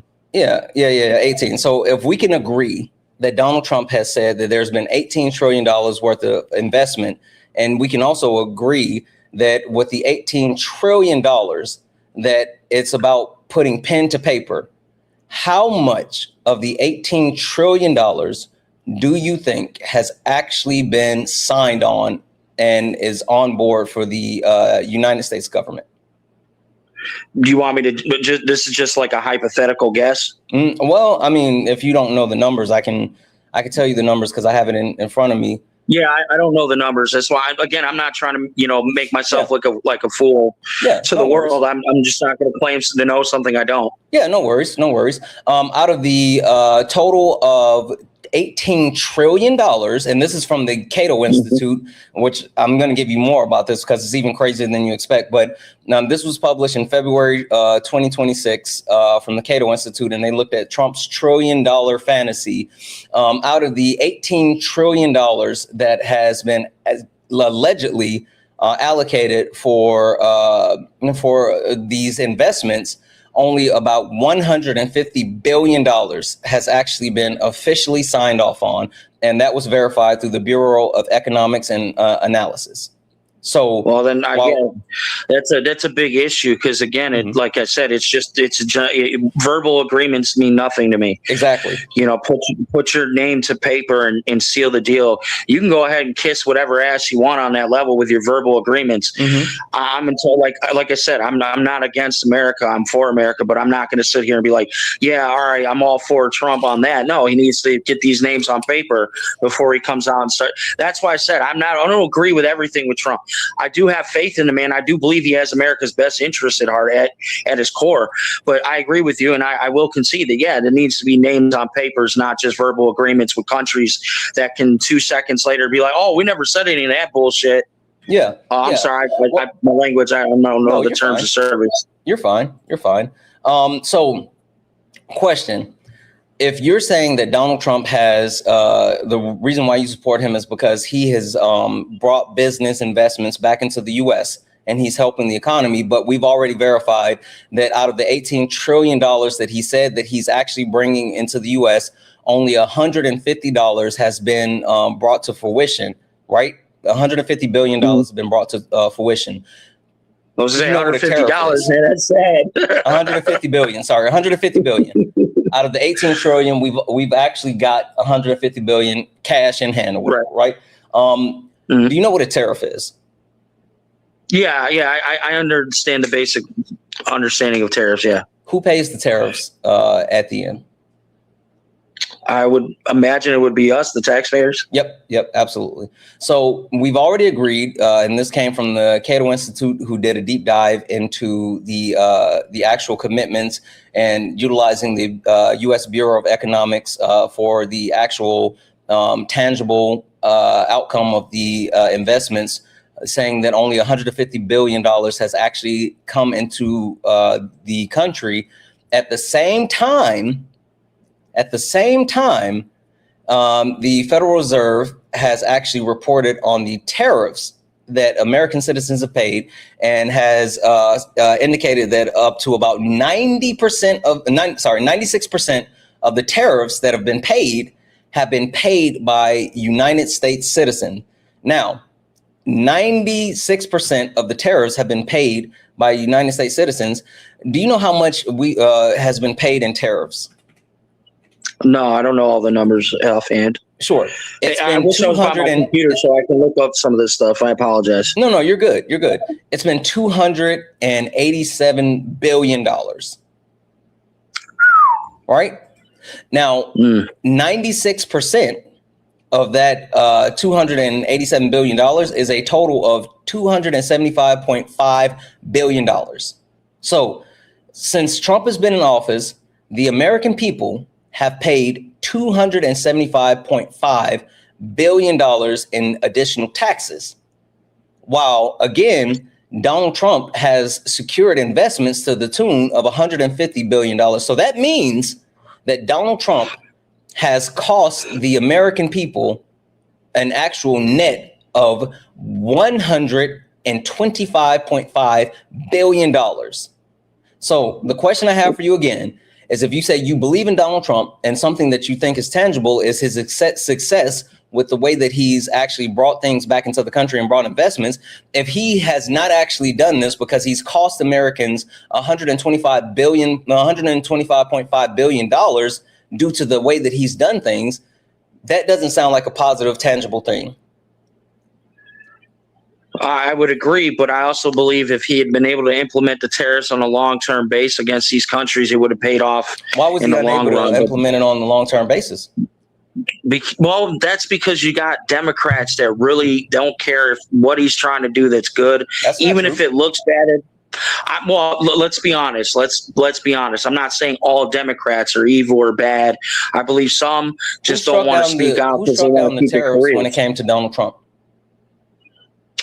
I'm pretty sure it was probably, I think, the Supreme Court. Right. What's the conservative to liberal split in the Supreme Court? I don't know offhand. 6-3. I know there's like 6-3. 6 conservatives, 3 liberals. So with the ruling of the actual tariffs that were struck down, who had to be the deciding factor in order to strike down those tariffs? Conservatives or liberals? I would say if we're talking about the Supreme Court, it's obviously going to be the majority, which is conservatives or perfect. Whatever. So if the conservative Supreme Court, which 3 of those conservative Supreme Court justices were handpicked by Donald Trump, and they're the ones that struck down the tariffs of Donald Trump, how are you blaming the Democrats for Donald Trump's tariffs being struck down by the conservative-held Supreme Court? Well, easy, because these people have their own personal agendas and wants in their own careers. There's definitely incentive enough for them to side with Democrats. What's the incentive for the life appointees of the Supreme Court? I just had this debate with Ryan Shapiro. Hold on, stop, because I want you to explain that. What's the incentive for Supreme Court justices, which is a co-equal branch? Hold on one second. Listen 1 second. They're a co-equal branch of the United States government. They're lifetime appointees, and they're in charge of interpreting the law. What's the incentive for them who have all the protections? The only way that they can lose their position is if 1, they die, or 2, they're impeached, and the actual Republicans hold the power to impeach them. What's their incentives to work with the Democrat to strike down Trump's tariffs? I can't speak for them. I can just speculate is all I can do. And I can't say for sure what their goals would be, but there's been plenty of instances where it could have benefited Americans in the long term. And maybe they're looking at it like, well, it's hurting them now, so it's not good kind of thing. I don't know. I can't say for sure. But have you ever heard of Hitchum's razor? Anytime this man tries to hold other countries accountable. Have you ever heard of Hitchum's razor?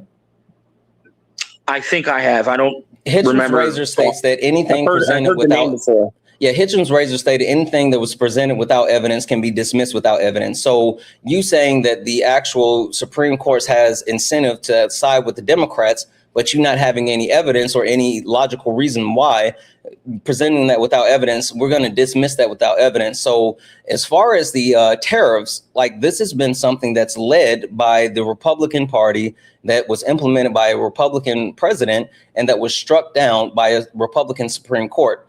So what evidence do you have that you actually hold the Democrats responsible for striking down Trump's tariffs? Well, one, because anytime he says, "Oh, this is what I'm going to do, and this is how I'm going to do it," they're up in arms over every little thing this man does. Whether they call it, they go on this witch hunt and call it evil. Oh, he's this, he's that, and this is going to happen, and that's going to happen. It's going to lead to this, it's going to lead to that. But I believe, based off history, we've used tariffs before in the 1700s. We tariffed the shit out of everybody. And America at that time was very wealthy, very rich. What do you mean? I can't say for sure what happened. All I know is I'm going. The actual thing that Donald Trump is doing has happened twice within the history of our country. Do you know what has happened after those 2 times that this has happened?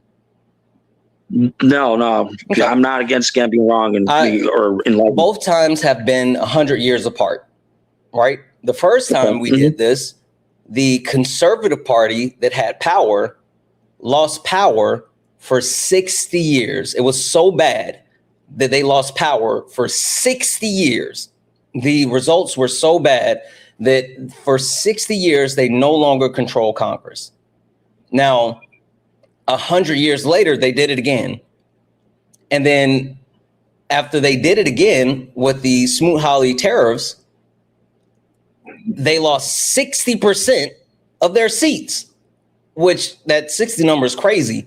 They lost the majority of power for implementing these universal tariffs. So they've done this 2 times. It's happened twice in our country history.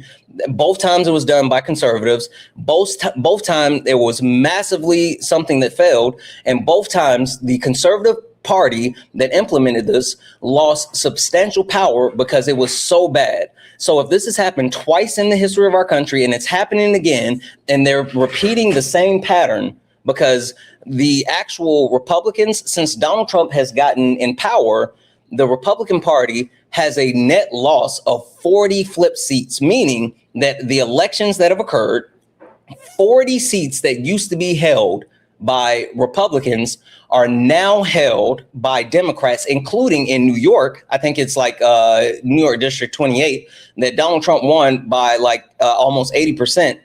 That got flipped. And the actual House seat that Mar-a-Lago sits in. Are you talking about seats now that they're in these primaries that are happening? Yeah, since Donald Trump won the election in 2024. I just want to make sure we're talking about the primaries. All right. I just like want to make sure I was understanding. Special elections, general elections, runoffs, things like that. Since Donald Trump won power in 2024, the Republican Party has seen a massive losing streak. So with that being said, we have the midterms coming up. The Republican Party was already in jeopardy of losing the House. You have 30 some odd House Republicans that aren't even running for re-election anymore. They just said, fuck it, we're not even coming back. But the crazier thing about the House, do you know what's so special about being a senator, a United States senator? No. The United States senators there's only 100 of them. They get an actual term of 6 years instead of 4 years, and so they hold more power, more control, more authority. Since you I get what you're saying versus a president of 4 years. No, versus like a person in the House. Oh, okay, all right. I'm sorry, I misunderstood you. Sorry. Yeah. So 36 Republican members of the House. They're just like either retiring, doing something else, or not coming back. Senators, which they normally don't just leave power, they have to lose. There's 6 Republican senators that just are not coming back, which is unheard of. Have they stated why? They've said, I want to spend more time with my family. I want to do other things. They just get generic answers. Yeah, but that's unprecedented. There's never been that many senators that all together just said, no, thank you. What would your opinion be as to why they're leaving? They know history, and they also know forecasting. Because if you take a look, like I said, it's New York State District seat 22, and Trump won that by 77.9%. And Ohio State Senate District 35, Trump won that by 60.8%. Texas State District 9, he won that by 58.5%. Pennsylvania State District 36, he won that by 57.7%. Louisiana State House seat in District 60, he won that by 56.7%. All of those seats have, since Donald Trump won the presidential election, Republicans have all lost to Democrats in those special elections. They see the writing on the wall, and so 36 members of the House, they're leaving. And 6 members of the Senate, they're leaving. The House already had a split of 217 to 212, meaning that the Republicans only had 5 seats. They only had 5 seats, and you got 36 people who are just saying, no, thank you. That's bad. Yeah, I would agree. Yeah, that's not looking pretty, but I mean, I don't know what else to say about it.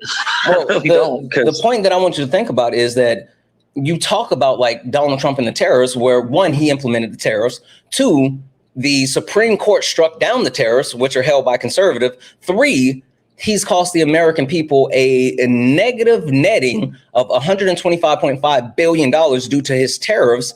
4, the fact that this has been done twice in the U.S. history, and the first time the Republicans lost power for 60 years, the second time they lost 60% of their seats. 5, since Donald Trump has been in power, since he's implemented those tariffs, there's been a net of 40 seats gained by the Democrats from the Republicans. You have 36 members of the House of Republicans from the House aren't coming back. 6 members of the Senate that's not coming back. Multiple seats that are held by Donald Trump, including Florida House District 87, where Mar-a-Lago Mar-a-Lago is in Florida, House District 87. That was won by a Democrat. What I'm saying is, not only is Donald Trump doing something that's extremely unpopular, he is doing something that has negatively affected the American people. He is doing something that's been shut down by other conservatives. He's literally doing something that is going to cause the Republican Party to lose power at a tremendous rate. And even he's admitted that. So the question I have to boil all of that down when did he admit that? When did he admit that? Oh, he's admitted multiple times that they're going to lose the midterms. I'm asking like when though, so I can look it up. Like multiple times. Like it's been a whole thing. If you want, I can. Like I know I got video clips of him saying that.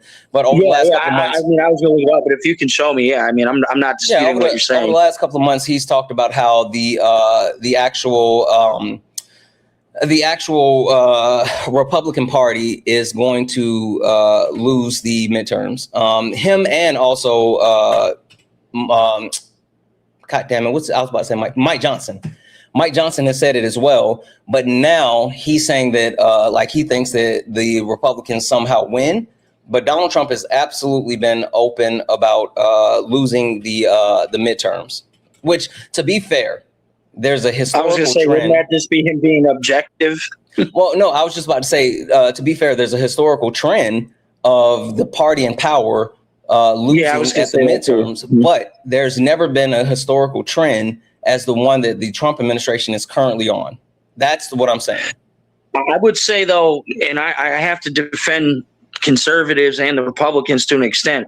I would say that the Democratic Party has a lot against itself too going in the midterms, with Eric Swalwell's scandals, the fraud in Minnesota, 17 people arrested, the one lady for the Feeding the Future, the white lady, she got 40 years, 15 others. You're spamming. Eric Swalwell is not a part of the Democratic Party. What I'm saying is that Republicans are going to capitalize on that to use it against Democrats. They couldn't even capitalize on it in California. That's where I was going. You can try to say that, but like they still didn't get enough support after that in order to get a runoff, a substantial runoff with a Republican candidate. Well, I mean, you got to look at California. It's a very liberal state. So exactly. People don't care about that. But even if you talk about like Minnesota and you talk about the quote unquote fraud, hey, when did those fraud investigations start? What, I think last year? Nope. No, or was it this year? Nope. When did they? Oh, no. I think they started under Biden. I'm sorry. Yes, I was thinking not only did they start under Biden, but do you know where a majority of those cases were concluded? No. Under Biden.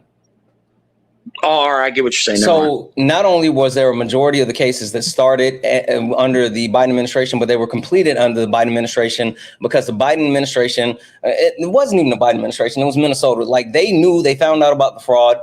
They worked and they started holding those people accountable and putting those people in jail. And then Trump administration wanted something to latch on afterwards. And Nick Shirley, with his stupid ass, gave them something to latch on to. And that's all they did. So sitting here and pretending like there was actual fraud. Let me understand. You think what Nick Shirley's done is categorically wrong to expose fraud just in general? Expose fraud. No, I'm saying I'm just saying as a hypothetical, I guess, since you say he didn't.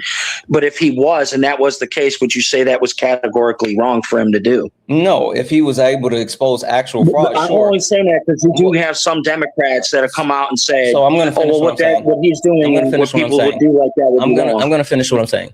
No, it's not categorically wrong if he was actually exposing fraud. But since he's not exposing fraud, he's perpetuating lies and misinformation. What he's doing is wrong. Him vilifying people and putting targets on black people's backs in Minnesota because he wants to lie is categorically wrong. How is he discriminating against just black people? He went after Somali people in Minnesota, putting actual Somali people and Somalian children in the line of danger by perpetuating lies. Didn't the Democratic Party do that by calling all Trump supporters and people that have supported the conservatives or Republicans, Nazis, dictators, and fascists? What does that have to do about what we're talking about? It's the same difference, no, it's man. Not, you're saying what he's doing. Wait, you know why it's not the same? You know why it's not the same discriminating difference? Against you know why it's not? Wait. You know why it's not the same difference? It's because we weren't talking about because that. you want to base it on race. No, because we're talking about one thing, but instead of addressing the thing we're talking about, you had to bring something else up to try to justify what you were saying. I'm using an example. No, listen, Adam, listen to me for a second. I don't care about like other stuff. We can talk about other stuff in a minute if you want. I want you to address directly what I'm talking about. Don't bring up something that has nothing to do with the thing. You can say, oh yeah, bad people do like other people. No, fuck that. I don't care. I'm talking about Nick Shirley and what he did specifically. Can you address that? Me personally, I don't think he singled out the people based on their race. I think he genuinely was looking for fraud. Okay, so even if he you didn't just go to Minnesota, he went to California as well. Even if you believe that he was genuinely looking for fraud, do you accept him publishing stuff that is factually incorrect and then perpetuating lies? Are you good with that? What did he factually misrepresent? He didn't find any fraud. He didn't find any fraud. The actual place that he went to that he said was, this place right here where they have these addresses. Still speaking. The place that he went to and said, these people that have this address that they're supposedly here, they're using P.O. boxes. It wasn't. They live above the actual place that he went to. And then him going to the learning center and saying that there was not kids there. He's literally a random man showing up demanding to see kids. And then why did the feds just raid the place, man? See, this is what I mean. This is how disingenuous the left is. Give me proof the feds just raided it. Took all the records and stuff. Give me proof. By the boxes. Give me proof. It's literally in the news. You can watch. Give me. Okay, where? When did this happen? In Minnesota, the Leary Center. When? I think it was like a month or so ago. It was a little while ago. Okay, then give me proof. What do you mean give you proof? The proof's in the pudding. They went in and took records. Fuck that pudding. I want tangible proof. That's so fucking stupid for you to say that. Give me an actual source that shows that the FBI went and raided them. I don't care about fucking pudding. This entire time, you've been talking about shit that's not true. I've engaged with your feelings this whole time, and you haven't given me any type of factual information. You're shut up, and I'm going to finish what I'm saying. No. You're dismissing everything. Shut the hell up.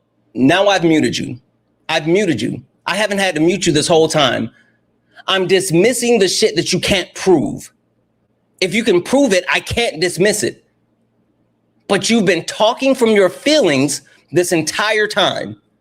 So if you can prove something, then I will take it. But until you actually have factual information, I will continue to either disprove it or dismiss it. I don't care about you saying that this thing is in the pudding. No one's talking about pudding. We're talking about proof. I'm going to unmute you. I don't want to mute you. I don't want to mute you anymore. I apologize for raising my voice. I don't want to yell, but I would really, really, really appreciate it that either you prove the things that you say or you just stop saying them. I don't care which one. Well, let's see. Like I said, lady, feeding our future, fraud, 40 years, 17 people, other people, well, including her, 15 indicted on 90 million in fraud. They're Somalis. 4.5 was the last one I know of. I don't know the details because that was the last one they didn't really release other than the number and the amount.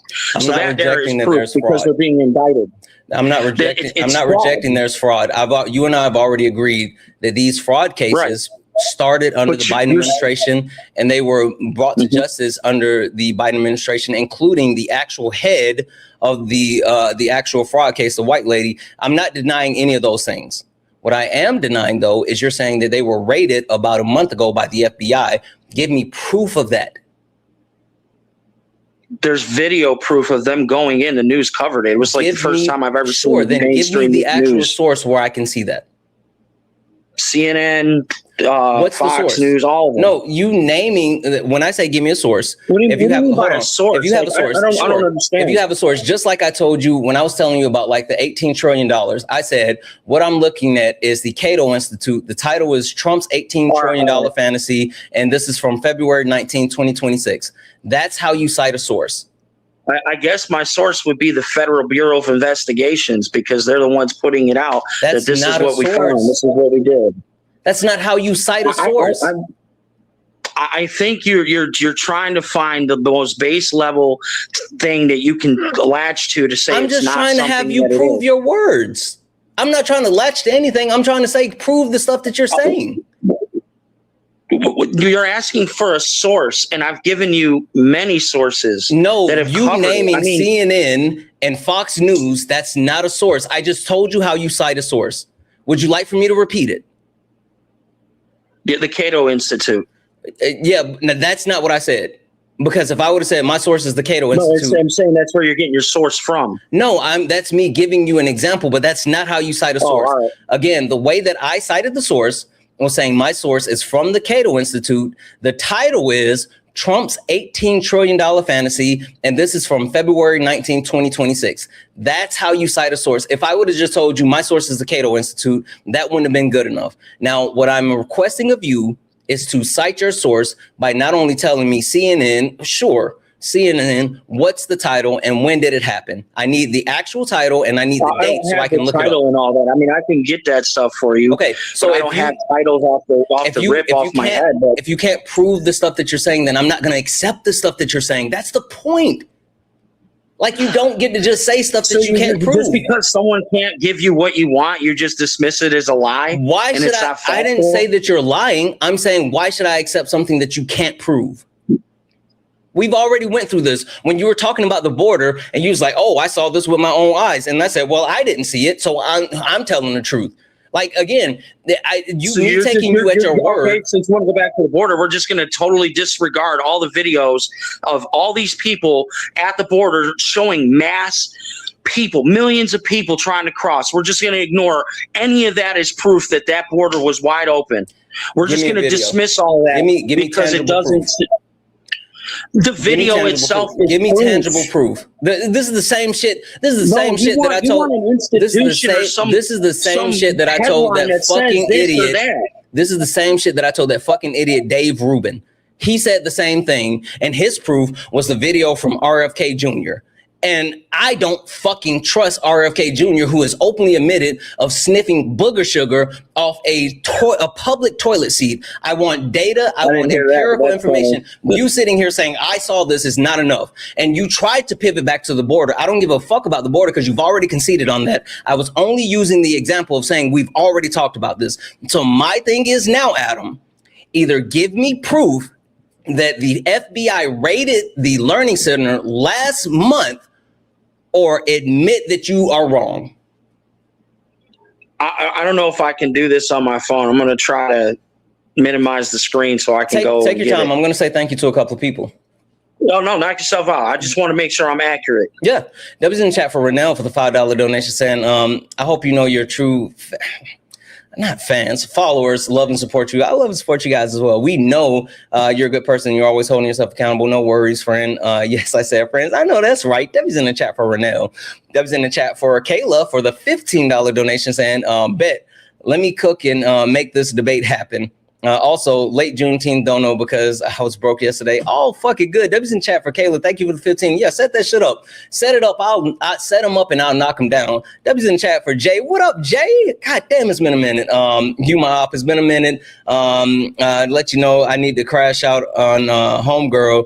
I don't know who she is, but yeah, no, Jay, we're good. We're good, twin. Don't even worry about it. She's not worth it. That was in chat for Courtney for the $20 donation saying, I had no idea that I missed Juneteenth live. It was, listen, I'm trying to actually, guys, we have so many violations on the YouTube recording VOD yesterday from the Jubilee live. I'm not Jubilee, the Juneteenth live. I'm trying to finish all the edits, so right now the live is blocked. We got all types of violations. I knew that video was not going to be able to be published because of all the different music that we played. But don't worry, I'm trying to fix it, and then you guys will be able to see it because it was a time that was had. He said, however, as an ops manager of the multi-billion-dollar company, we had an opportunity to put Juneteenth event on for our employees, and we spent time educating before enjoying the lunch.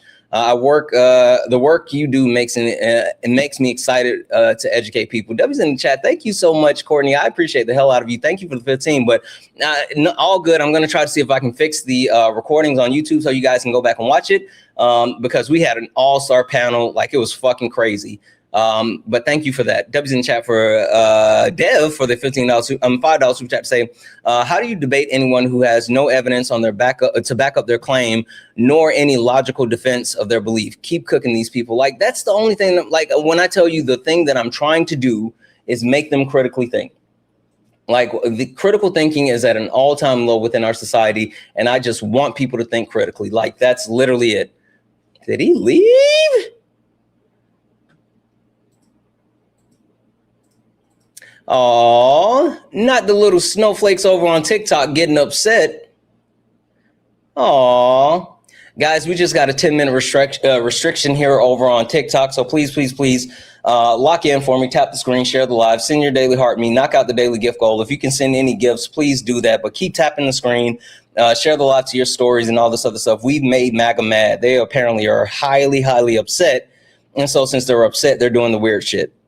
And they're doing the weird shit, but it's only 10 minutes. So we'll be past it in 10 minutes. So guys, if you don't mind, keep doing all the wonderful things. Tap the screen, share the live. Send any gifts if you can, but knock out the daily gift goal.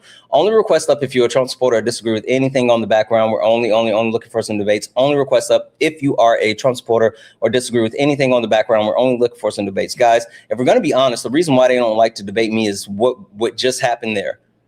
Like, they don't like to debate me because I won't let them talk about their feelings. Like, that's all it is. They get upset when I say, what's your source? It's weird.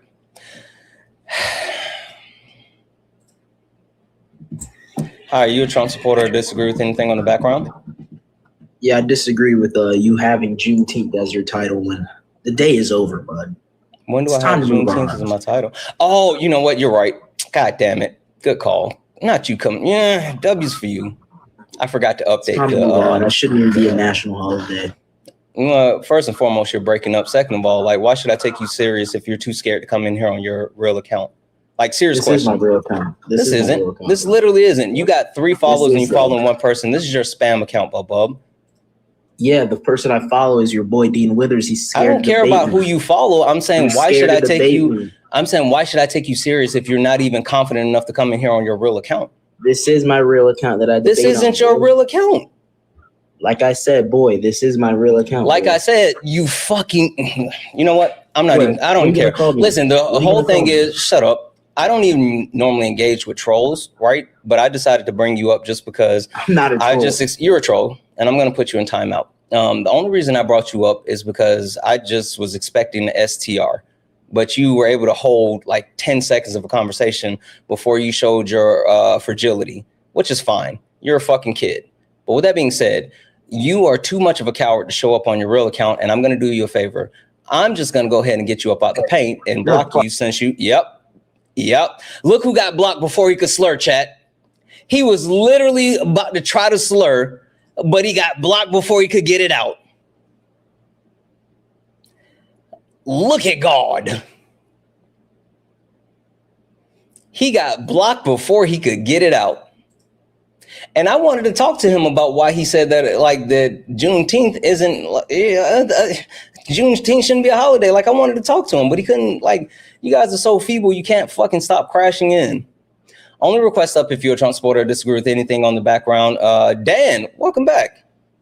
Hey, what's happening, Santana? Hello.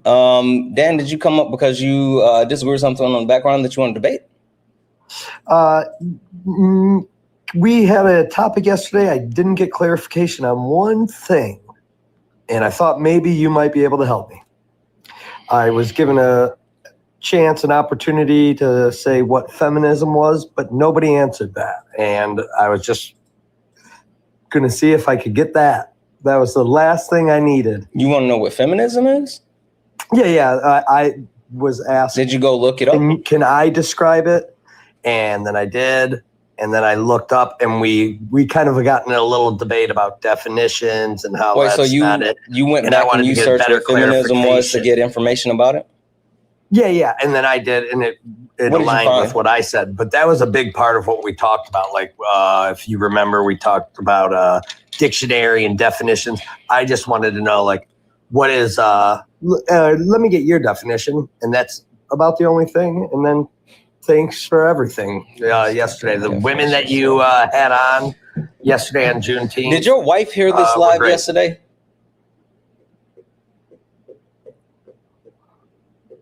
Dan? What was the question? I'm sorry. Did your wife hear the live from yesterday? Yeah, she was with me. What did she say? I wrote you a message actually of what she said. I didn't see it. I'll one of your things, so you can see it. She goes, well, one of the things was I tokenized her, and she said, but she goes, I set you up for that one. I don't want to deflect. She goes, why don't you tell them this? And I did, and I got eaten alive for it. And it doesn't matter, but I don't even want to say what it was because it'll happen. And but we laughed about it together, and but nobody knows, intimately what's going on when two people are sitting next to each other. No, I agree. That doesn't matter. Yesterday, I enjoyed it a lot. So I think there's so much to that, and like I will say, like you focusing on your relationship with your wife is super important. Being in lockstep with your wife is like the most important thing. 1 second. 1 second.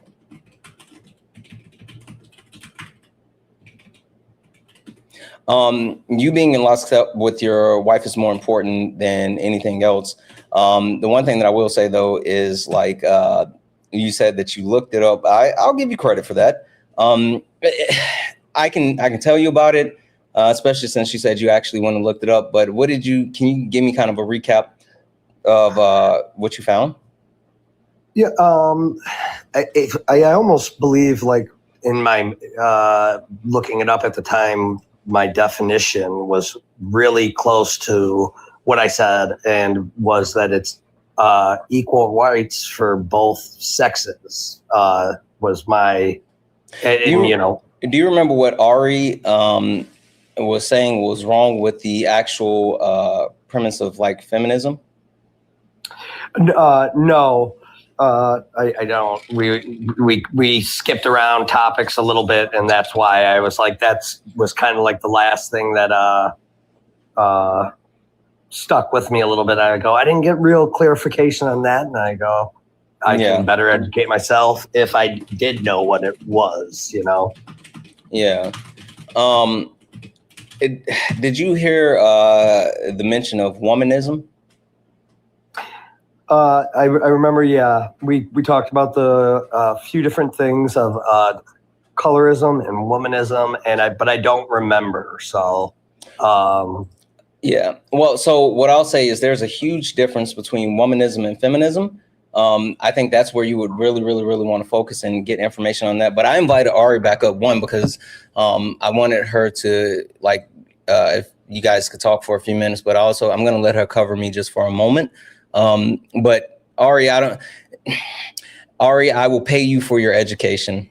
Could you do like just kind of a breakdown as far as feminism for him, and follow up with that? And I promise you, because Black women labor isn't free, would you mind educating him for a few minutes while I step away? I got you. Thank you. That was in chat, Ari. Only because Santana asked me nicely and said, please. Thank you. Mm-hmm. Yeah, for me, the big distinction between the two is just one centers Black women. But they both, for me, and how I argue feminism is the abolition of patriarchy, period, point blank. Womanism is the abolition of patriarchy centering Black women. That's really it for me.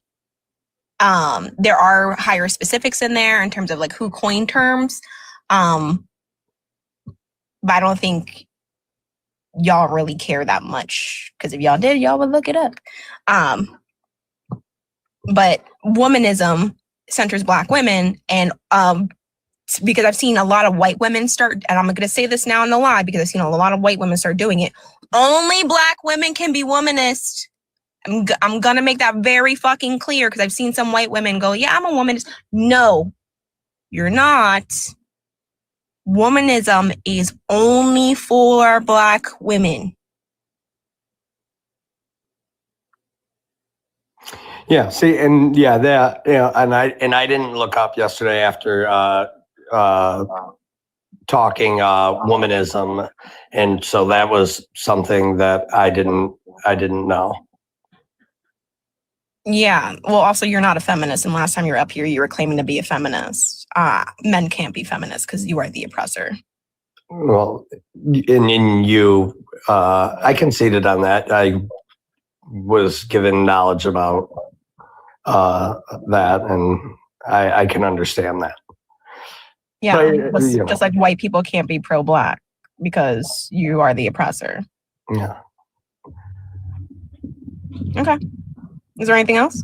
No. I think that gives me a clear definition between the two, and thank you. What is that? What does the abolition of patriarchy look like? What do you? I'm sorry, Arya. One of my children just came down and sat with me. You okay, buddy? I don't know. Can you tell me? The abolition of gender. The abolition of masculinity. But I guess, you know, what can I do about it? What can I do to be better? I can't choose what I am. I can only try to be better. And you literally can. You can deconstruct like your connection with masculinity. You can literally begin to deconstruct that. Not saying that gender is going to end in a year. Not saying that gender is going to, because I'm a gender abolitionist. I'm very clear about that. And the only way to abolish patriarchy is to abolish the gender binary, because the gender binary specifically is for the maintenance of a patriarchal construct. And so if you want to truly see the abolition of that patriarchal construct, then we must abolish gender. How to abolish gender is we have to begin to deconstruct our connections to this idea of femininity and masculinity. For the cis people in the chat, though, do not go around and start policing trans people. Trans people's connection to gender and gender identity is different than cis people, and that is for trans people to discuss amongst each other. Don't you dare go into a trans person's live and start saying, hey, you need to stop doing gender affirming care. Don't you start doing that. Their journey is different than cis people's, and that's going to be different. I want to make sure that's very clear as we're going into this conversation about what gender abolition looks like. See, I'm writing notes, things that I can look up later to better educate myself. So I believe it's going to be the most important is for men to deconstruct masculinity, because the purpose of masculinity is to perpetuate violence. Yeah, I just think you're incredibly educated on these things, and I did a bit of research yesterday, so I do appreciate it. And when I first came up here, Santana, I told him that I didn't have a lot of time, and he brought you in, which I thank you. I appreciate and I will continue to try to educate myself. And we actually spoke earlier today, Ari, so it was good speaking to you again. And it's 3 times in 2 days, and each time I take away something. So thank you. Mm-hmm.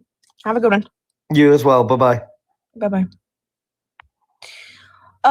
For the chat, for those who are like wondering about books, like the best books about understand, like I'm telling y'all straight up, for the best books to understand how patriarchy works and how gender works, one, of course, Judith Butler, where she talks about gender being performance, but it's actually listening to trans feminists, especially like Black trans feminists, are the most insightful. Are they difficult reads? Yes, they are extremely difficult reads. You're going to have to take your time reading if you truly want to understand. But in book club, we've read, in the book club I run, we've read 2 books from Black trans feminists.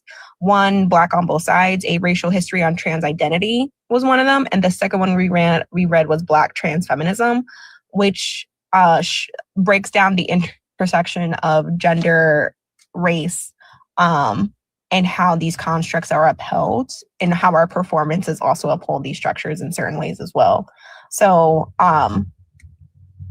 yeah, I mean, book club is open to anybody, as long as you're not a Nazi. That's the number one rule.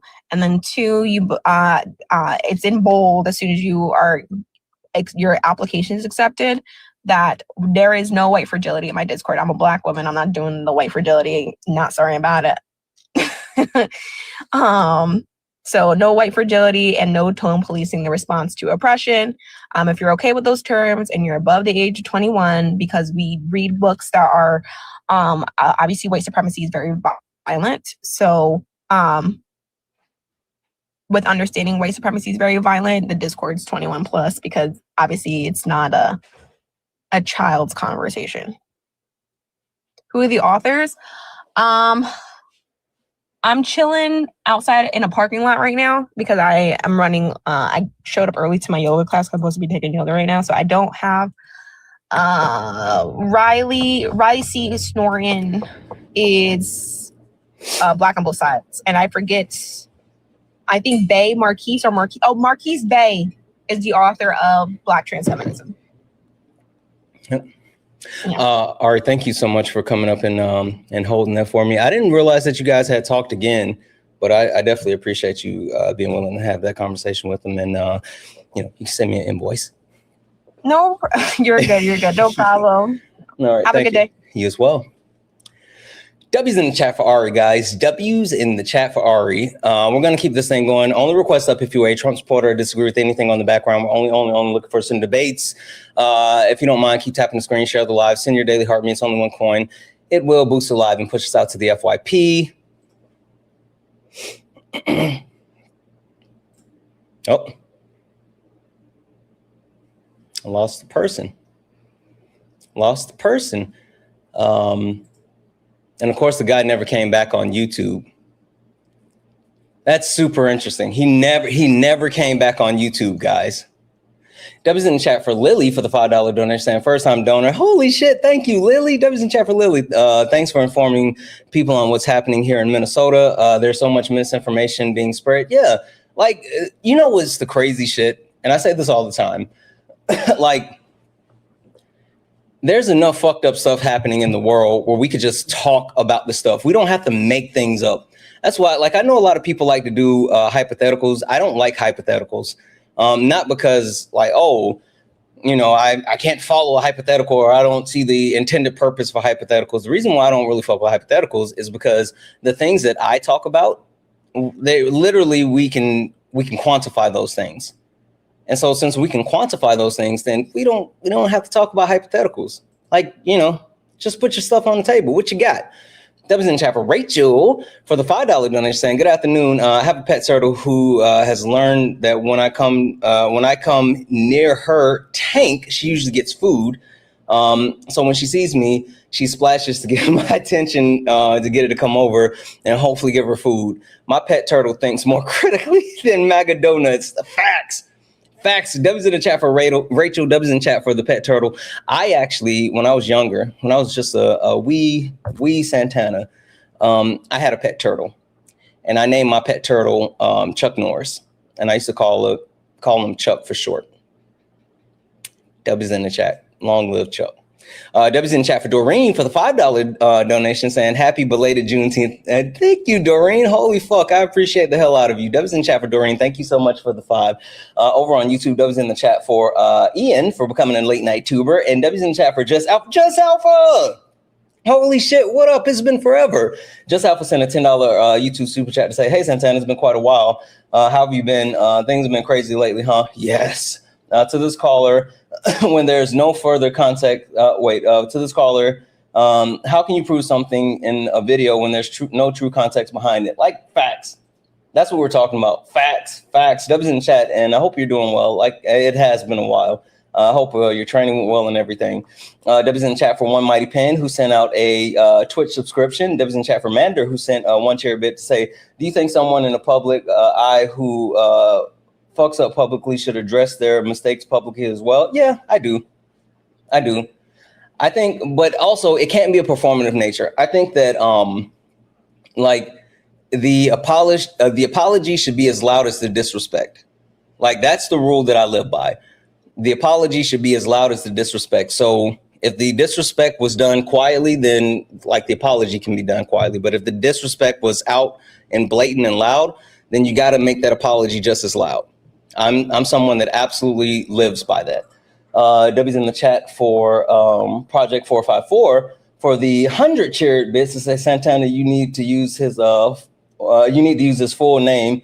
It's Mike has a small Johnson. That's funny. I'm not gonna say that, but W's in the chat. W's in the chat for Broccoli, who resubscribed over on Twitch, said, keep it up, sir. I'm proud of you. I'm proud of us. Thank you. And last but not least, W's in the chat for One Mighty Pen, who sent the one cheer bitch to say Twitch loves Ari. I can believe that. I've been telling Ari, like, no lie. So all the people that came through yesterday for the Juneteenth live, I fussed at them afterwards because you guys were so kind and you sent them donations to me. And so I had to try to properly make sure that I got the donations over to them. But each and every one of them, I fussed at them about making sure that they got their Twitch and their YouTube set up, because Twitch and YouTube, you guys are awesome. And there's a community of people that want to hear from them. So I fussed at them about that. And W's in the chat for that for Twitch for all the donos. If anyone else likes to support the live, you can do so. Cash App, PayPal, Venmo. Pay links in the link tree in the bio. Santana speaks for you. Santana speaks for you is the best way to support the live. If you're over on YouTube, you can send a super chat and I will read that out. One thing that I do want to talk about is kind of a follow-up from the Juneteenth live from yesterday. 1 second here. Hi, are you a Trump supporter or disagree with something on the background? Yeah, I'm a big Trump advocate and I disagree with everything you have in your background. Okay, just to verify, are you an American citizen? I'm a dual citizen of Montgomery, Alabama, man.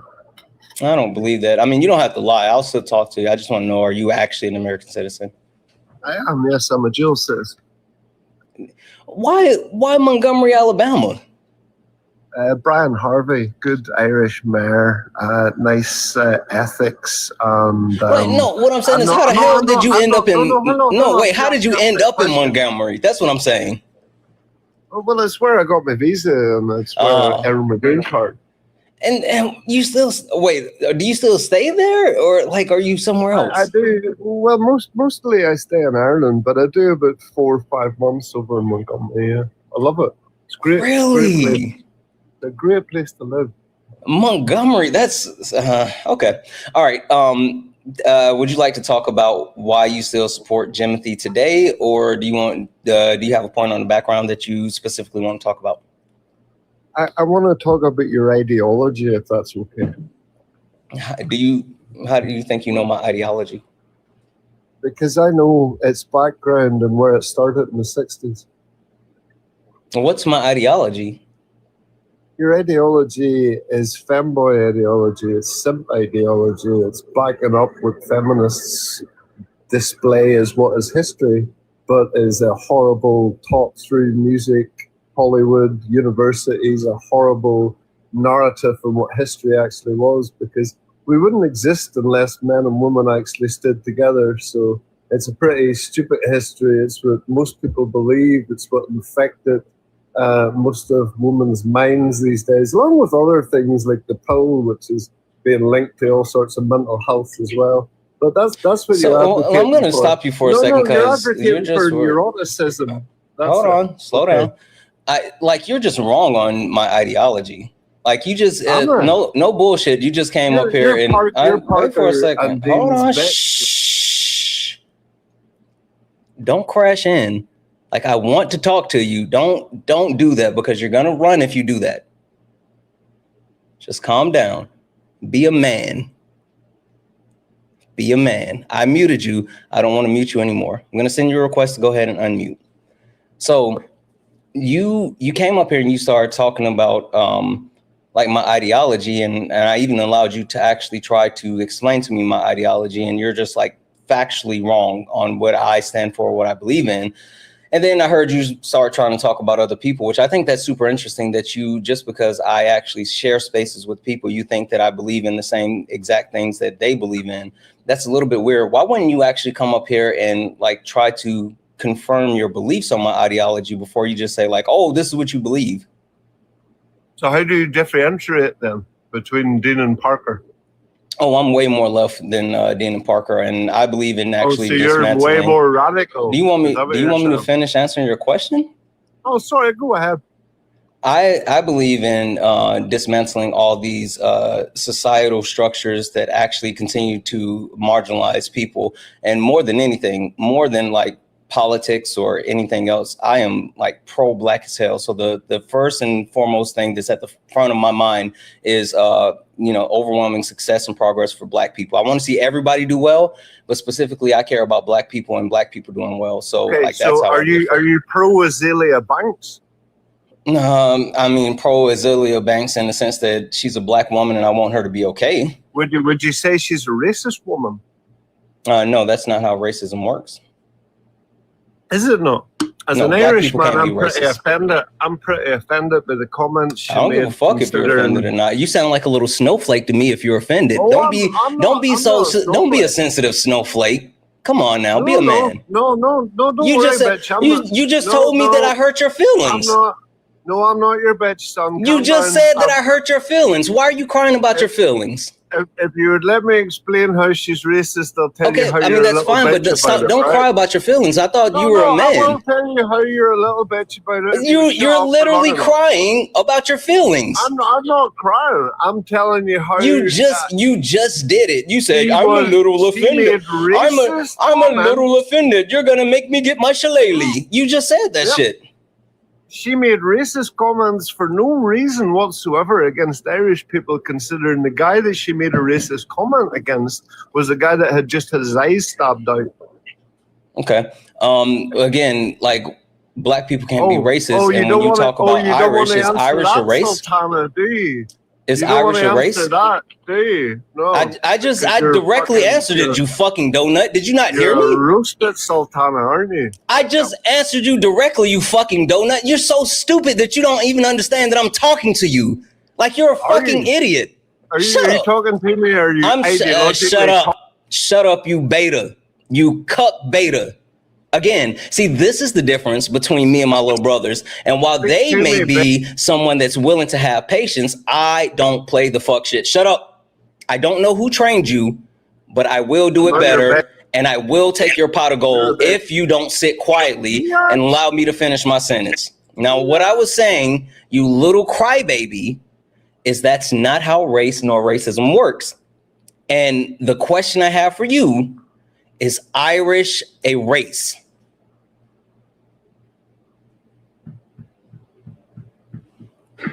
Oh, are you allowing me to speak now, but yes, you may speak. Is Irish a race?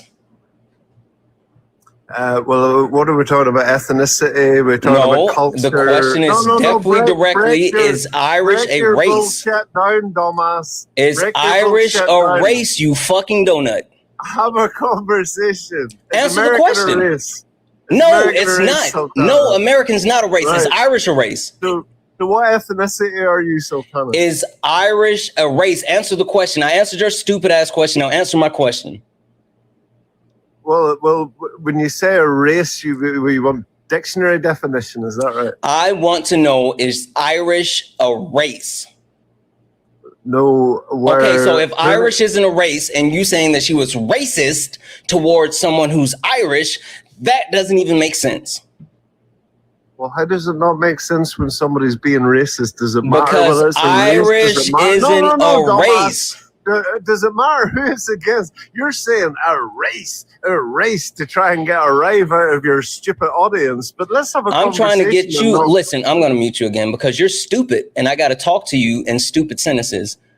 Since we know that Irish is not a race, even if you think you know what racism is, which you don't, you have to admit that you can't be racist towards someone if you're not targeting their race. You see how that works? You see how that works? Like if you even wanted to claim that she was being racist, then you would have to talk about them and her targeting his race, not his nationality. There's a difference between race, ethnicity, and nationality. I know you're too stupid to understand that, but I will teach you. Now you may speak.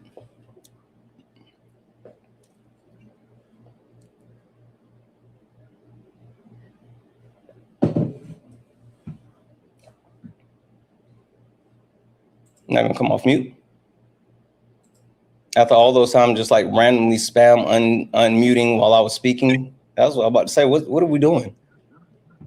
So why don't you answer the question, Sultana, rather than just try and stick somebody on a stupid point? What's the question? Which doesn't actually make sense. What's the question? Stop crying and give me your question. I'll ask you the fucking question. You're whining like a little. You're such a toddler. You're such a beta cuck. If you would calm down you're such a beta. Stop being a crybaby beta. You're such a bitch. Like, do I need to get you a binky and a bottle? You're such a little whiny child. Hear a conversation. When you won't listen to me. When stop crying. Man up.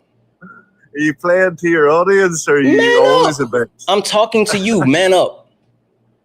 I will ask the same question again. Is Azealia Banks racist? No, I've already answered the question. Why would you ask it again? That doesn't make sense. If I answered your question, why would you keep? What's the point of the same question? God, you're stupid. Tell me how she's not Sultana. Yeah, I know. I'm doing that on purpose. I'm not talking to you, you fucking donut. Shut up. I'm doing that on purpose. I know exactly what you're saying. I'm literally doing that on purpose. I'm not talking to you right now. Shut up, you coward. I'm doing that on purpose. I'm intentionally doing that. Anyway, back to you. Loser. Oh, baby bottles in the chat for the baby bottles in the chat and snowflakes in the chat for the little beta cuck. Baby bottles and snowflakes in the chat for the little beta cuck. You came up here saying, I'm a man, you're a femboy. And then you said, you hurt my feelings. Listen to me, when? Why won't you listen to me, when? I'm a man, you supposed to listen to me, when? Baby bottles and snowflakes in the comments for the little beta cuck. Now, I've already answered your question. Why would I answer the same stupid question if I've already answered it? Okay, are you finished with your fascist mute button now? You don't know what fascism is, you donut. Oh, I know exactly what fascism is. What's fascism? Exactly what you're exerting. Exactly what you're exerting on your mute button, Sultana. What's fascism? Because you're a tyrannical leftist What's idiot. fascism? You've been indoctrinated. You're literally just saying shit, and you don't know anything. You like it. You know what's funny? You know what's funny? You have to be like, it has to hurt to be this stupid. And it also like rails against you coming up here and saying that you're such a big, strong, tough guy that all you've done is cry the entire time. You've cried, you've complained about other men. It's so weird. Like you came up here pretending as if you were some type of macho man and then immediately started crying about other people. And then it started crying because you didn't think I was answering your question. And now you've gotten fucking violation because you don't have impulse control. God damn it.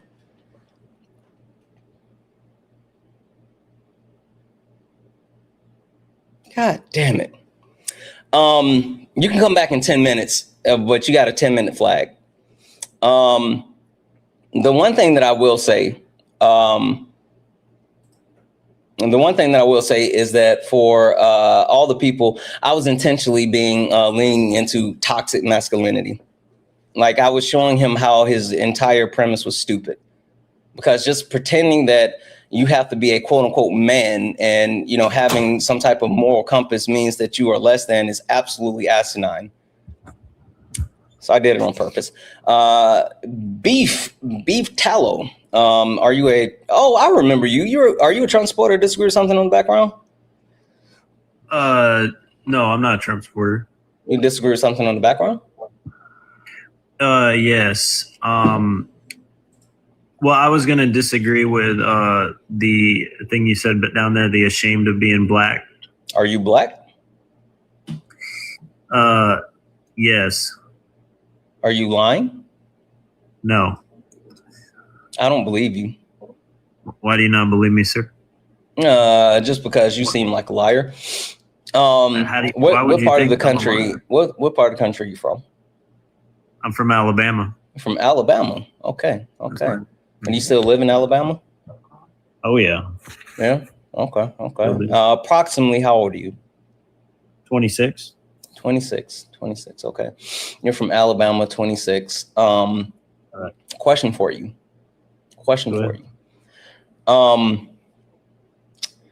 You're from Alabama. Ooh. I know. Hold on one second. I know for sure. 1 second. If you're from Alabama,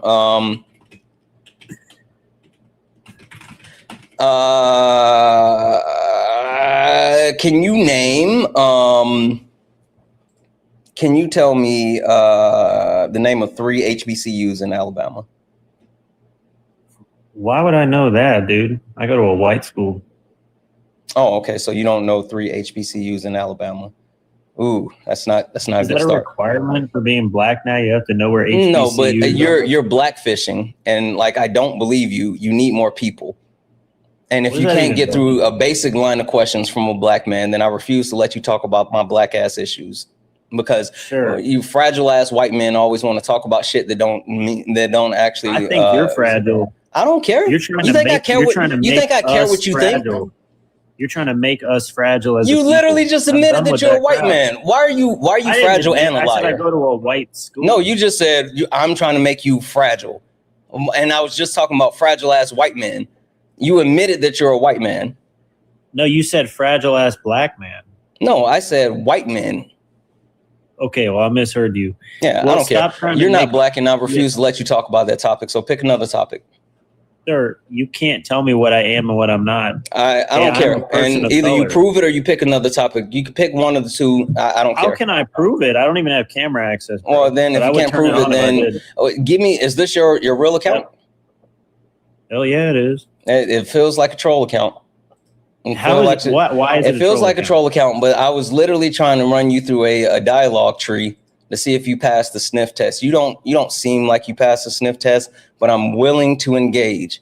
Now, if you can't answer the questions correctly, then kind of fuck. But if you can, all right, then I'll let you talk about it. I want you to prove to me why I can't be racist. I don't have to prove shit to you, and that's not on the background. You were just talking about it. I don't give a fuck. It's not on the background. And I just said that you, like, literally, I don't believe you're black. So unless you're willing to actually substantiate that, then you don't get to talk about black ass issues. All right. You can live in your delusional land as long as you want. I don't give a fuck about that shit. Like, I really don't care about what you're saying right now. If you're not here to debate, then find somewhere else to cry. I don't know what's happening. But I don't care about you guys randomly crying. I have no interest in your tears. As a matter of fact, put your tears in the pot of greed. All of them. Put all your tears inside the pot of greed. I'll take them. I think I care about you crying. Look at the troll. Stop it. Carmelo is an adult.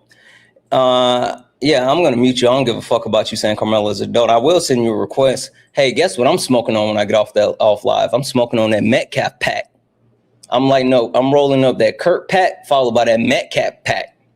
Now come up here and talk about that. I bet you won't do it. That boy got packed up. He got packed up.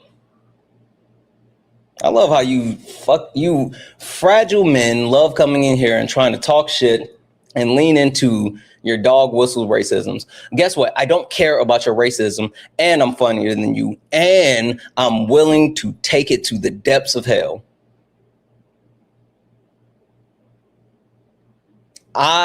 Michelle Obama, love her to death, but Michelle Obama did a disservice by telling people to go high when they go low. And that's why you guys can't figure out why I am not a part of the tolerant left. I am not a part of the tolerant left. I am petty, I am funny, and I am factual. I will dog walk you up and down the street. And I will laugh at your fallen heroes. Shout out to the bowling ball.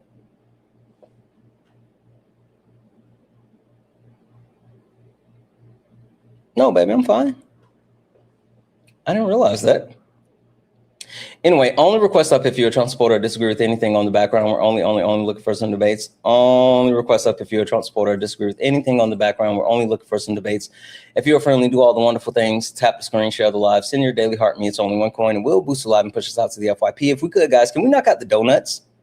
Please, please, please. Can we knock out the donuts? Also, if you'd like to support the live, you can do so. Cash App, PayPal, Venmo, pay links in the link tree in the bio. Santana speaks for you. Santana speaks for you is the best way to support the live. If you're over on the YouTube, you can send a super chat and I will read that out. Do you have an actual topic on the background that you would like to debate? Are you ready to be mature? No, that's what I'm saying. If you're not going to debate a topic on the background, then I'm going to just do the same thing. We're going to talk about white privilege right now. Okay, so you're admitting that you're a white man? No. Okay, so then if you're not a white man and you're not admitting that you're a white man, then you don't get to talk about the topic. Why can't I talk about white supremacy as a black male? Because I have no interest in having you account for white men in my life. Why not? Because if you're saying that you're not a white man, then I don't want to talk to you about that. And you're unwilling to substantiate your race. Like, that's on you. How do I substantiate it to you, bro? I was trying to give you a list of questions. Identity. You don't even want to go through the questions. Go through your damn questions then. You already got one strike against you. You couldn't name an HBCU. It's not about you going to a PWI. It's about understanding that if you are in Alabama, from Alabama, and you're black, you of course know some of the HBCU. So you're just lying. Sir, I didn't go to college. What does that have to do with anything? I'm an electrician. Wait, you said that you went to a white college, so you lie again. Why am I supposed to believe anything that you're saying if you can't even be truthful? Like, why should I talk to you? University of Alabama to go to a trade school. You said that you go to a white college. You said that. I said I used to go to a white college. You said I go to a white school. You said I go to a white school. You're not listening, bro. You got to get your ears checked. I don't have to quote. You know what's funny? You're on YouTube, you donut. Like, I'm live on YouTube. And you know what's even more funny? I can run it back. So I'm going to put you on mute. I need you to shushies. Let's just listen to what you said. Maybe I misspoke. Nope, I don't care. You said I need to get my ears checked. I'm putting you on mute. Stop. You're literally running right now because I'm putting you on mute to play. No, I'm putting you on mute to play the clip. And instead of me playing the clip, you keep trying to come off mute to talk over it when you know that you got cooked. You came up here not realizing, because the last time we talked, we were on Solid's Live, and you just assumed that I do the same thing as Solid, not realizing that I've been hounding Solid about getting on YouTube and not realizing that I could just play back the stuff that you said. So I'm telling you right now, if you come off mute again and don't allow me to play this, I'm just going to take it as a concession and kick you because you're running. So stay on mute, and I'm going to play the sound.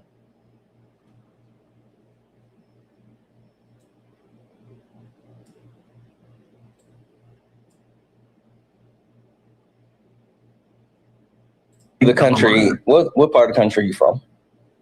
I'm from Alabama. From Alabama. Okay. And you still live in Alabama? Oh yeah. Yeah. Okay. Approximately how old are you? 26. 26. Okay. You're from Alabama, 26. Question for you.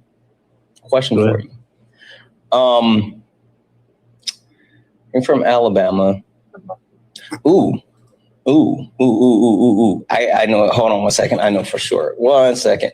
If you're from Alabama,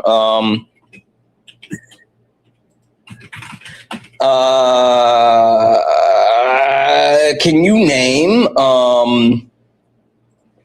you tell me the name of 3 HBCUs in Alabama? Why would I know that, dude? I go to a white school. Boom.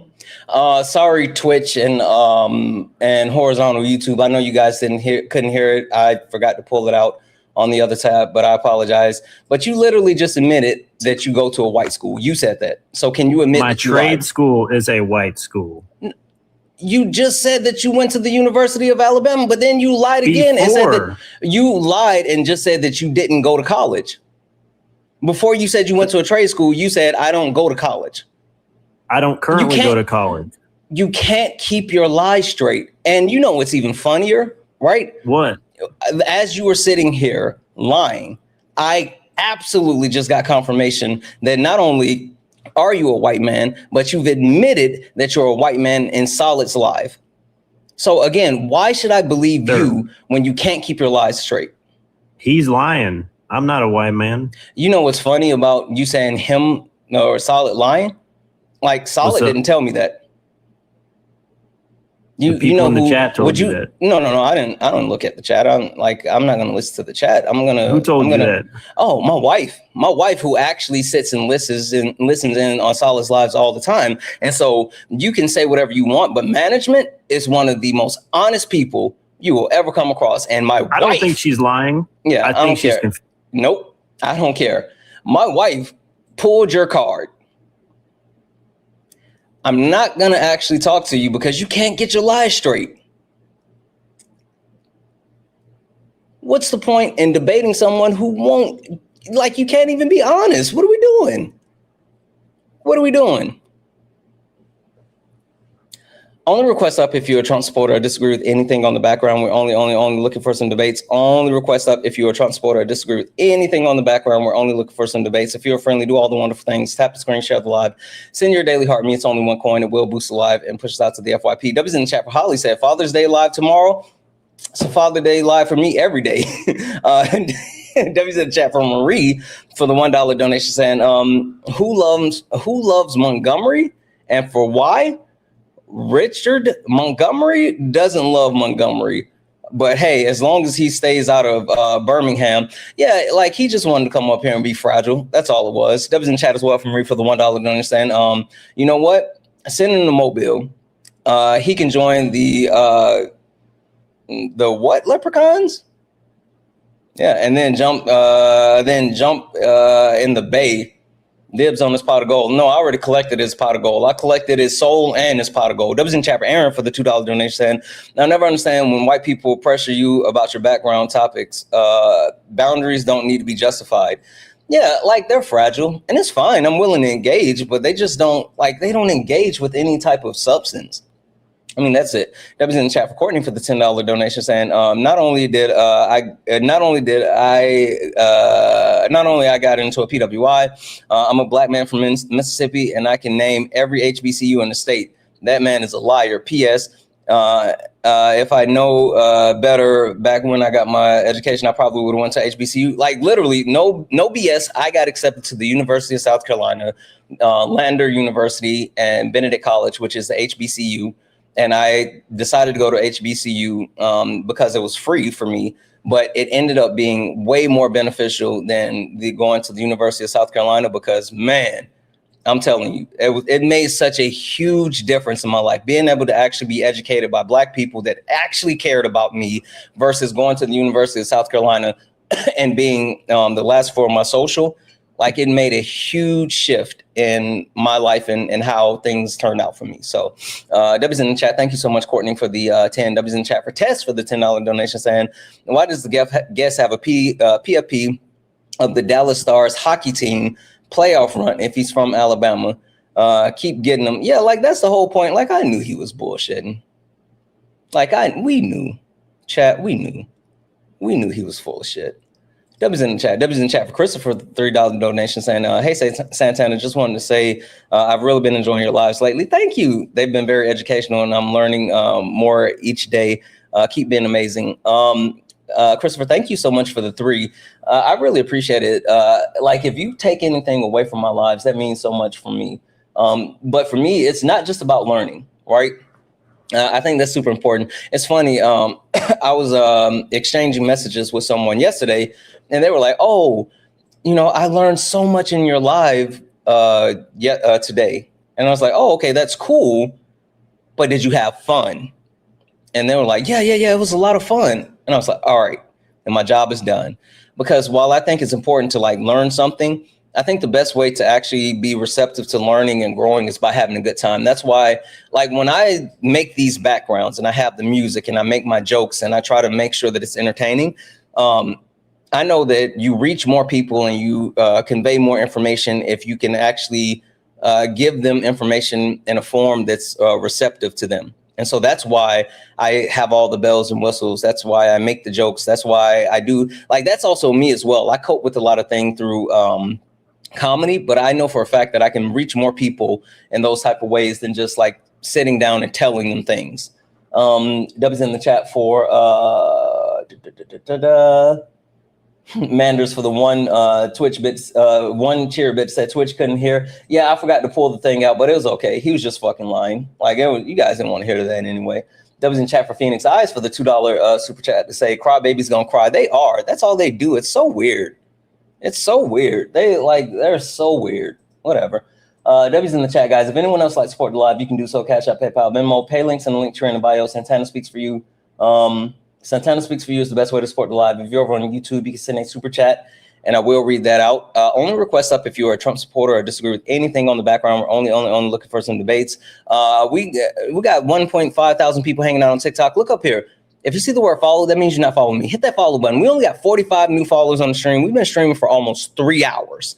And I know for a fact there's more than 45, almost 4 hours. Holy shit. I know for a fact there's more than 45 people that are watching that have not hit that follow button. So hit that follow button, turn on notifications. If you're over on YouTube, make sure you hit that thumbs up. But also, if you're over on YouTube, Twitch, Kick, Instagram, and you would like to debate me, guess what? You don't have to leave where you are. The only thing you have to do is click that link in the profile, and it'll get you up here. You can come up and debate me from where you are. You don't have to leave where you are, period.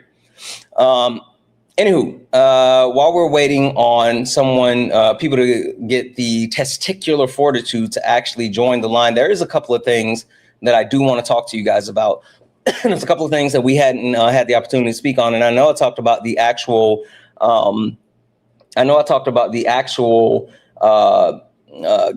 reflector pool early, but there's a couple of things that have happened that I think is super important.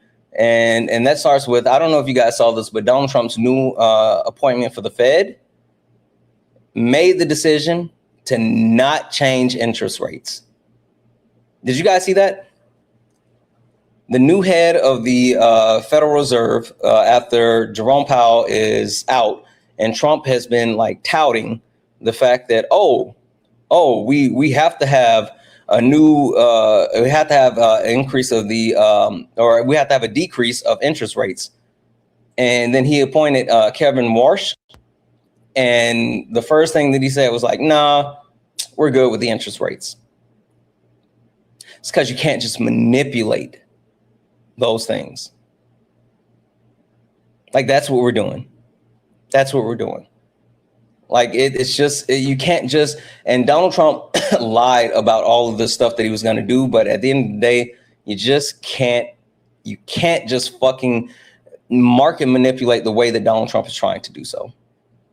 So that's something that I wanted to actually cover with you guys. Another thing that I wanted to cover with you guys know who Brian Kemp is? Does anyone know who Brian Kemp is?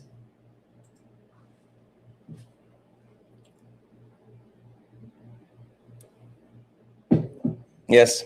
Yep. In Georgia. Yep. Brian Kemp is the Georgia governor, the overwhelmingly popular Georgia governor, which is insane. But Brian Kemp, who is the popular Georgia governor, well, he's maxed out as far as being able to be governor of Georgia. So instead of him actually just, taking time off or blah, blah, blah, blah, blah, he decided that he was going to run for Senate, and he wants to run against John Ossoff, right? That was the actual position that he's taken. So he is running in opposition of John Ossoff. Now, the interesting thing about that, while he is overwhelmingly the popular Georgia governor, Donald Trump doesn't like the way that he handled the 2020 presidential election. As you guys know, Donald Trump told him to find those votes. There was a whole split. He wanted him to say that it was like rigged and all this other shit. And he was like, nah, we're not going to do that. Da, da, da, da, da, da, right? So Donald Trump has always had a thing against Brian Kemp. And so since Brian Kemp is no longer able to be the governor of Georgia, he's running for Senate. Donald Trump, and in the 11th hour, made a decision in a tight runoff race between Brian Kemp and Brian Kemp and Mike Collins and Derek Dooley, right? He made a decision to actually go against Brian Kemp, and the support went to Dooley, but Dooley ended up losing to Mike Collins. But I say all that to say, Donald Trump made a decision to ensure that a Republican, because if you guys have you ever seen, he was down ballot. He was running. He was down ballot, but he didn't get enough support. And so it pushed him down below Dooley and Collins. It's literally here. Oh, you know what? I'm sorry. I apologize. I was wrong. You're right. Brian Kemp was supporting Dooley. I apologize. So Brian Kemp was openly supporting. Thank you for correcting me. I'm sorry. JP, you're right. I was wrong, guys. Thank you.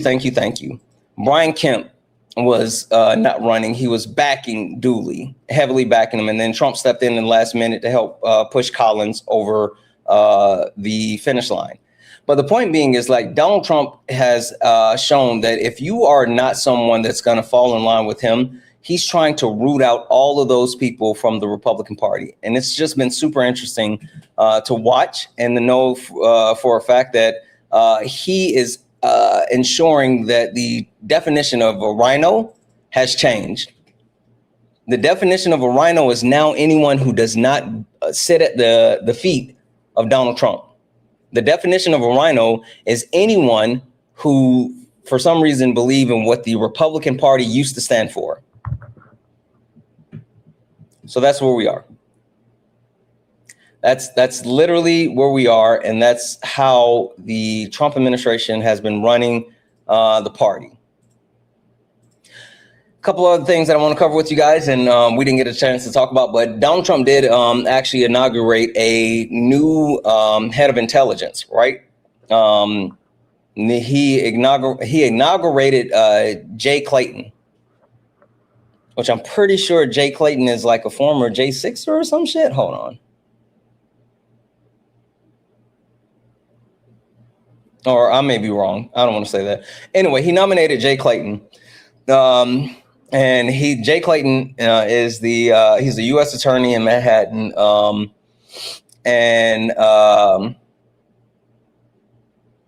It looks like senators on both sides of the aisle don't really fuck with him because he made a decision to install Bill Plute as a loyalist and under him, right? But regardless, Donald Trump actually put him up for the head of intelligence, and now they're holding off on his confirmation. They're saying as of right now, actually, I don't know if we want to go ahead and get him into that position. But it just speaks to the instability within the Trump administration and the fact that the Trump administration has shown a propensity to make people wear multiple hats. If you take a look at Marco Rubio, who's the Secretary of State, holds multiple positions. Is there, Harry Limes, you're in the comment section crying? I'm going to go ahead and mute you. Come up here and talk to me about it. Harry _Limes 420.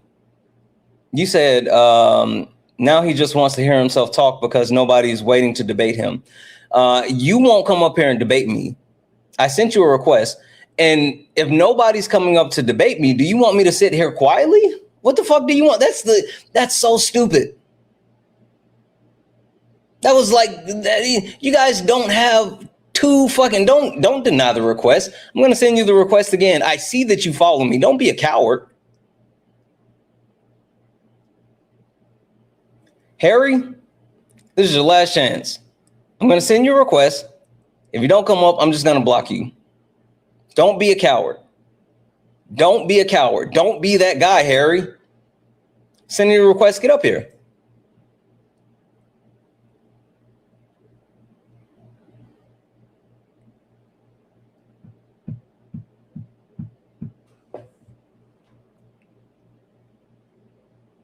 Oh, Harry rejected it. Don't worry, Harry. In the words of Ari, I got some real rejection therapy for you. I'm just going to go ahead and get you up out of here.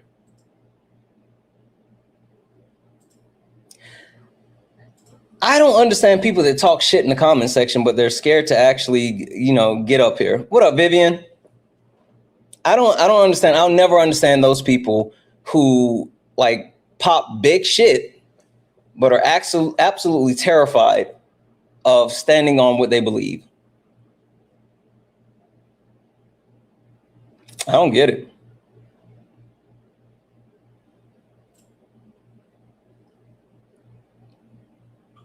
Hi, are you a Trump supporter or disagree with something on the background? Fuck MAGA. Okay, but are you a Trump supporter or disagree with something on the background?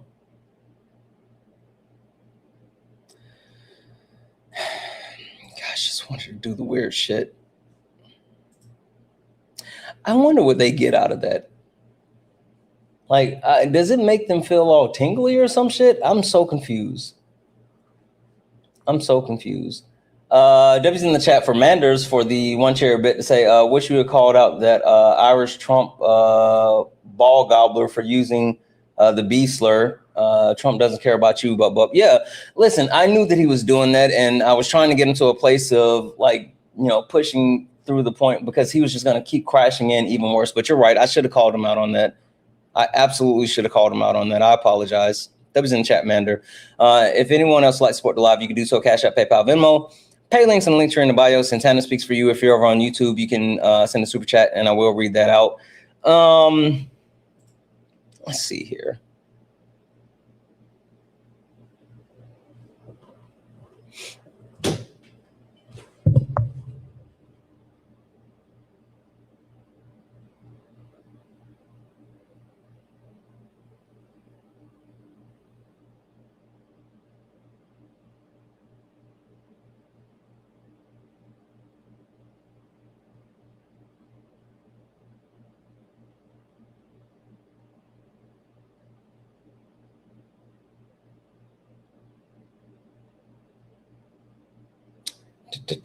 Sorry,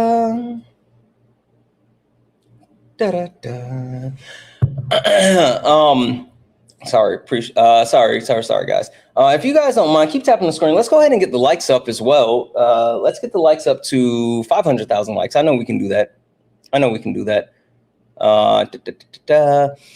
you're over on YouTube, Twitch, Kick, Instagram, and you want to debate me, guess what? You can click that link. And with clicking that link, it will get you up here for some debates.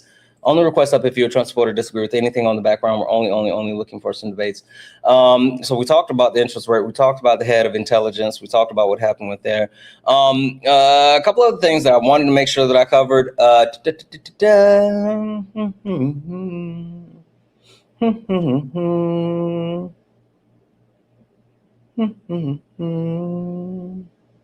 Oh, okay. I got it. 1 second, guys. My time is up. My time is now. You can't see me. My time is now. I want you guys to hear this. So Donald Trump, who the sole mission of going into Iran, right, was to ensure that Iran would no longer have nuclear missiles, right? Like Donald Trump openly admitted that he wants to stop Iran from being able to gain nuclear missiles.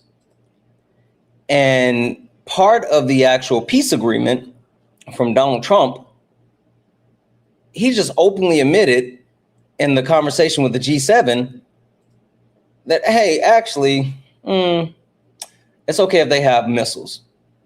Now, he tried to make the actual distinction between ballistic missiles and nuclear missiles, but he's like, actually, they can have it. Let's take a listen. Speak up. Sorry, Taylor. one of the goals of Epic Fury, you said going into it, was to destroy Iran's ballistic missiles and its capabilities to build more. Yeah. Why is it acceptable to you now that they keep some of that capability? And Iran is What are they keeping? What are they keeping? They have less than other nations now. We knocked out probably 85% of their missiles. The rest of them are underground. They can't even get them out. You know, the other night's raid, I think it was on the first night, we knocked out hundreds of their missiles.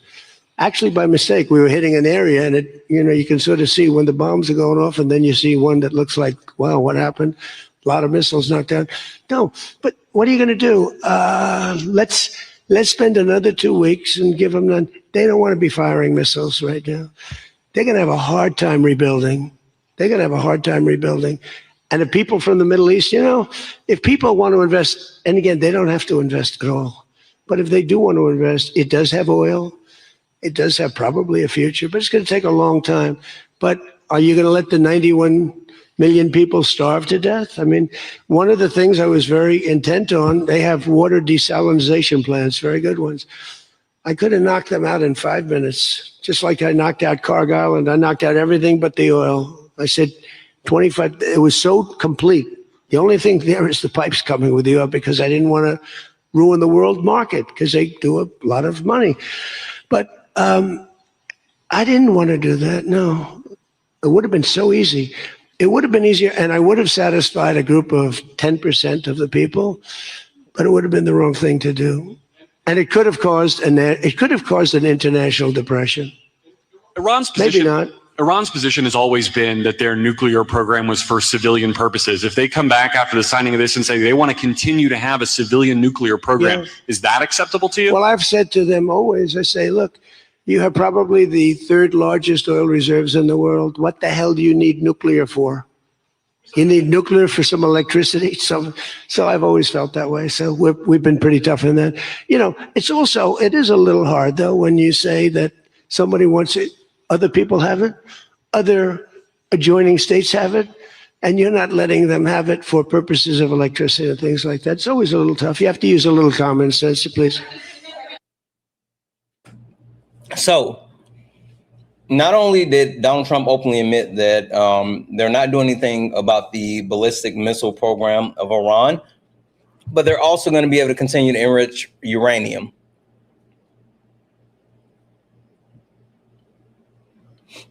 If they're not getting rid of the missiles and they're still able to enrich uranium,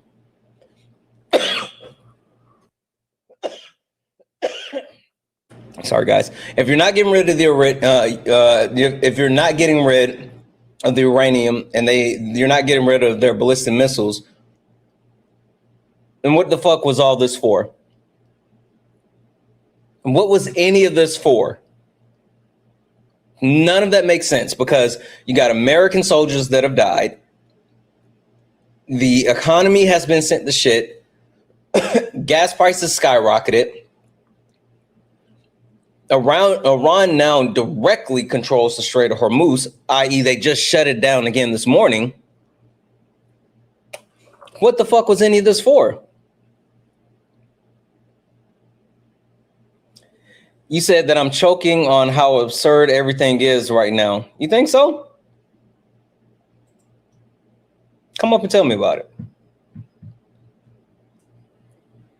Point being, the fact that Donald Trump has been openly willing to destroy the American economy, embarrass the American military, and demand more spending while American citizens are disenfranchised, all to take a fucking L is mind-blowing. That's why nobody wants to talk about the fact that we lost with this conflict with Iran.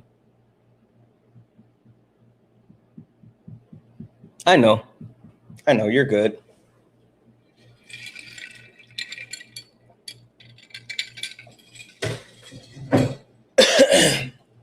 It's absolutely mind-blowing. All good. That was in chat for playback by payback. It's because the meat stick was a little spicy. They said, did you see Diddy getting an early release? You are fucking lying. Ain't no way in fuck they letting Diddy out early.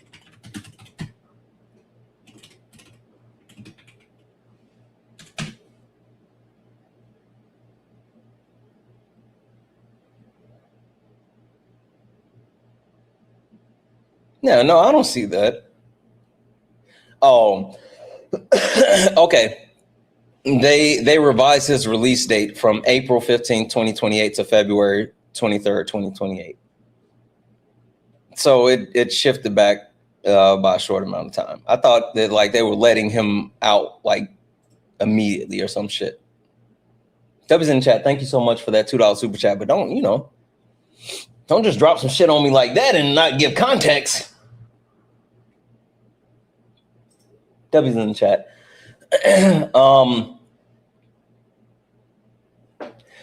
So guys, I don't think it's worth hitting a restart, and people are too terrified to actually answer questions.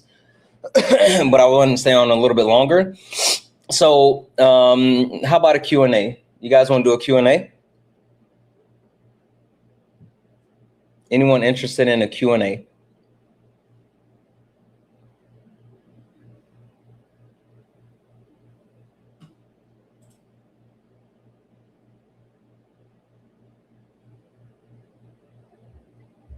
Hello? Hi, are you a Trump supporter or disagree with something on the background?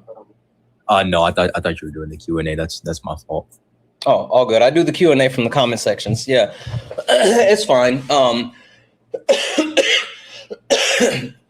Damn it, that was spicy. We'll do a Q&A. So if you have a question, I'm going to be looking at all the comment sections. So I'll take a look at the TikTok, the YouTube, the Twitch, the Kick, the Instagram. I'll look at all the comment sections. And if you have a question, you can drop your question in the comment section. If you directly want to ensure that I answer your question, you can always send something, Cash App, PayPal, Venmo, pay links and link tree in the bio. Or if you're over on YouTube, you can send a super chat and I'll answer that directly. One second.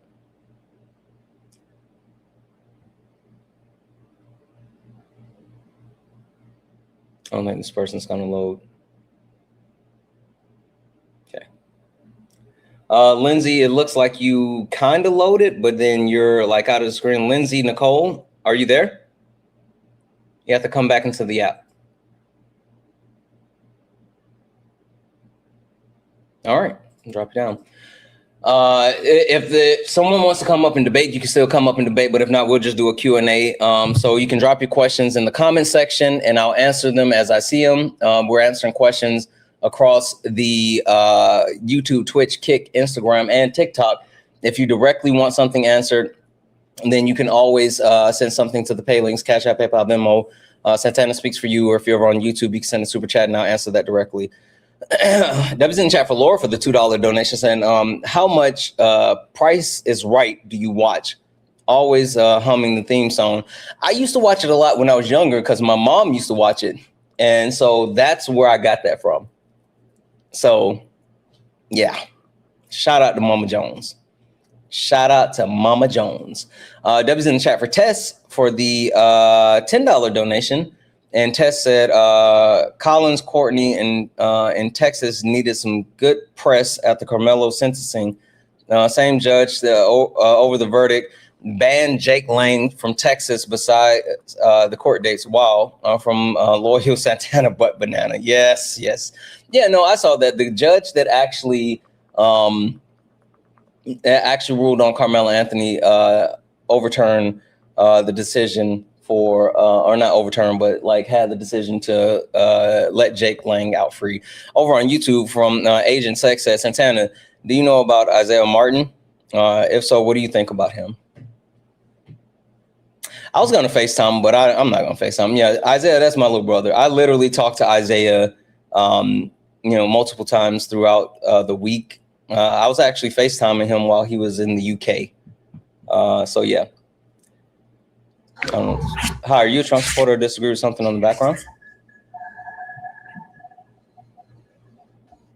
Okay, and drop it down. What kind of meat steak were you eating? Meat stick. It's a chomp. It's called chomps. They're beef sticks, and this is spicy barbecue. But it's a chomp. It's 100 calories and has 10 grams of protein. You love him? Yeah, Isaiah's dope. One of the most like one thing that I love is getting to know people off the app, right? Because a lot of times you only get to know these people at a surface level. But the people that we see all the time off app in private, like those are different people. And I enjoy that. W's in chat for Danella for the $1 donation. Please tell Frida 10 she did an amazing first debate. Frida, W's in the chat for Frida. I heard you did an amazing job in your first debate class. Frida, you are awesome. And, you know, once you get a little bit older, if you want to come and help Uncle Santana debate, I got you. Just keep doing your thing. W's in the chat for Danella for the donation, and shout out to Frida. W's in the chat for MAGA Cries for the $2 super chat. Say, what's your personal views on butt bananas? Don't like them, don't advocate it, don't stick bananas in your butt. W's in the chat for its Rush for the $10 super chat. Say, hey Santana, question for you. How do you feel about Trump and HOS administration on handling special education? My son is special needs. I think it's disgusting. I think it's disgusting the way they're actively trying to dismantle the Department of Education and what they're doing. That's overwhelmingly harming those people that need those protections. And for those people that claim like, oh, you know, the education should be given back to the state and da-da-da-da-da. And the Department of Education, they haven't done anything. Like they literally don't care about those people that are overwhelmingly being harmed. And I think it's just fucking disgusting. That's my opinion. All right, guys, we are doing a Q&A. So if you have a question, you can drop it in the comment section. I'm looking at the comments across TikTok, Twitch, YouTube, Kick, Instagram. I'm looking all across the board at the questions. So if you want to drop a question there, and then I'll answer. W's in the chat for Manders. No, I still haven't looked into the Albanian island thing yet, but I will put that on my to-do list. W's in the chat for Manders for the one cheered bit and the question. Let's see here.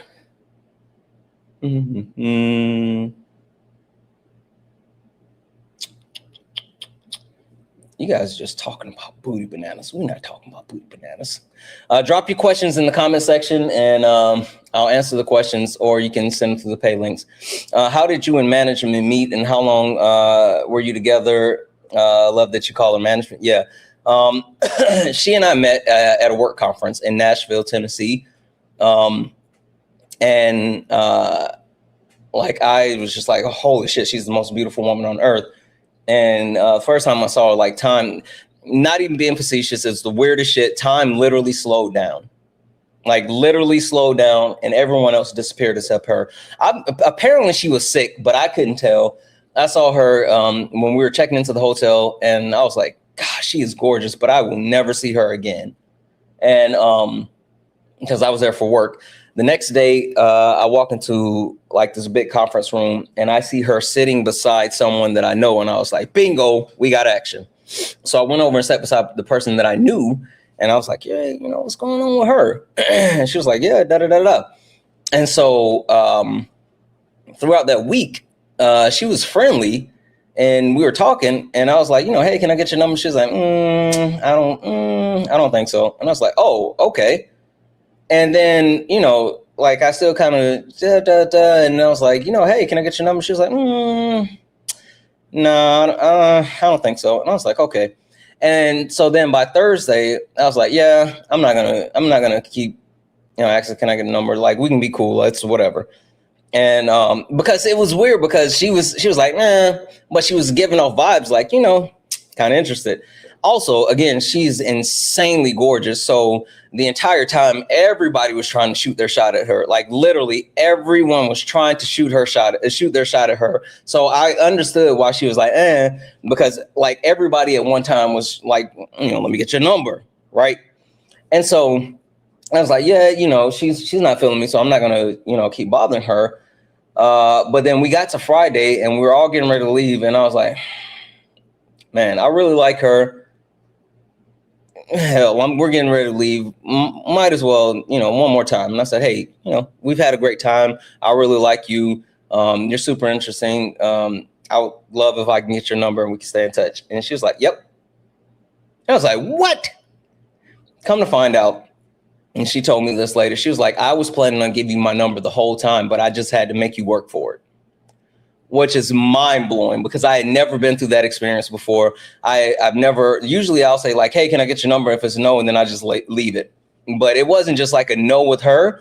You know, she was giving me some attention and we were kind of talking and da-da-da-da-da-da. So she was just ended up making me work for it.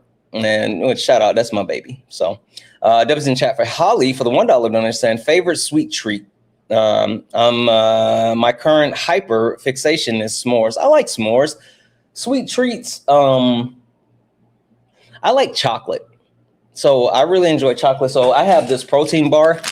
It's a Crunch It. It's chocolate and peanut butter. I love like chocolate and peanut butter. That's the best combo. So if I had to pick a sweet treat right now, that would be it.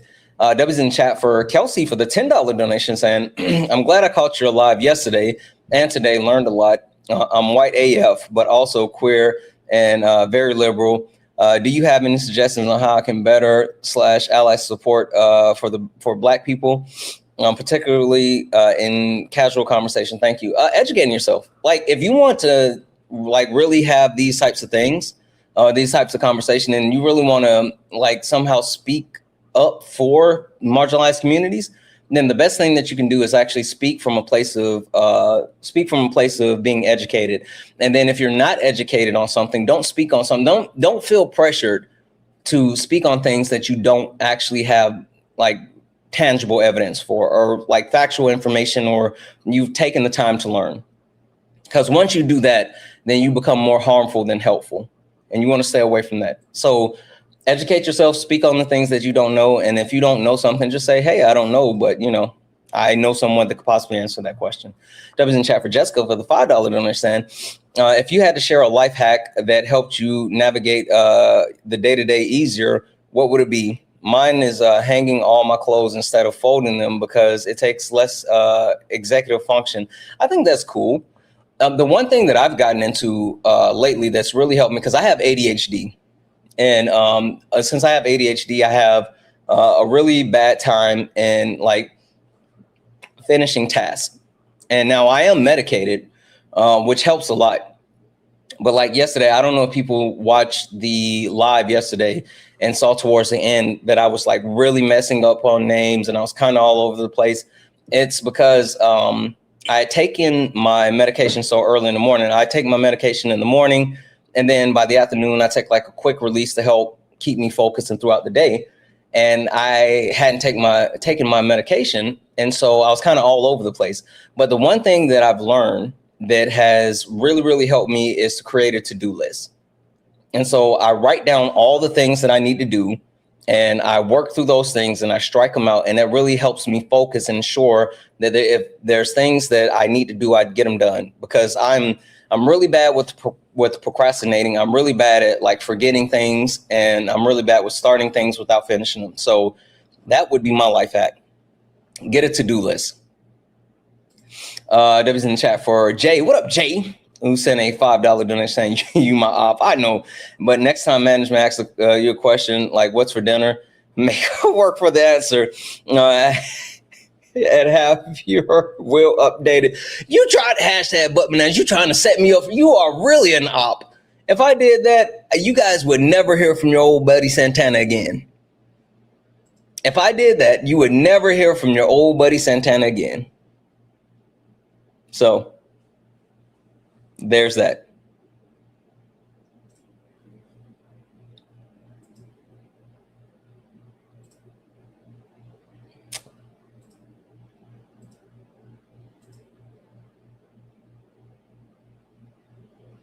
So make sure your will is updated. Yep. Hi, are you a Trump supporter or disagree with something on the background? Denise, are you a Trump supporter or disagree with something on the background? Oh, I didn't mean to join. I'm sorry, Santana. No worries. Oh, really an accident. Thank you. All good. Guys, we are going through a Q&A. So if you have a question, you can drop them in the comment section. As I'm looking at the TikTok, Twitch, YouTube, Kick, Instagram, I'm looking at all the comments. But if you want a question answered directly, for sure, You can send something through the pay links, Cash App, PayPal, Venmo, pay links, and Linktree in the bio. Santana speaks for you. If you're over on YouTube, you can send a super chat and I will read that out. Those get priorities. And then we'll go from there.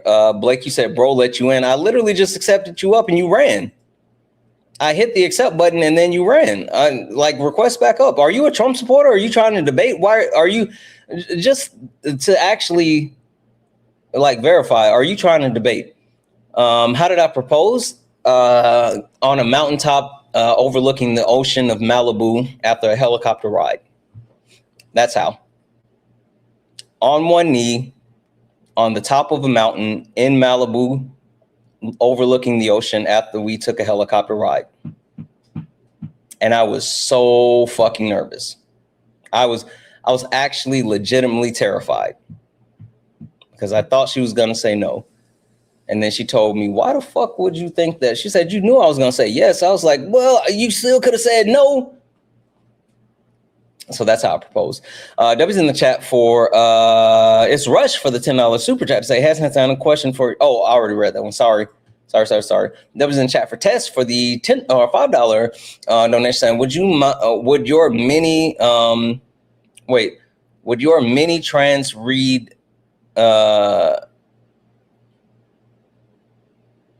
would your mini trans read Magna in other languages if they had English language version accompany it? It's one I'm trying to. What do you mean your mini trans? Tess, you can reply to your message. You don't have to send another donation. I'm a little confused about your question. I don't think it must have been like an autocorrect or something because your question doesn't make sense. I'm sorry. W's in the chat for Tess. Yeah, if you don't have to send another donation, you can just reply. I can't make out what you were saying. W's in the chat for ET phone pranks for the $5 super chat to say, do you like FD signifier? He has a little smoke for Dean. I don't know who that is. I can't say I like him or don't like him. I just don't know who it is. Fun fact, I mind my business. A lot of times I don't know who these people are. I just mind my business. In the comment section, you said, how often do you get recognized when you're out? Not often. I've gotten recognized and it's terrifying. It's terrifying because I don't want to, I'm just a normal person. That's why it's terrifying. Not that I'm scared of people or anything like that. I just, I don't like, that's why when people are like, oh, I'm a fan, I'm like, no, you're not. We're in the community. The premise of I don't know. It's, I don't want people to treat me like I'm not normal because I'm just a normal person. I'm just a normal person. What's your favorite book? Born a Crime by Trevor Noah. I remember the first time I was out in public with Parker and nonstop, people just kept coming up to him and I was like, holy fuck. And then somebody was like, oh, you're Santana. I was like, oh, right. And then I remember the first time I was in public with Dean and it was like, holy shit. I had to keep checking on him because it got to the point where there was a line of people wanting to take pictures with him. And we were standing out in the sun. I had to walk over. I was like, yo, are you okay? If you want. And I was like, listen, in 10 minutes, I'm just going to pull you away and say, we got to go. He's like, all right, cool. So he was taking pictures and it was a long line and I walked away and I came back and I was like, hey guys, I'm sorry. We got to take off because it was insane. But I have no interest in being spotted in public. People have talked to me in public and I've had conversations with them and all this other stuff and taking pictures. I think it's weird because I'm just a normal person. So W's in the chat for Jay for the $2 donation saying, you missed my anime question on Twitch. I'm sorry. I'm going to go back over to Twitch in just a second. And Soul was asking for a recommendation on where to learn about different forms of government. And also tell MAGA cries Twitch rocks. Yes, Twitch does rock. As far as learning civics, there's a lot of different books. The one that I just finished, and I did it on a whim just because I've been wanting to make sure that I'm fully engaged and brushed up on civics, right? And so I recently engaged in 2 books. One book was OMG, What WTF Does the Constitution Actually Say? Which that's by Ben Sheehan, which is really good because it actually breaks down, like in simple terms, not only the Constitution, but it also breaks down like the portions of the Constitution that are no longer viable and how those things look and work and da-da-da-da-da-da-da. And it explains things in plain English. And then at the same time, it says like, hey, this is my perspective. This is my opinion. You don't have to engage in this, da-da-da-da-da-da-da. So I think that was a really good one. I got a couple other books that I'm going to read that specifically deal with civics, but I think that was a good one. And it was really simple. Let's see here. W's in the chat for Kelly for the $5 donation. Good afternoon. Have you had a chance to read an article I sent you about Suntex? I could really add something to your debates about the JCPOA. Kelly, I might have. Kelly, can you don't have to send another donation. Can you reply to the donation with that link, please? W's in the chat for Ask Leslie for the donation. Said, I have a partner with ADHD. Any tips on ways I can help him? We are in the LDR, so he forgets sometimes due to his focus. The thing that I would say, if you want to help your partner, and especially if they're not medicated, if you have a good way of communicating with him, then like help them stay on task, or them, help them stay on task. Sometimes like the easiest thing that we can do is to actually help communicate in the best way possible to ensure that they are able to stay on task. That's it. Let's see here. W's in chat for Joanna for the one. My mom knows my mom wants to know what's my favorite restaurant. Ooh. There's this restaurant in Columbia, South Carolina, that's on Gervais, that's called the Ramen House. And it has the most amazing ramen in the US. And I say this as someone who's tried ramen all over the country, and I love ramen. Like the Ramen House in Columbia, South Carolina on Gervais Street has the best ramen ever. Period. W's in the chat for Eureka for the $7 cash app to say, check your late nights email. Oh, you need more? Okay, I got you. Let's see here.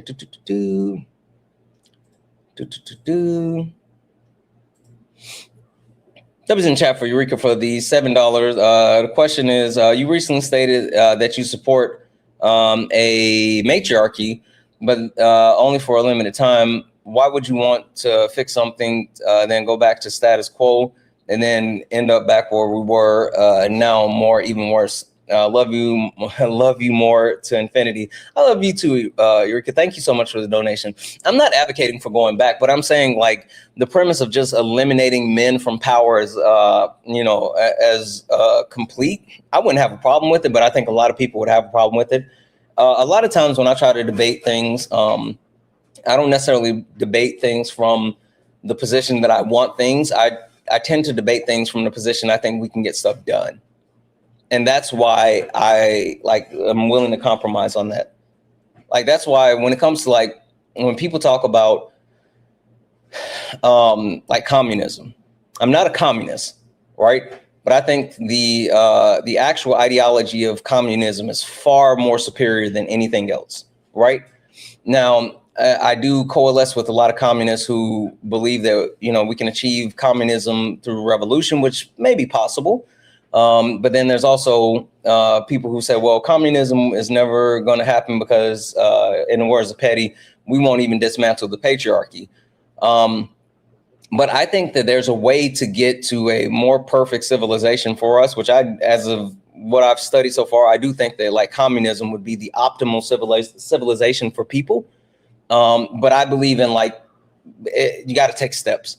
So the reason why I still participate in electoral politics is because if we can pull electoral politics further to the left, and pull them to more like a socialist ideology within the governmental system, and then pull it to an actual social society.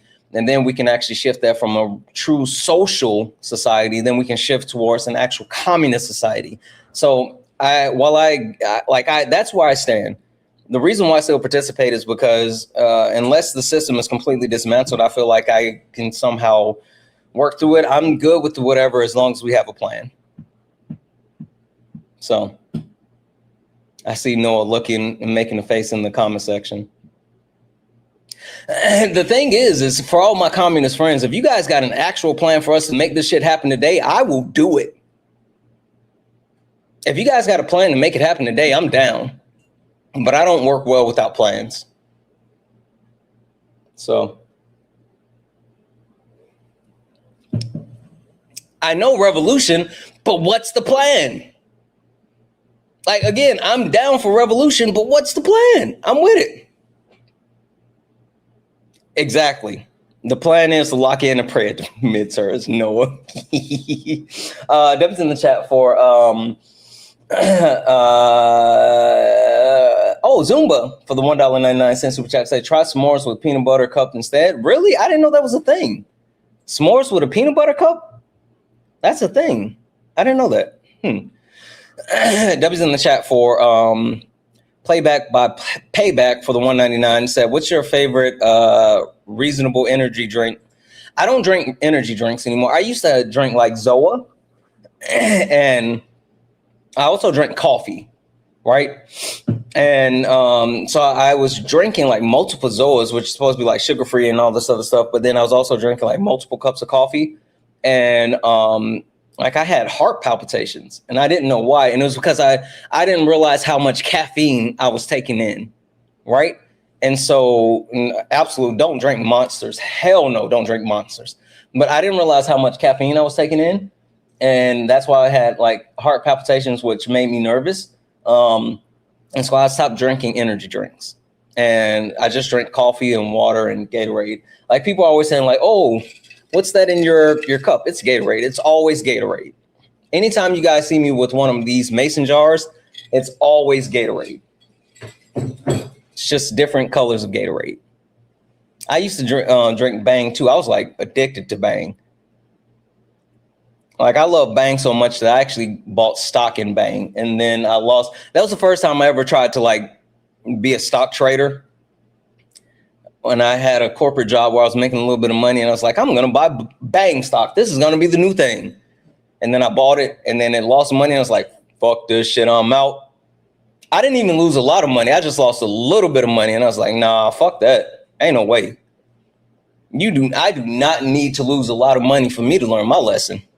The first time I ever went gambling was in Atlantic City. I had a work thing and I was in Atlantic City and I went to a casino and I was so excited. I had $300 and I was like, yeah, I'm going to go into the casino and I'm going to gamble and I'm going to have a great time. And I went into the casino with my $300. I put down $20 and lost that shit immediately. And I was like, nope. Ain't no fucking way. Ain't no fucking way. I left out with $280, and it's just because it wasn't fun to me. But since then, I've learned different stuff, right? So I play craps now, and I also play blackjack. But I also live with the mindset that anytime that I go gamble, because I really love going to Vegas, But anytime that I go gamble, I make the decision that I don't plan on bringing any of the money that I take back.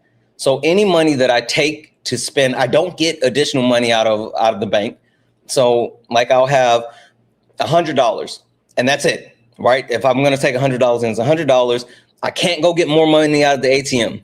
If I win more, then I can keep using it or whatever, but I can't go get more money. I give myself that number and I stick to that number. And then I expect to like not be able to come back at all with anything. So that's what I do. W's in the chat for Kelly for the $1 donation. Oh, thank you, Kelly. Got it.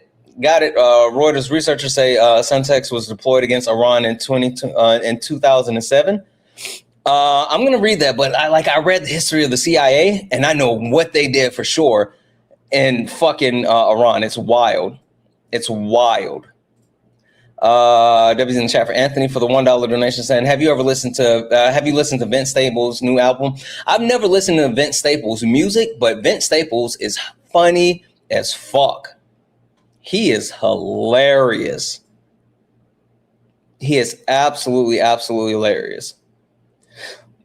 W's in the chat for Alice. You said, have you ever read what the Bible really says about racism? By Lucas. No, I haven't. But also, I would love to hear their kind of thoughts because, like, the Bible doesn't talk about racism, right? So that's the whole thing.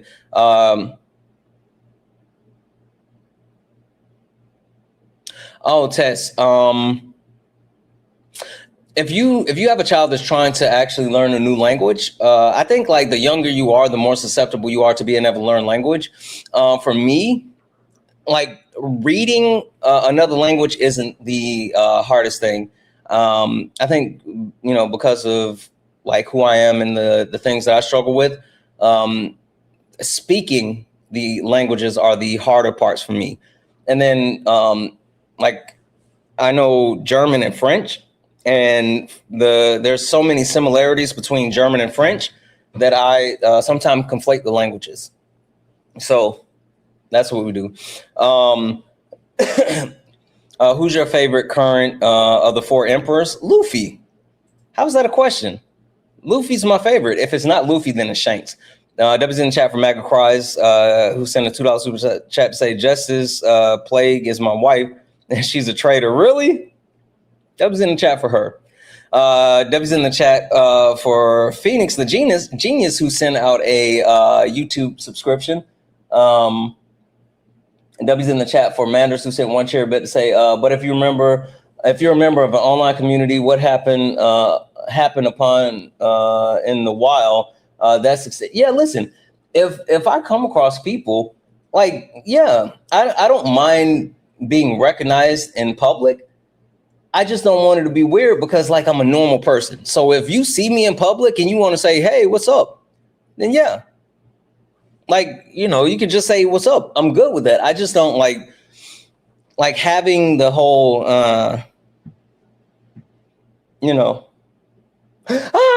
like that's weird. That's weird. I can't do that. We are doing a Q&A. So guys, if you have any questions, you can drop them in the comment section. Or if you want your questions answered directly, you can go through the pay links, Cash App, PayPal, Venmo. Pay links and link tree in the bio. Santana Speaks for You. Santana Speaks for You is the best way to get your questions answered. If you're over on YouTube, you can send a super chat and we'll read that. W's in chat for Test with the 5. Top 3 favorite actors. Denzel is number 1.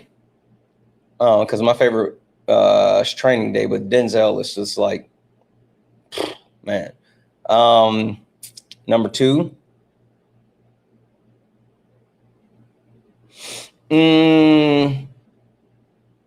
God damn it, what's his name? Why am I blanking on his name? Because he's an older actor.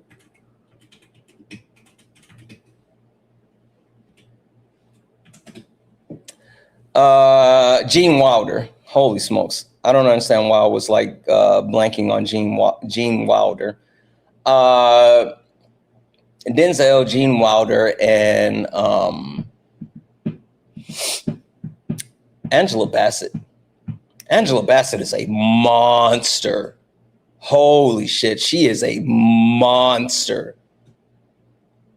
Like without a doubt, Angela Bassett. W's in chat, thanks for the donos. What other questions do you guys have? Let's see.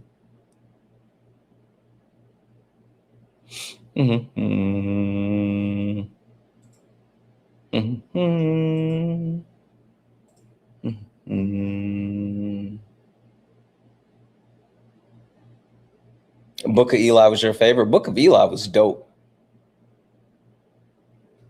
Have you ever done Shakespeare? Yeah, I have. I was in Romeo and Juliet. And also fucking Hamlet. I was in Romeo and Juliet and Hamlet. Training Day is one of the best. Watching any FIFA? A little bit, just because like it's massive, and what it is management loves football or soccer, because she's Ethiopian and her family are all into the World Cup, and so I spend a lot of time with her family and her, and so even the places we frequent with the World Cup, they're watching it everywhere. So yeah. Watching a lot of World Cup. Shout out to my brother-in-law. My brother-in-law is really getting into it.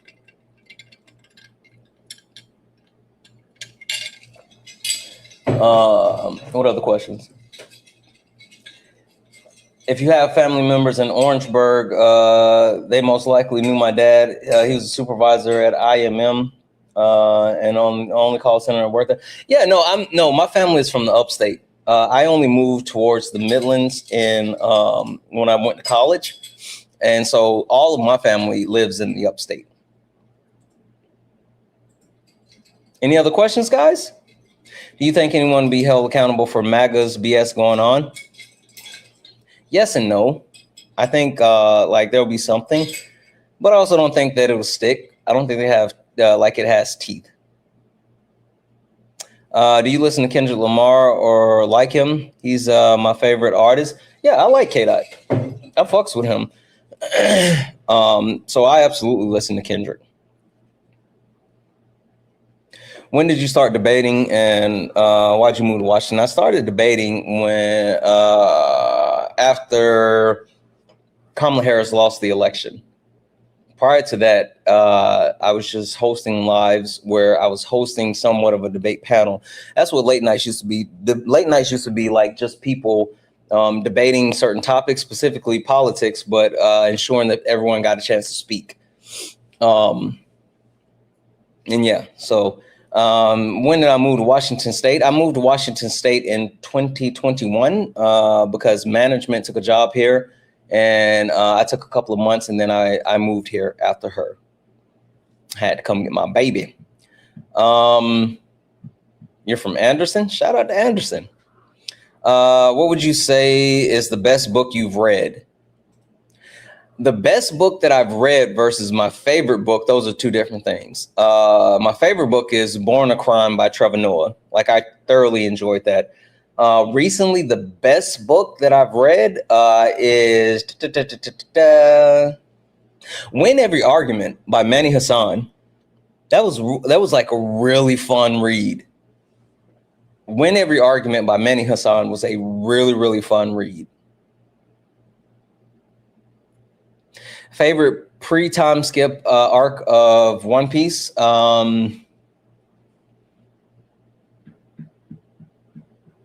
Scott Pia. Scott Pia. A favorite Gene Wilder movie? Willy Wonka and the Chocolate Factory. That was in chat for One Mighty Pen. Willy Wonka and the Chocolate Factory. How was being on Jubilee? Underwhelming. It's just my experience. That was in chat for Pamela for the, how do you feel about Santana's bananas? No, thank you. But I appreciate it. That was in chat for Tess for the 5. Bucket list trip for you and management. Also bucket list trip for your whole family. The Maldives. I think that's both of them. I really would love an opportunity to go to the Maldives, but I think that trip is just like that's a long trip. I think it takes 24 hours to get to the Maldives. So like, that's it. We got time for a few more. If you guys got questions, you can drop them in the comment section. I'll continue to answer your questions in the comment section. If you are, I am looking at questions in Twitch, Kick, YouTube, Instagram. So I'll answer the questions as best as I see them. If you want to get a direct question across, you can send something to the pay links, Cash App, PayPal, Venmo, pay links, and link in the bio. Santana Speaks for You. If you're over on YouTube, you can send a super chat, and I'll answer the questions there. What do you have? When do you think the Dems? Do you think the Dems will win the midterms? They need to hold a constitutional convention. I don't think we'll ever see a constitutional convention in our lifetime. Like, it would be awesome, but I don't think they would do it. Politics is so divided now. Like, more people are so worried. Like, you got to get money out of politics in order to get any type of substantial change. Outside of that, it's just like people trying to make money. Like, that's all it is. They'll argue just to make money, and they'll forget about whatever, baby. They'll forget about like the actual point, which is to like benefit people, which that's a whole thing. So, what's your favorite color? Red. My favorite color is red, and it's always been my favorite color.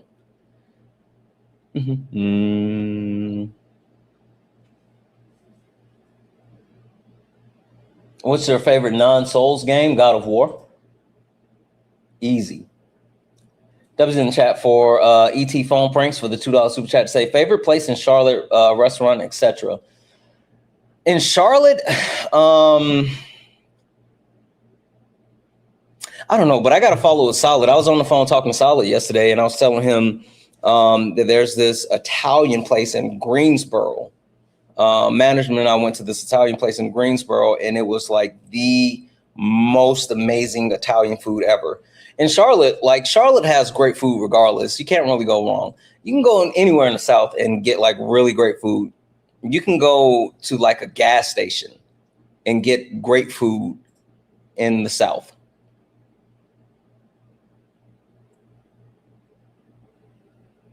No, I'm not in Charlotte. I'm from South Carolina, but I've spent a lot of time in Charlotte.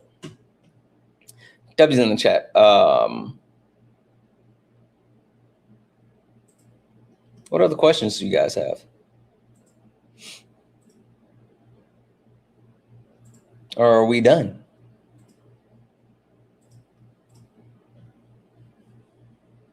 What's my favorite pastime? Right now, it's reading. But I also like gaming. I bought a Nintendo Switch, the Nintendo Switch to play while we were traveling. And apparently now that's management's Nintendo Switch. Like, I don't know what the fuck happened with that, but yesterday she was like, hey, can you bring me my Nintendo Switch? And I was like, your what? Can I bring you my what? Favorite board game? I like Rummy Cube.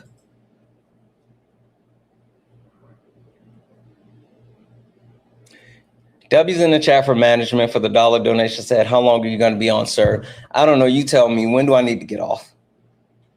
I'll get off whenever you say. You tell me when to get off and I'll get off. W's in the chat for management. Also, I'm going to send you that $1 back, dude. Like, what are we doing?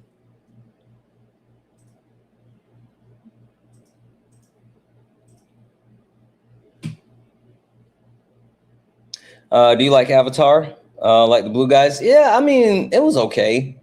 I'm not like a huge, Avatar fan. But, you know, it was okay. It was okay. With interest, my ass. And she didn't send me nothing with interest. Why would I send her back with interest? Do I have any hobbies? I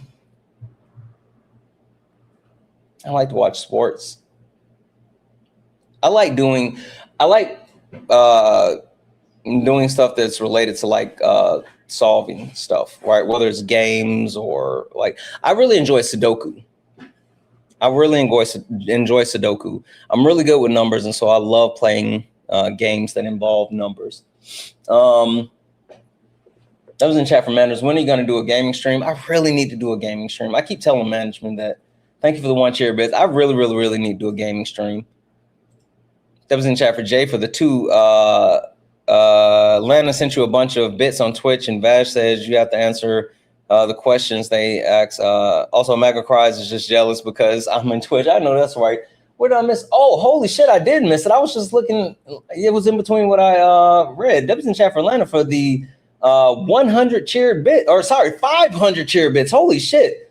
Favorite fiction book. Oh, I read this comic about Black Panther. It's a Black Panther's comic. I don't read a lot of fiction. I don't read a lot of fiction. I'm sorry. That's the tough part for me.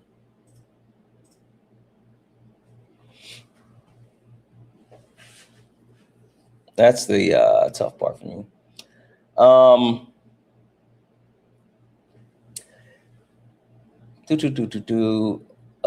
Any other questions? Sudokus, yeah. I've never played Wordle. I missed yours? Phoenix, what question did you have? How did I miss your question? What's your question? Drop it in the comments right now while I'm looking.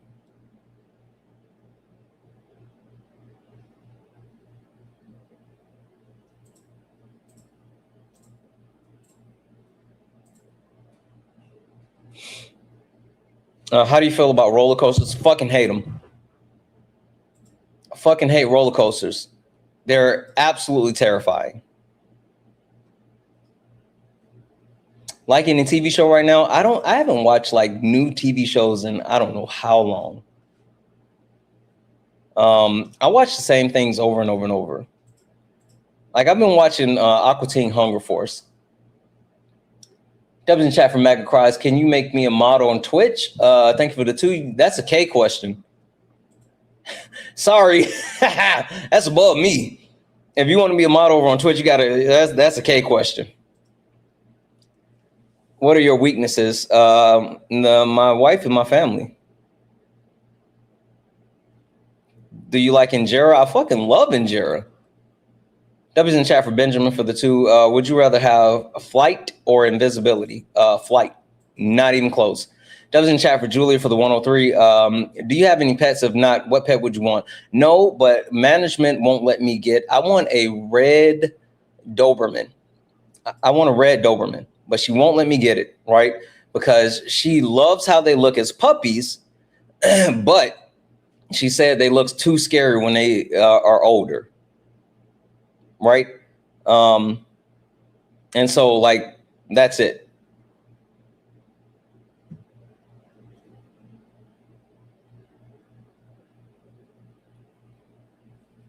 What other questions? Yeah, no, fuck that. I would not ride. No, fuck roller coasters. That's stupid. I am Black. I have enough excitement in my life just living. What's the last movie you saw at the theaters and how did you like it? What's the last movie we went and saw? I can't remember what the last one was, but we went and saw, God damn it, what was the Sydney Sweeney movie? That was really good.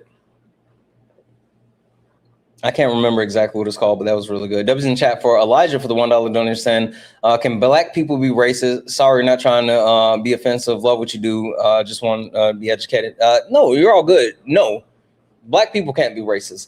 And it's not because Black people can't hold prejudices. It's not because Black people can't be mean or hateful. It's not because Black people can't be bigoted or xenophobic. They can be all those things, but the mechanism of racism and what it entails and the reason why race and racism was created and how it persists through our society, it doesn't lend itself to being weaponized by Black people.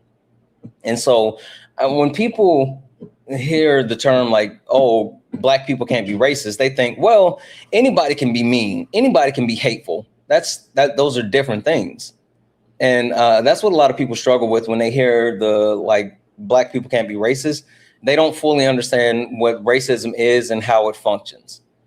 And if they understood what racism is and how it functions, then you would be on board. Would you vote for Dean as president when he's 35? I don't know about 35, but I would vote for him. More so because I know I would get a position in the cabinet. Like I would vote for him because I know I would get a position in the cabinet. So.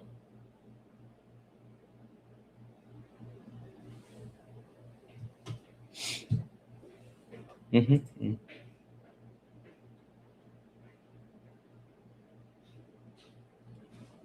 I thought I heard my baby coming this way. I thought we didn't stand Sydney Sweeney. Yeah, we don't. But that was like I think the commercial came out like after the movie or some shit. I don't know. Yeah, I don't fuck with her though.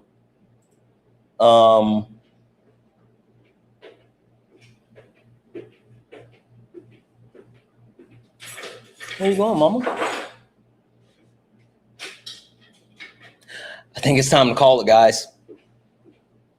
I think it's time to call it. Someone said hello, management. She walked back the other way. I think she's listening. I'm positive she's listening. As a matter of fact, I just saw this. Debbie's in the chat for management. She said, now would be good. I got you, baby. I got you. Debbie's in the chat for... Hold on, listen. Thank you for the 10. Are you listening? You're not listening? It's fine. You're right here. W's in the chat for the $10 donation said, have management follow Savvy Xavier on TikTok. He does videos with 3 Dobermans, 2 cute. Thank me later. No pets. She's talking about no pets. Whatever. W's in the chat. All right, guys, we're gonna get out of here because we're about to do some shit. So we're gonna call it. I might be around a little bit later. I'm not exactly sure, but anywho, let's hit it. You stepped in a box. Now you're in the ring. Ain't no hugs here. You better take your best swing. Mike Hot, who wanna step in the flame? This ain't a debate, this a mind game. Facts type lies, get left in chain. One wrong word, you slapped out your name. This ain't TikTok T, this a war zone talk. No script, no filter, no safe walk. Bring stats who get scrambled like a glitch. I got fire in my mouth like I came from the pit. Hey, W's in the chat for the chat. W's in the chat for the chat. Guys, ain't no rules, no I love you. Thank you. This was a pretty good stream. Like, these people suck, but I've said this over and over and over. Like, I would much rather spend my time talking to you guys than actually talking to these fucking chuds. So I appreciate the hell out of you. I appreciate all of you. Yeah, like I said, I might be around later or whatever. I'm not exactly sure, but you know, at least your boy will be back in the morning. We'll do that. Thank you guys. I love you. Thank you for all the gifts, taps, likes, and shares. Thank you all for hanging out. Thank you for all being absolutely amazing. I love you all, and as always,